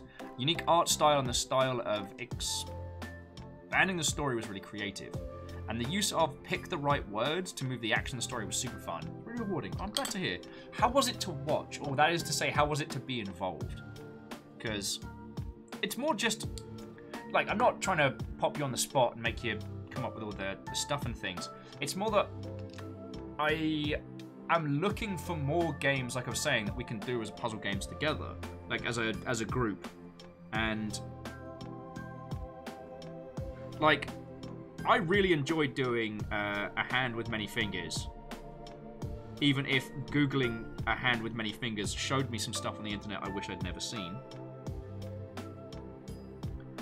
But it was, wasn't there? There was one other puzzle game we tried recently that just did not work as a group game, and I'm trying to remember what it was. I know Night Team 4 does not work as a game to watch, which is very sad because it is incredible.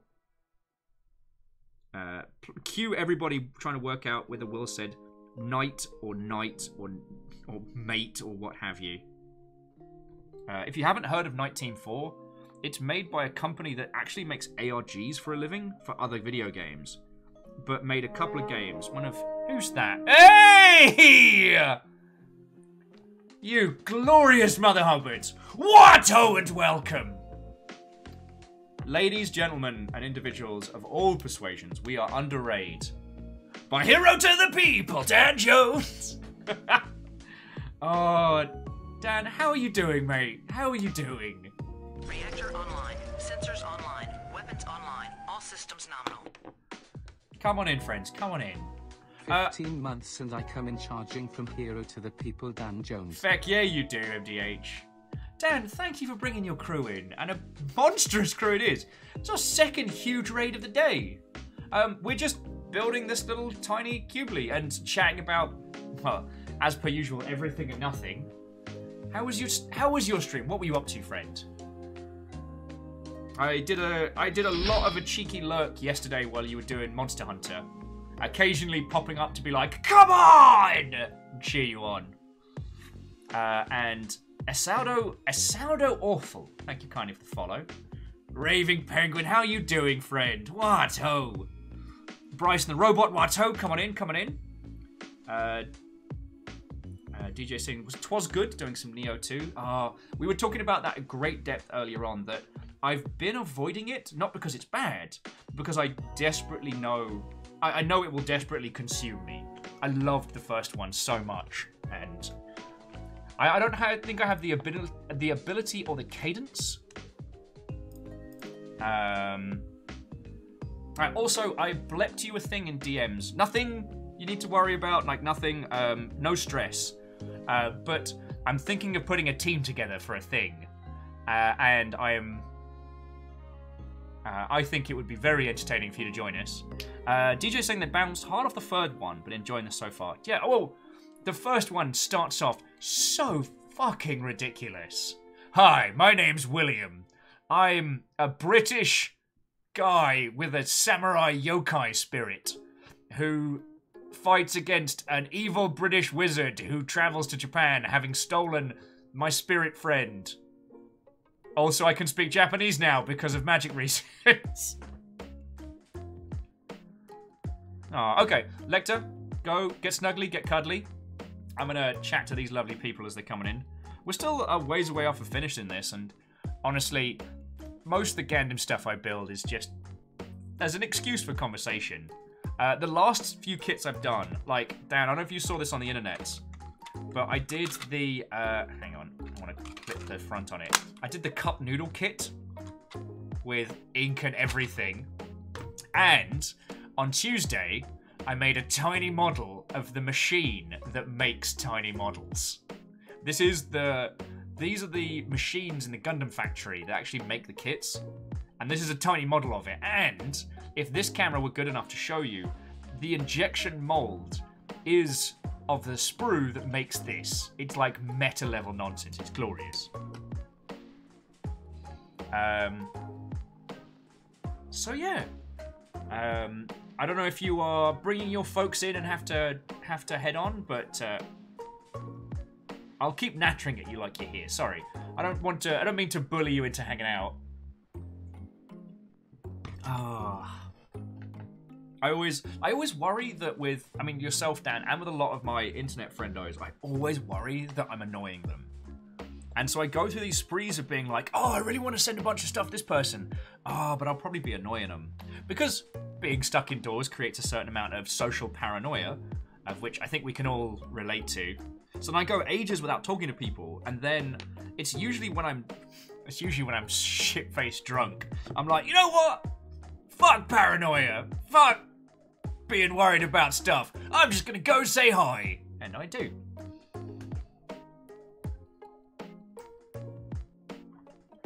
Right, so we cleaned up the codpiece and the codpiece and the bootay, and now we just clip this mother hubbard together.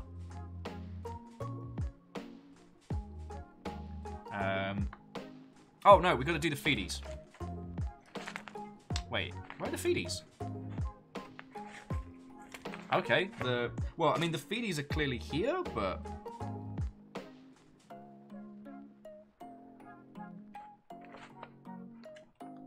Sorry, jumping back into the conversation, because we were talking about puzzle games that are good for a group. Ems was saying the top shelf is Heaven's Vault, but I've liked Trackless and Hand with Many Fingers quite a lot. I remember also that I liked watching you play Manifold Garden, even though it wasn't very audience participation. Okay. No, that's really useful feedback, yo. I guess we're just building two feedies. There's no instructions as to how to put these feedies together, so we're just gonna guess. We are off the tracks at this point.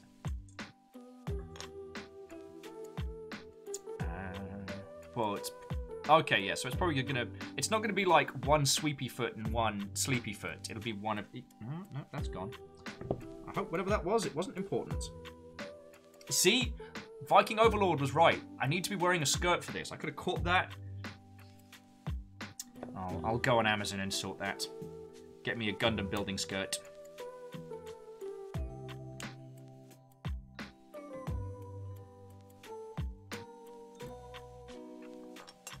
Alright. Does that come together? It sort of does. Alright. We'll clean these up. Oh, and also we got the little chubby beam saber.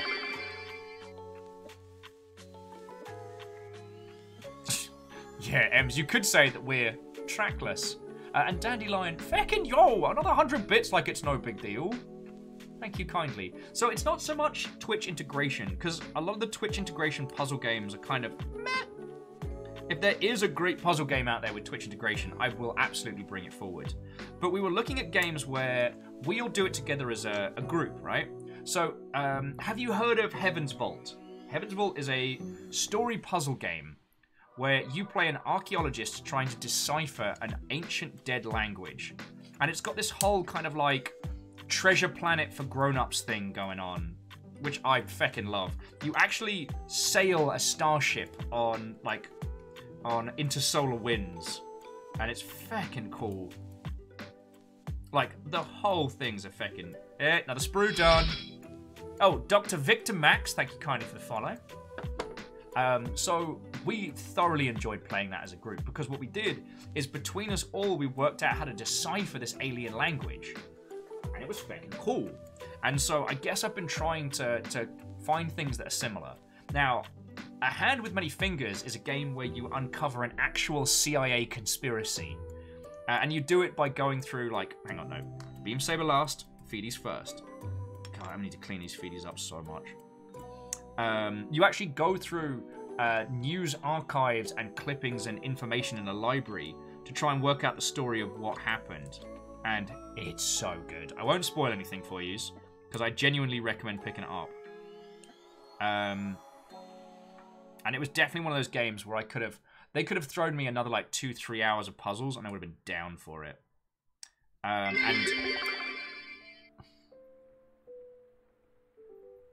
Dandelion says, not multiplayer, and it's old, probably still using some Flash on some sites, but if you played Being One, I have not. I haven't had much luck with browser-based titles, but I will definitely give that one a look.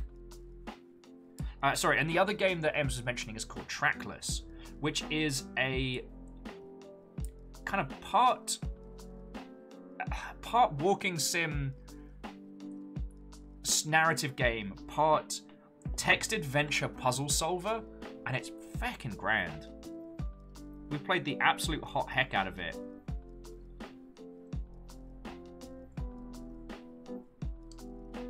Yeah, we'll have to tidy up the details on the feedies a whole bunch.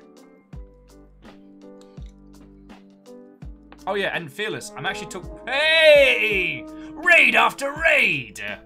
Sir John Bacon, how are you doing? Come on in, friend, come on in. DJ just brought his crew over, and we're talking about puzzle games that are fun to either watch on Twitch or fun to take part in. Because I'm trying to think of some other bangers. And while I pride myself on having a very, very strong knowledge of games, and especially when it comes to interesting or strange titles, I'm not clairvoyant, and no doubt there are games that I've missed. Like, we haven't done Superliminal on here, which is more kind of like a visual physicality puzzle game. And those aren't really good for group play, but Ems was saying that they enjoyed watching Manifold Garden, which I would have put in the same kind of category. Sorry, John Bacon, you come on in, I'm talking your ear off. How was your stream, and how are you doing, friend?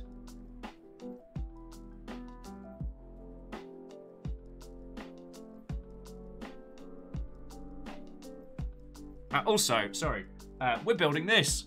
We're building the Qubeley here. It's super cool. I'm just totting up some of the feety details. Those are details on the feeties, if you know what I'm saying.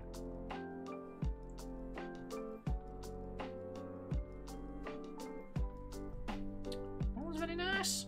These are some fancy shoes.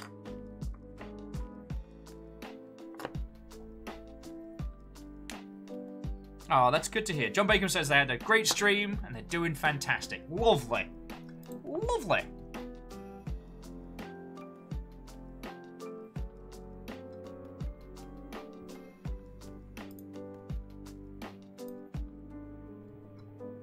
Sorry about that. I was just playing some modded Minecraft. Lovely.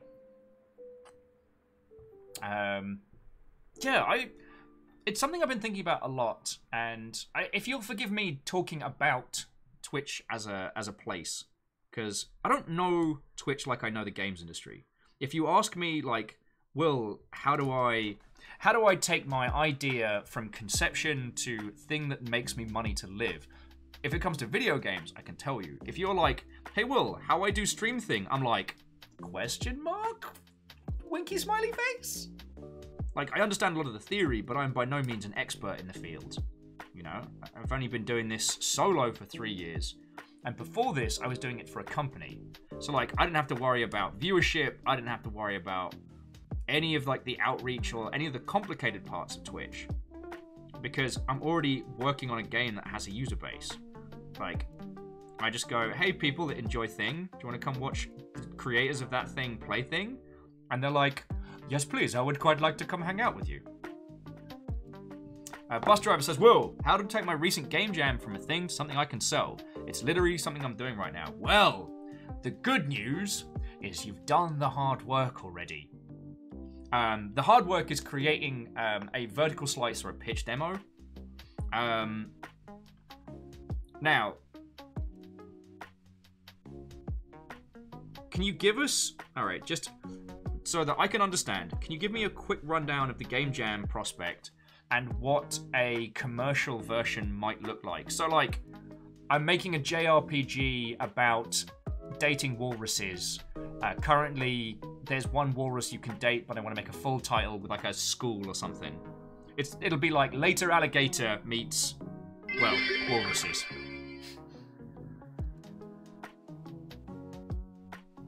Yeah, so actually, I know some of the people over at Armello, and they're real good. Like, their weekly streams are fucking fun, and I like how they structure their communications and how they do them.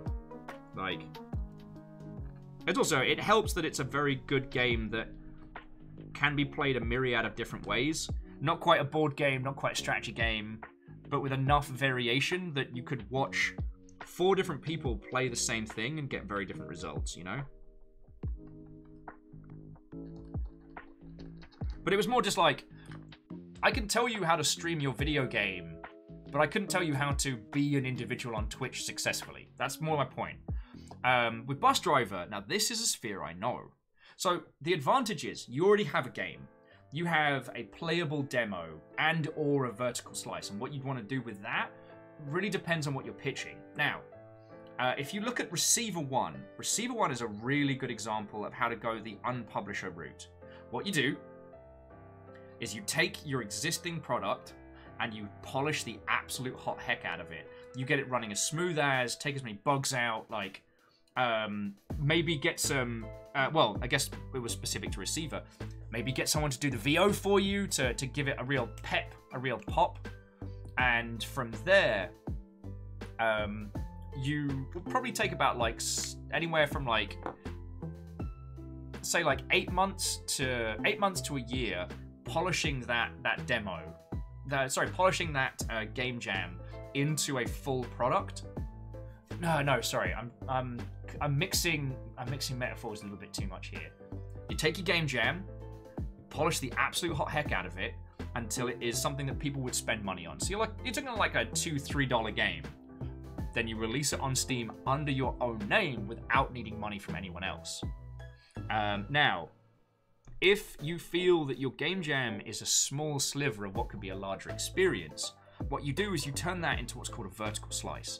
And a vertical slice isn't a demo because it's not for consumers. It's not for people to play. But it is a short, contained snippet of what final gameplay might be like. And then with that, there you go shopping. You start hitting up indie publishers. You start hitting up big publishers. And with your pitch deck and your vertical slice, you have everything that you need. It's very important to have something playable when you're asking people for money, because the more of your game functions, the more control you have over the money you receive and what happens after. Okay, so Bus Driver saying the game is a tower defense game, but instead of towers, you're building a maze. The current objective is to try and make AI traverse the maze for as long as possible without blocking them entirely. Yo! So kind of like the really, really good bits of IRL, of Keeper RL and stuff like that.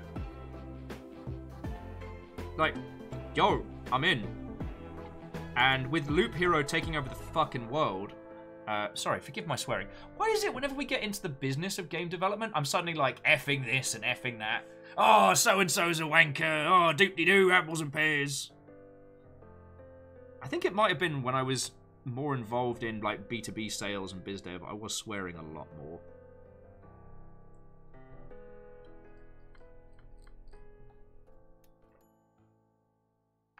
Alright, I'm gonna need a new Q-tip.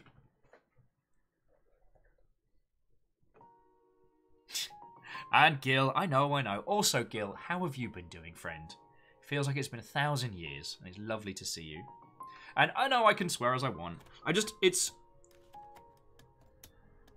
I realised that if I swore with the same level of reckless abandon as I used to back when I was dev side, I'd probably end up saying something very viscous.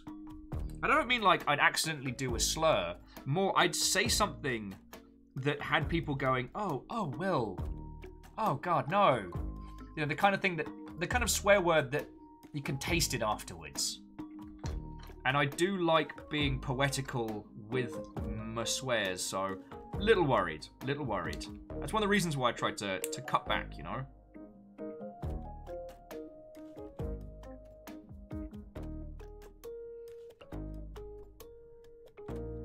Okay, Fearless, go do your thing, yo. Have a stroll, get some air. I'll be doing the same thing with River in a bit because it's nearly 11 o'clock. I did not expect to be up this late. I've nearly finished anyway. I'm not going to be doing the stickers in the eyes yet because I kind of want to tart this up later on. So I don't want to put the stickers on just yet. But yeah, so Bus Driver, it seems like you've got the kind of project that you could go either way with. Like, you could work on taking the concept of it and polishing that up. You'd probably, if you were self-published, you'd want to go early access to start with.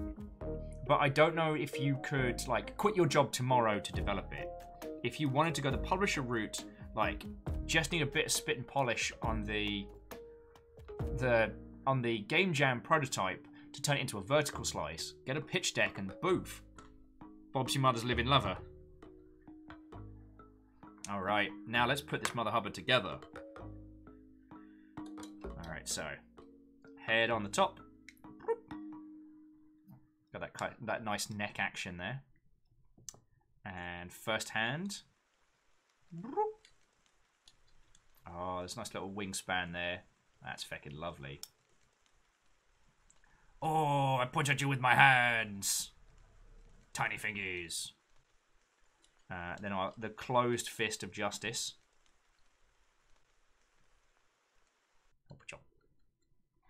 Oh wow, did we clear another one of these? God, we've gone through so many. I guess I have been nattering to you all for 4 hours. Then remove the hands. Clip in the booty. Booty attached. Yes, it is very important that I take you through all these booty-based steps one by one. 1 feety. 2 feety.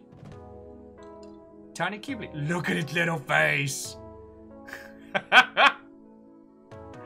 Oh, this was totally worth it. Yeah, I'm definitely going to see if I can paint this up or add some more details to it or what have you. Because there's a bunch of things... Usually I wouldn't be so picky. I mean, like... Tiny Big Sam is covered in mistakes, and I love this one. But I think it's because the Qubeley's a particular frame that I just love.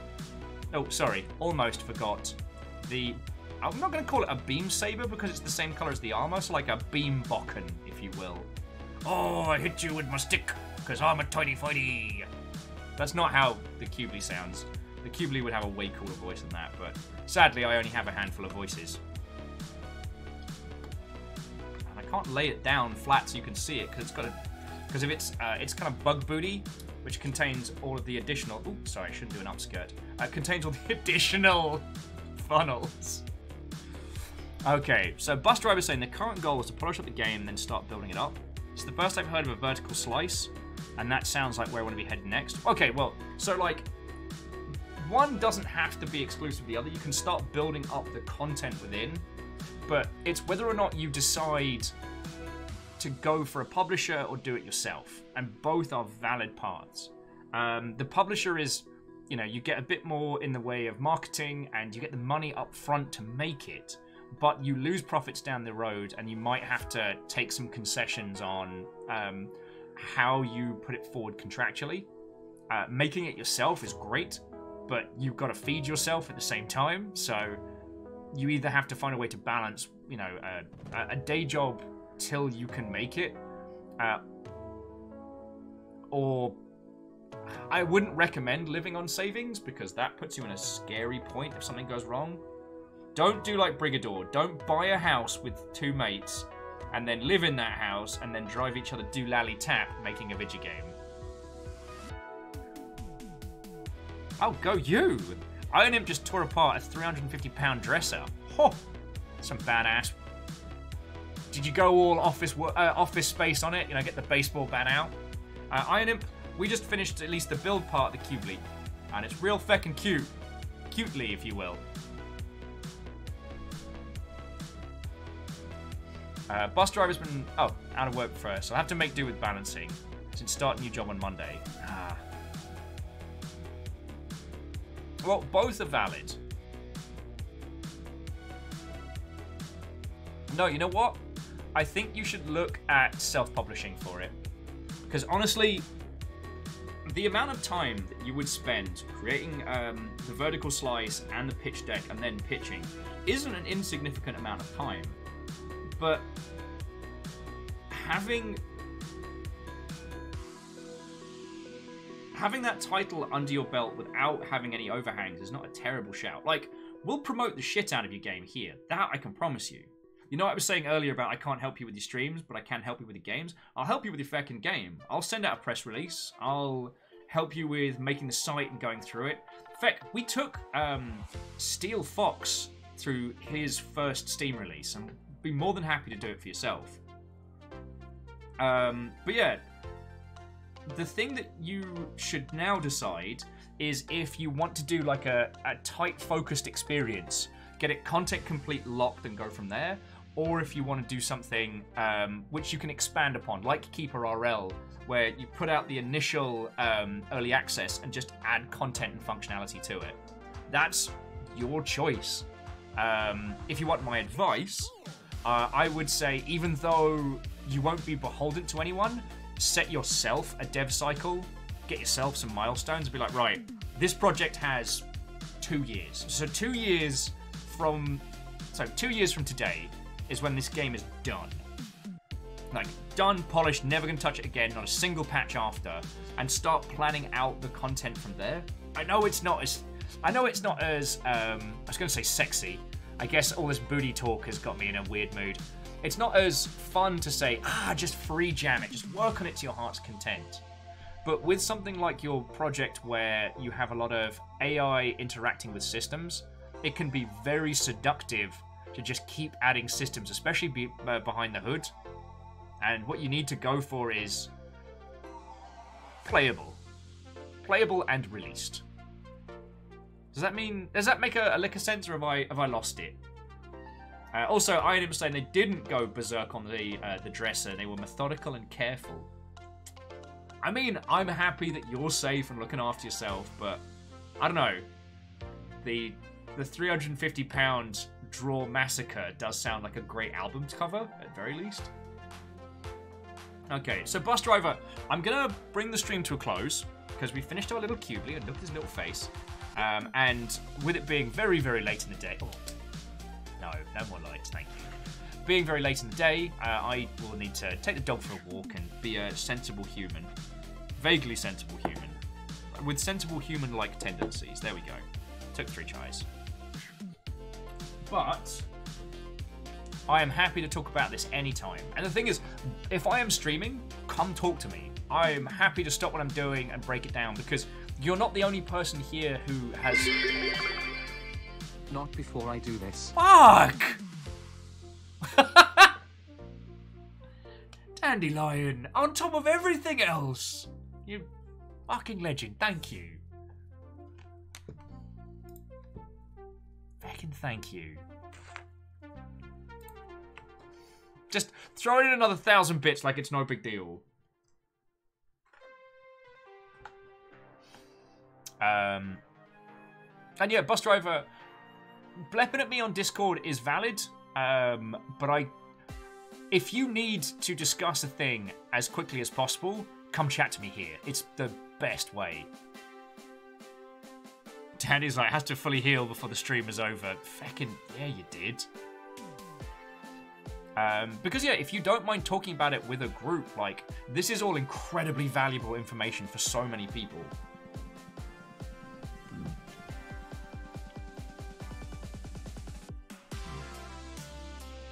Oh, excuse me. I'm so sorry, friends. Okay, yeah, I should bring our adventures to a close. Oh, I'm not sure if that was hunger burps or... I don't know, I've had this thing that's like 2 steps away from being heartburn for like most of the week. I know. The cool as heck life of Will. And as much as I want to, I don't think... Wow, it's bright as. Tiny Qubeley's going to be able to handle this. Graphite sneaking in 100 bits before I push the button. You lovely terror.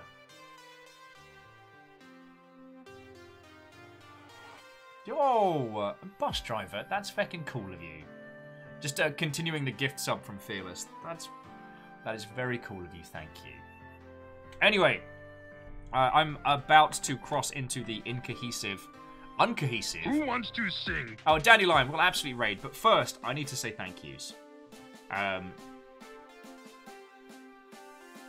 I hope I have made aware, friends, like, I am entirely kept upright by you lot. Currently, all the bits, donations, subs, all of it is just going into paying our rent and keeping us alive. The food for the tiny nuggies, food for River, all of it, you lot are supporting, and I can't say thank you enough.